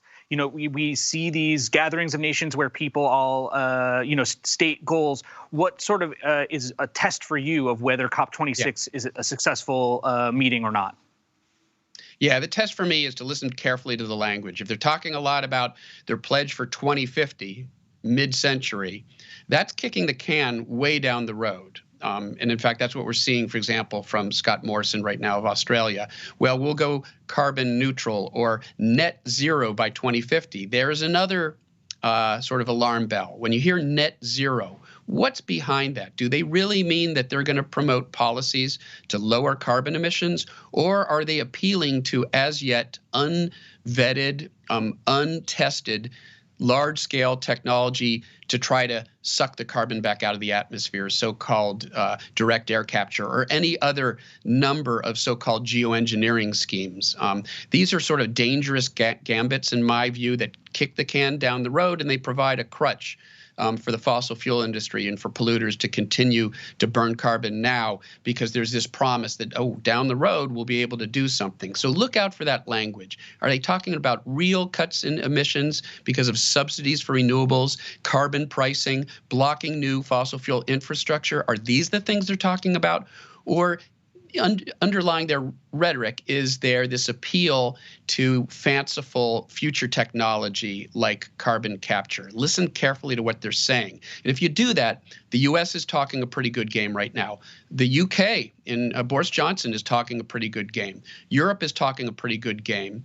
But Russia, Saudi Arabia, Australia, Brazil, a long ways to go.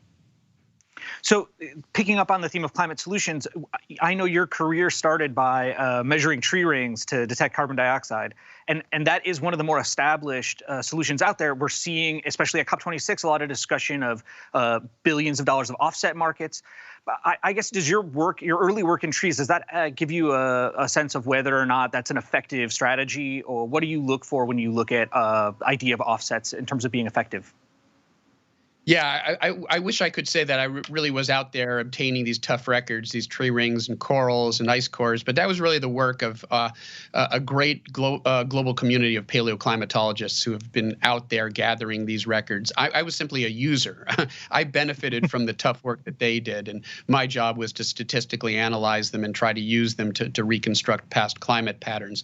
But I have been out there once or twice coring trees with other tree ring experts to establish my field bona fides, I suppose, a little bit. And I can tell some interesting stories about that as well. But what I can tell you is, just as a scientist who's immersed in the underlying science of, terrestrial ecology, which is important to assessing, the role of the natural carbon cycle and carbon burial by the oceans or by life on land, by plants on land.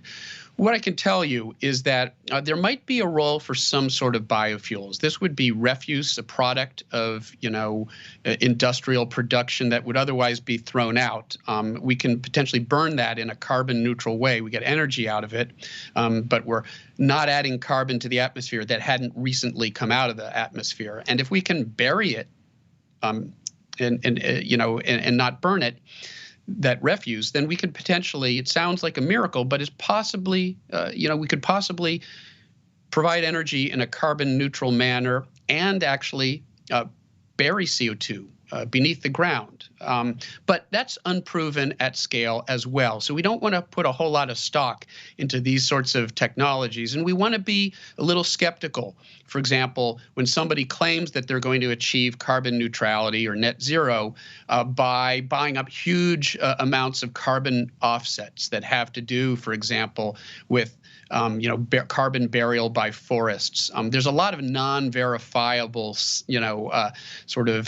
activity in that domain, and we have to be very skeptical about it, especially because we've been reminded in recent years. I was reminded by those unprecedented wildfires, those bushfires down in Australia when I was down there on sabbatical last year, that all of that carbon that we might have thought we had buried beneath the surface can come right back out when we have massive forest fires. And Australia, in that one summer, produced more carbon pollution through the burning of those forests than it had produced that entire year through fossil fuel burning. So we want to be very careful about putting too much weight on claims that we can massively draw down carbon naturally. What we really have to, we're really good at putting carbon into the atmosphere.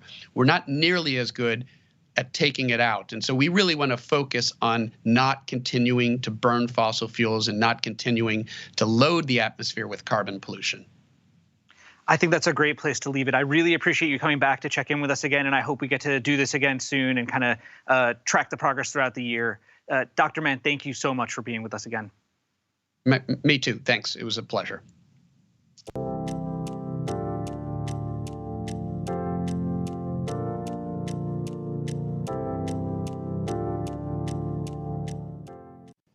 Hello, everyone. I'm Leslie Kaufman. I'm a senior climate change reporter with Bloomberg Green. And welcome to the Bloomberg Green Summit, and really my favorite panel of the day, and I hope yours. It's with National Geographic. And National Geographic is a favorite brand, a favorite institution of this nation. And today we have the honor, really, of dealing with some of the most interesting people at National Geographic. I'm going to introduce our panel one by one and ask them to speak a little bit about their work. The first person I'm going to ask to introduce himself is Dan Raven Ellison. He's an explorer with National Geographic. And I have to say, I love his biography, which calls him a guerrilla geographer. He's a former geography teacher. I'm hoping he'll maybe talk a little bit about his work and how he came to be a National Geographic explorer. Yes, I'm a guerrilla geographer. Guerrilla geography is radical, alternative, surprising geographies that get people thinking about the world, certainly challenge myself and others to think differently about the world. And a few years ago, about 7 years ago now, I started a campaign that led to London becoming the world's first national park city, which is a new kind of national park. And I think, coming to the tail end, hopefully, of this awful epidemic we're in at the moment, and the ecological and climate crisis we're in, I think we know now more than ever how important it is we make our cities greener, healthier, wilder, fairer, and cooler. And, where can we look to for great ideas around how we can achieve those things? And actually, I think for me, growing up as an explorer from the age of 3, 4, 5, visiting national parks, I think we can look to our national parks as these incredible places with brilliant ideas about how we can achieve that. And by taking those ideas and imposing them, augmenting them on top of cities, we can change the purpose of cities and inspire people to do extraordinary things. Terrific. In addition to Daniel today, we have Jenna Jamback. Jenna is an award-winning explorer. She's a distinguished professor and director at the University of Georgia, and she's been conducting research on solid waste issues for 20 years. She's particularly interested in plastics and, of course, the huge problem of marine debris. Jenna, thank you for being with us. Thanks so much. I'd like everyone to imagine quickly, if you're holding an empty water jug, what is your instinct to do with that? Are you thinking you want to get rid of it as soon as possible? And then do you recycle it? Do you trash it? If you're my husband, you're thinking, wow, this could be used for something else. And he wants to cut it in half, use the top as a funnel, and the bottom as a dish to hold nails or something else. And this human dimension of waste management is what has kept me drawn to this and kept me working on this issue for so long. In 2001, when I heard about our waste ending up in the ocean, I knew that we were doing something wrong on land. And I've been working to study this issue ever since then. And we quantified in 2015 that about a dump truck of plastic is entering our oceans every minute. And since then, I've really just been trying to do science that can inform policy. Some of these science has been used at global discussions, including the G7 and the G20, and I've been able to testify to Congress several times as well. But recently, my work has gotten to with the community level. So these global models, really, I see where we're driving this is at the community level. And I was really honored to be able to co-lead the Sea to Source Ganges expedition with National Geographic in 2019. And that was with working with communities all along the Ganges River within India and Bangladesh with an interdisciplinary team led by women with local partners. And that was a really meaningful experience. And they're working towards solutions on this issue as well now. Jenna, thank you for explaining your work. That sounds incredibly exciting. Our next panelist is herself a philanthropist, an investor. She is the chairman of the board of the National Geographic Society. Jean Case, I'm hoping you can talk a little bit about your work with the society since you've been there and some of your bigger goals for the society and what you're trying to achieve. Sure. Well, thanks, Leslie, for having us this morning, and thanks for allowing me to go last, because I think I don't have to say too much after following Dan and Jenna. You can see very clearly how explorers are in our DNA. At National Geographic, we really say we're nothing without our explorers. We're 133 years old now, but the mission has pretty much stayed the same, and that is to use the power of science, exploration, education, and storytelling to illuminate and protect the wonder of our world. And, Jenna and Dan are great representatives this morning of a class of explorers all over the world, richly diverse, many of them indigenous, doing work in their own communities, as Jenna just referred to. And it's a really exciting time. And although we're a 133-year-old nonprofit, we like to call ourselves a 133-year-old startup, because just as the Earth is evolving, we're evolving as an institution. And so digital has come to play a really important role in reaching people and getting messages out there. We're able to amplify and really spotlight the work of our explorers around the world, and it's a very exciting time. Well, I definitely want to come back to that digital message, and because it's a very important one and a very important way to communicate. And everyone knows that National Geographic is one of the most broad-based digital brands out there. Before we did that, though, I wanted to talk to everyone, including you, Jean, and maybe we'll start with you and go in reverse order, about the role that conservation and particularly climate change now plays in what the National Geographic has to do. I mean, it's not just about preserving beautiful places, though it is certainly that. How does climate change play into the work you're doing now? Yeah, well, again, I think you're going to hear some of that on this panel, which will demonstrate what explorers are doing out there. But even sort of in terms of global initiatives, one thing we've been focused on for some number of years now is an initiative called Pristine Seas. And in that work, we've worked with governments and partners all over the world to set aside marine protected areas been very successful. There are 23 of them now around the world that we've worked on, including 6 million square kilometers of protected ocean today. On land, we have a number of different conservation efforts going on, including with the Okavango in Africa. So across the board, I think it's taken on an urgency. But to be honest with you, we could go through those chapters that I talked about in the last 133 years, and at any point you will see conservation and protection of the earth has been so key to our work, including our role in helping bring forward the National Park Service in the United States. So it's been a big part of our DNA, and I think if anything, it's just multiplying as we go forward in this time of crisis with the climate. Jenna, when we talk about taking plastics from the ocean, that's about preserving an ecosystem. Does it link back to the warming of the seas in any way? Do you see these things as interrelated, or do you see yourself as having to face different challenges like pollution first and then acidification or other issues? Yeah, I think what we see, and I observed this myself when I crossed the ocean in 2014 with a team of only women on a 72-foot sailboat. I was going to follow up on this ocean component that Jean was talking about, because that's where I really saw, evidence of the plastic, evidence of climate change.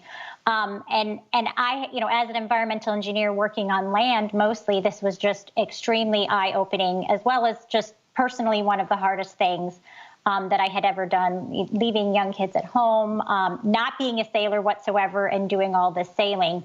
And, I think this also ties back to what Dan had said, sort of getting outside, getting into nature, experiencing what you actually see in terms of these impacts real hand. And so standing on the islands, in the Canary Islands before we left, I was standing there looking out at the ocean thinking, okay, we're going to be crossing you, ending up in the Caribbean. And I looked down, and each wave had a confetti full of plastic. So the ocean was literally like spitting the material back out at us. And it just was like, this is it. This is what I need to do. But the thing is that there's synergy with all of these impacts to the ocean. It seems so vast. It seems never ending. But it can't take all of this, all of this pollution and the climate change. They all, come together to impact the ocean as a whole. Daniel, and let's talk about your works with parks. It's about getting people outside. Is there a climate change component to your work as well? I think a lot of people talk about climate change in isolation as if it's separate from the ecological crisis. And obviously, the two things are strongly linked. And then people often talk about climate and ecology as if they're separate from people. And actually, we are species that are having a big impact on the world around us. And I think we have to see things in that context.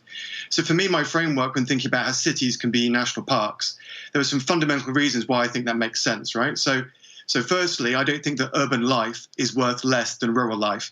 The peregrine falcons in London, which are more numerous than in Yosemite National Park, are just as valuable, just as beautiful, just as awesome as those in rural areas. The people who inhabit cities are just as important. And go figure, we need incredible habitats, just like orangutans do.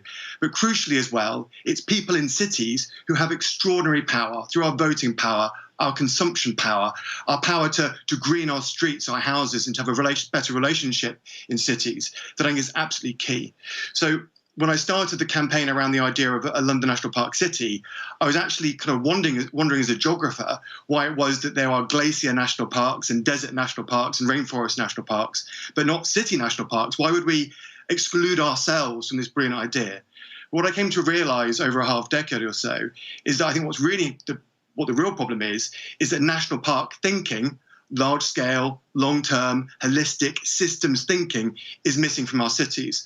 So I think actually if we're going to tackle the ecological and climate crisis, we need to break down some of these artificial boundaries that exist in our imaginations between urban and rural and between people and the rest of nature. It's a really great idea and one that's sort of paradigm shifting, and I appreciate your engaging in that. I guess my next question to you is, and Jean, maybe you can give us the overview on this, is National Geographic is sort of unique in its social media profile, reach, and impact. Jean, I'm hoping you can sort of just discuss the reach of National Geographic on on social media and how you're trying to use that. And then I'm hoping each of you individually can talk about your engagement on social media. What works? What do you think engages people in the work you're doing and in the greater issues? And what doesn't work? Jean, should we start with you for the overview? Sure. Well, I think one of the things that's very unique about National Geographic is in some ways it's a hybrid organization because we have a unique joint venture with the Walt Disney Company that doesn't just extend to social media, but includes media and travel and consumer products and a number of things. But through all of our, whether there are cable channels, our magazine, our social media reach, we reach nearly 1 billion people around the world every month. Social media alone, we're coming up on 200 million on Instagram, for instance. It is the largest social media footprint of any brand in the world.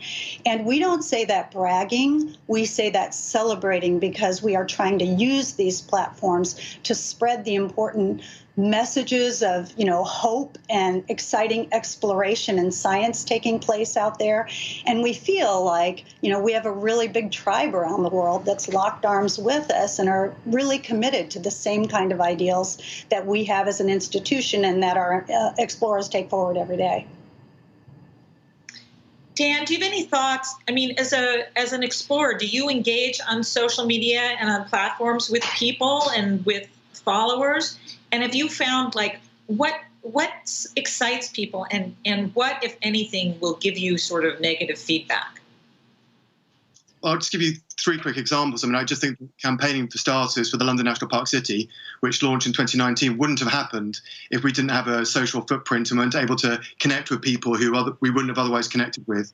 And now there are sort of campaigns in around 25 cities around the world for cities ranging from Sacramento to Adelaide to become national park cities. And most of that connectivity has happened through social media. More recently, I've been involved in a piece of work which has all been about creating footpaths connecting all the towns and cities in the UK.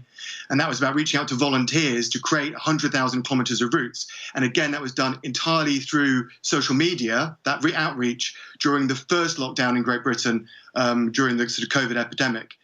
And then more specifically with National Geographic, I'm really interested in how people think about the world and how people's geographic imaginations are quite often distorted.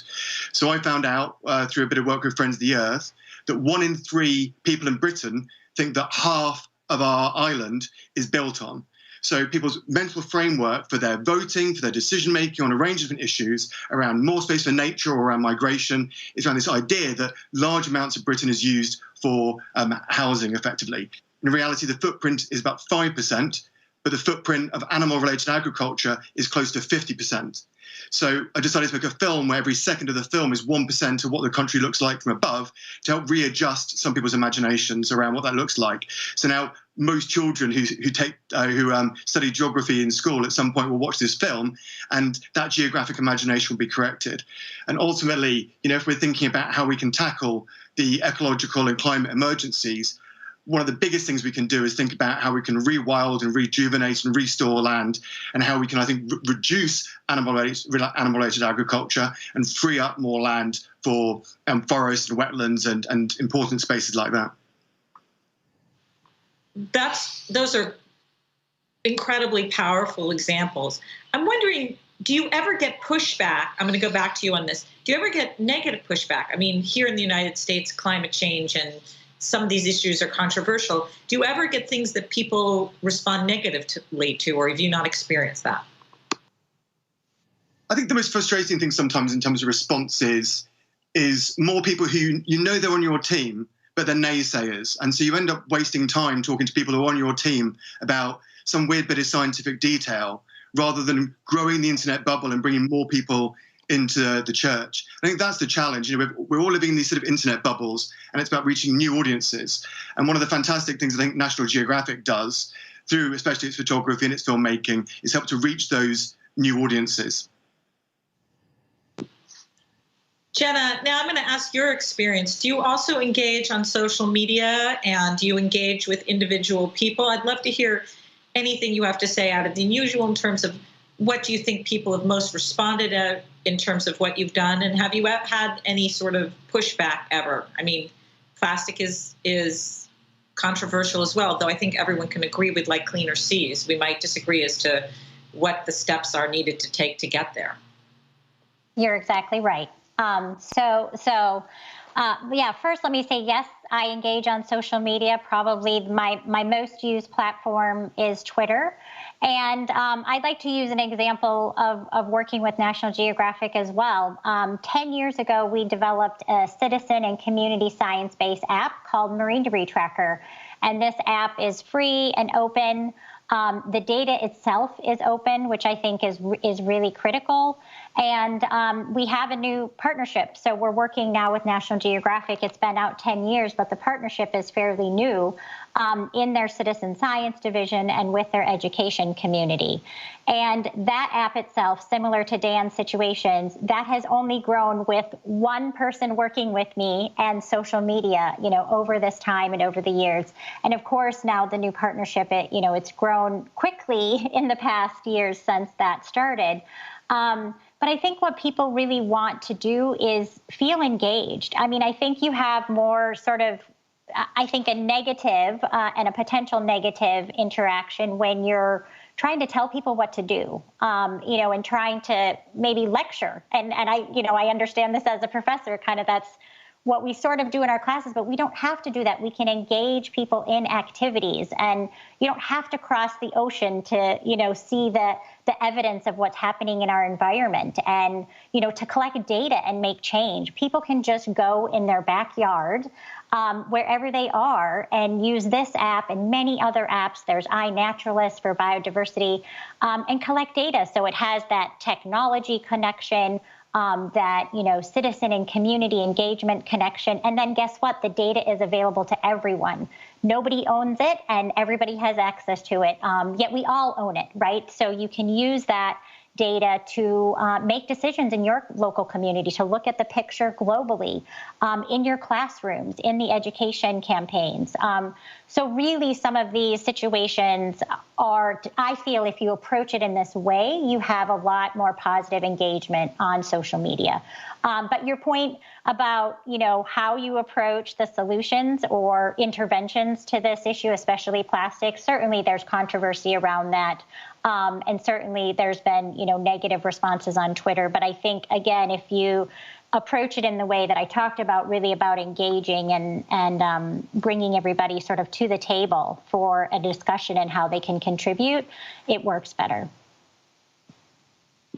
So I think that's a good place to go next, which is the role of National Geographic. And in general, I think everyone watching this panel can confess that their secret desire is to be a National Geographic explorer. What kid in America grows up doesn't secretly want the best job? So congratulations to both of you. But for the rest of us who are going to, remain desk jockeys, let's talk about how in your work you're helping people either through the schools or otherwise to engage. And so, Jenna, you've just talked a little bit, both Jen and Dan. Jean, do you want to take this next piece of the question? Yeah, I'd love to. And can I just say, what Jenna just talked about, and a lot of Dan's work includes as well, is almost helping people feel like they're in the field with the explorers by giving them tools and asking them to be reporters, if you will, of what they're seeing. They almost never look at their community the same way once you engage them in the process of paying attention and being our eyes and ears on the planet for us. But education has also played a really strong role. Obviously, both Dan and Jenna here have had, professional roles in education. For us at National Geographic, the last year has been a really unique time to reach more people. Again, as many students were learning from home, and as there were a lot of desperate parents needing some additional support. We have over 1 million teachers with us, and we have had a program called Explore in the Classroom. And one thing I'd love is, Jenna is on expedition right now, and part of what she has done is gone into the classroom, literally, physically, which wasn't happening in the last year.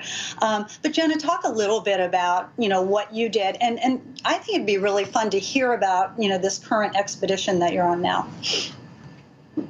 Sure. Yeah. So I'm currently on expedition with the Mississippi River Plastic Pollution Initiative. It's the mayors along the Mississippi River, the United Nations Environment Program North America chapter, and National Geographic Education, and then us at the University of Georgia. We're using that mobile app that I talked about, Debris Tracker. And this is very much, rooted in this community science. People along the entire Mississippi River for 3 weeks are collecting data on plastic pollution to get a snapshot. But we also engaged all of the National Geographic educators along the entire river. We did pilot city-based programs in Baton Rouge, St. Louis, and St. Paul, Minnesota. And so really, this has just been incredible. I mean, I'm just overwhelmed, honestly, by the participation and the data coming in. Personally, for me, this has been a journey as well. I'm living out of a camper and traveling the entire stem of the Mississippi with my family. Because of the pandemic, they are my expedition team. I have 2 sons, 10 and 12. They are collecting data in transects. My husband is helping me with the tech and, of course, driving this camper. And so we were able to stop in a classroom. A lot of things have been virtual. We engaged virtually with the educators in many of the communities, but we were able to stop in and actually engage, and that was incredible, the same age as my oldest son, and just to have that knowledge exchange. They had gone out and collected data, and we got to talk about it, and that gives me hope. Those students are so aware and already, are beyond where, I was at that age, and I think that's incredible, and that gives us hope. Well, so there's nothing I love more than stories of hope. Dan, as we begin to finish out this panel, do you have a story of hope for us that you'd like to share about your current work? Yeah. I'm working on another project which I sort of touched on very briefly called Slowways in Great Britain, which is all about creating a network of footpaths that connect up all the towns and cities and thousands of villages in this incredible geometric network. And the principle is that you should be able to walk in a straight line between any 2 neighboring places. If you can't make that journey on foot reasonably safely and directly and enjoyably, then I think maybe something's going wrong. And we've had hundreds of people volunteer on creating these routes that can actually exist in the landscape. And for me, what I find fascinating about it on a more poetic level is that you have the route as a crow flies, which is the principle of wanting to be able to go directly between 2 places. And then you have the reality on the ground, the wiggly line that you have to take in order to complete that journey. And I think it's actually a fantastic metaphor for where we are at the moment with both the ecological and climate crisis. We know where we need to get to. We know we need to get there really quickly as well. But we also know there's lots of things in the landscape that are going to stop us from getting there. But it's our job to collaborate with each other in a big team, wherever we are, whatever we're doing, at whatever scale we can work, whether it's in our garden or a balcony or at policy level, to work together to make that line as straight as possible. Because after all, if we can't make that journey reasonably, directly, safely and enjoyably, then actually we're in a lot of trouble. So that gives me a lot of hope that we're working on this project, doing our piece. And I know there's people all around the world doing their piece, from plastics to National Geographic, communicating with 1 billion people worldwide and beyond. Terrific. Thank you very much. And so we have just a minute more before we're going to settle out this panel. Does anyone have any last thoughts, sort of parting shots, as you will, on what individuals can do? If you had to say to our audience what you need to do this year to make the world a better place post-COVID, it would be what? Well, I think we've heard. Oh, sorry, go ahead. Jean, go ahead. That would be great. You can close out the panel. I was just going to say, I think we've heard from both Jenna and Dan some interesting ways that we are really engaging with communities around the world. And people everywhere have a role to play. We provide tools and technology to enable them to be their own explorers in their own backyard in many cases. But, we're coming off a celebration of Earth Day. But at National Geographic, Earth Day is every day. And our work really is about engaging masses all over the world.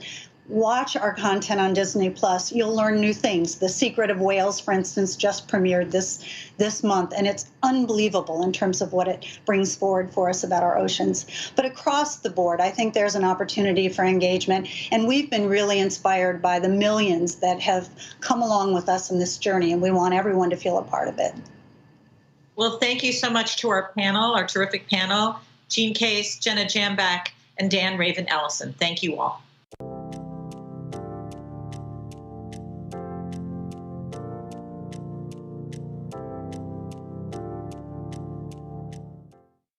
That brings us to the end of day one of the Bloomberg Green Summit.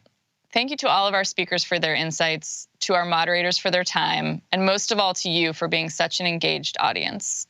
I'd also like to thank our premier sponsor, GM, our presenting sponsors, Ralph Lauren and Zurich, and our supporting sponsor, Wipro.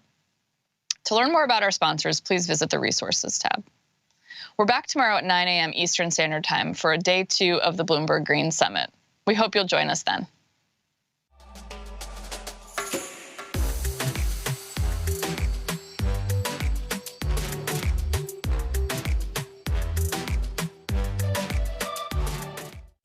I'm Fred Krupp, President of the Environmental Defense Fund. We now have the best window ever to catalyze the bold action we need on climate.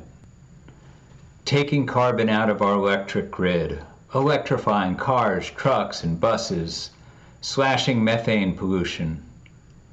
We now need unprecedented leadership from the private sector to speed change in their own companies and supply chains, advance strong climate policy, and to reduce and disclose climate risk. Thank you. My name is Francesca Whitehead, and I'm an investor at G2VP. At G2VP, we invest in exceptional teams that are applying emerging technologies to traditional industries sustainably. We do it by investing in technologies to help industries go from analog to digital, from offline to online. This allows companies to do more with less and to grow sustainably.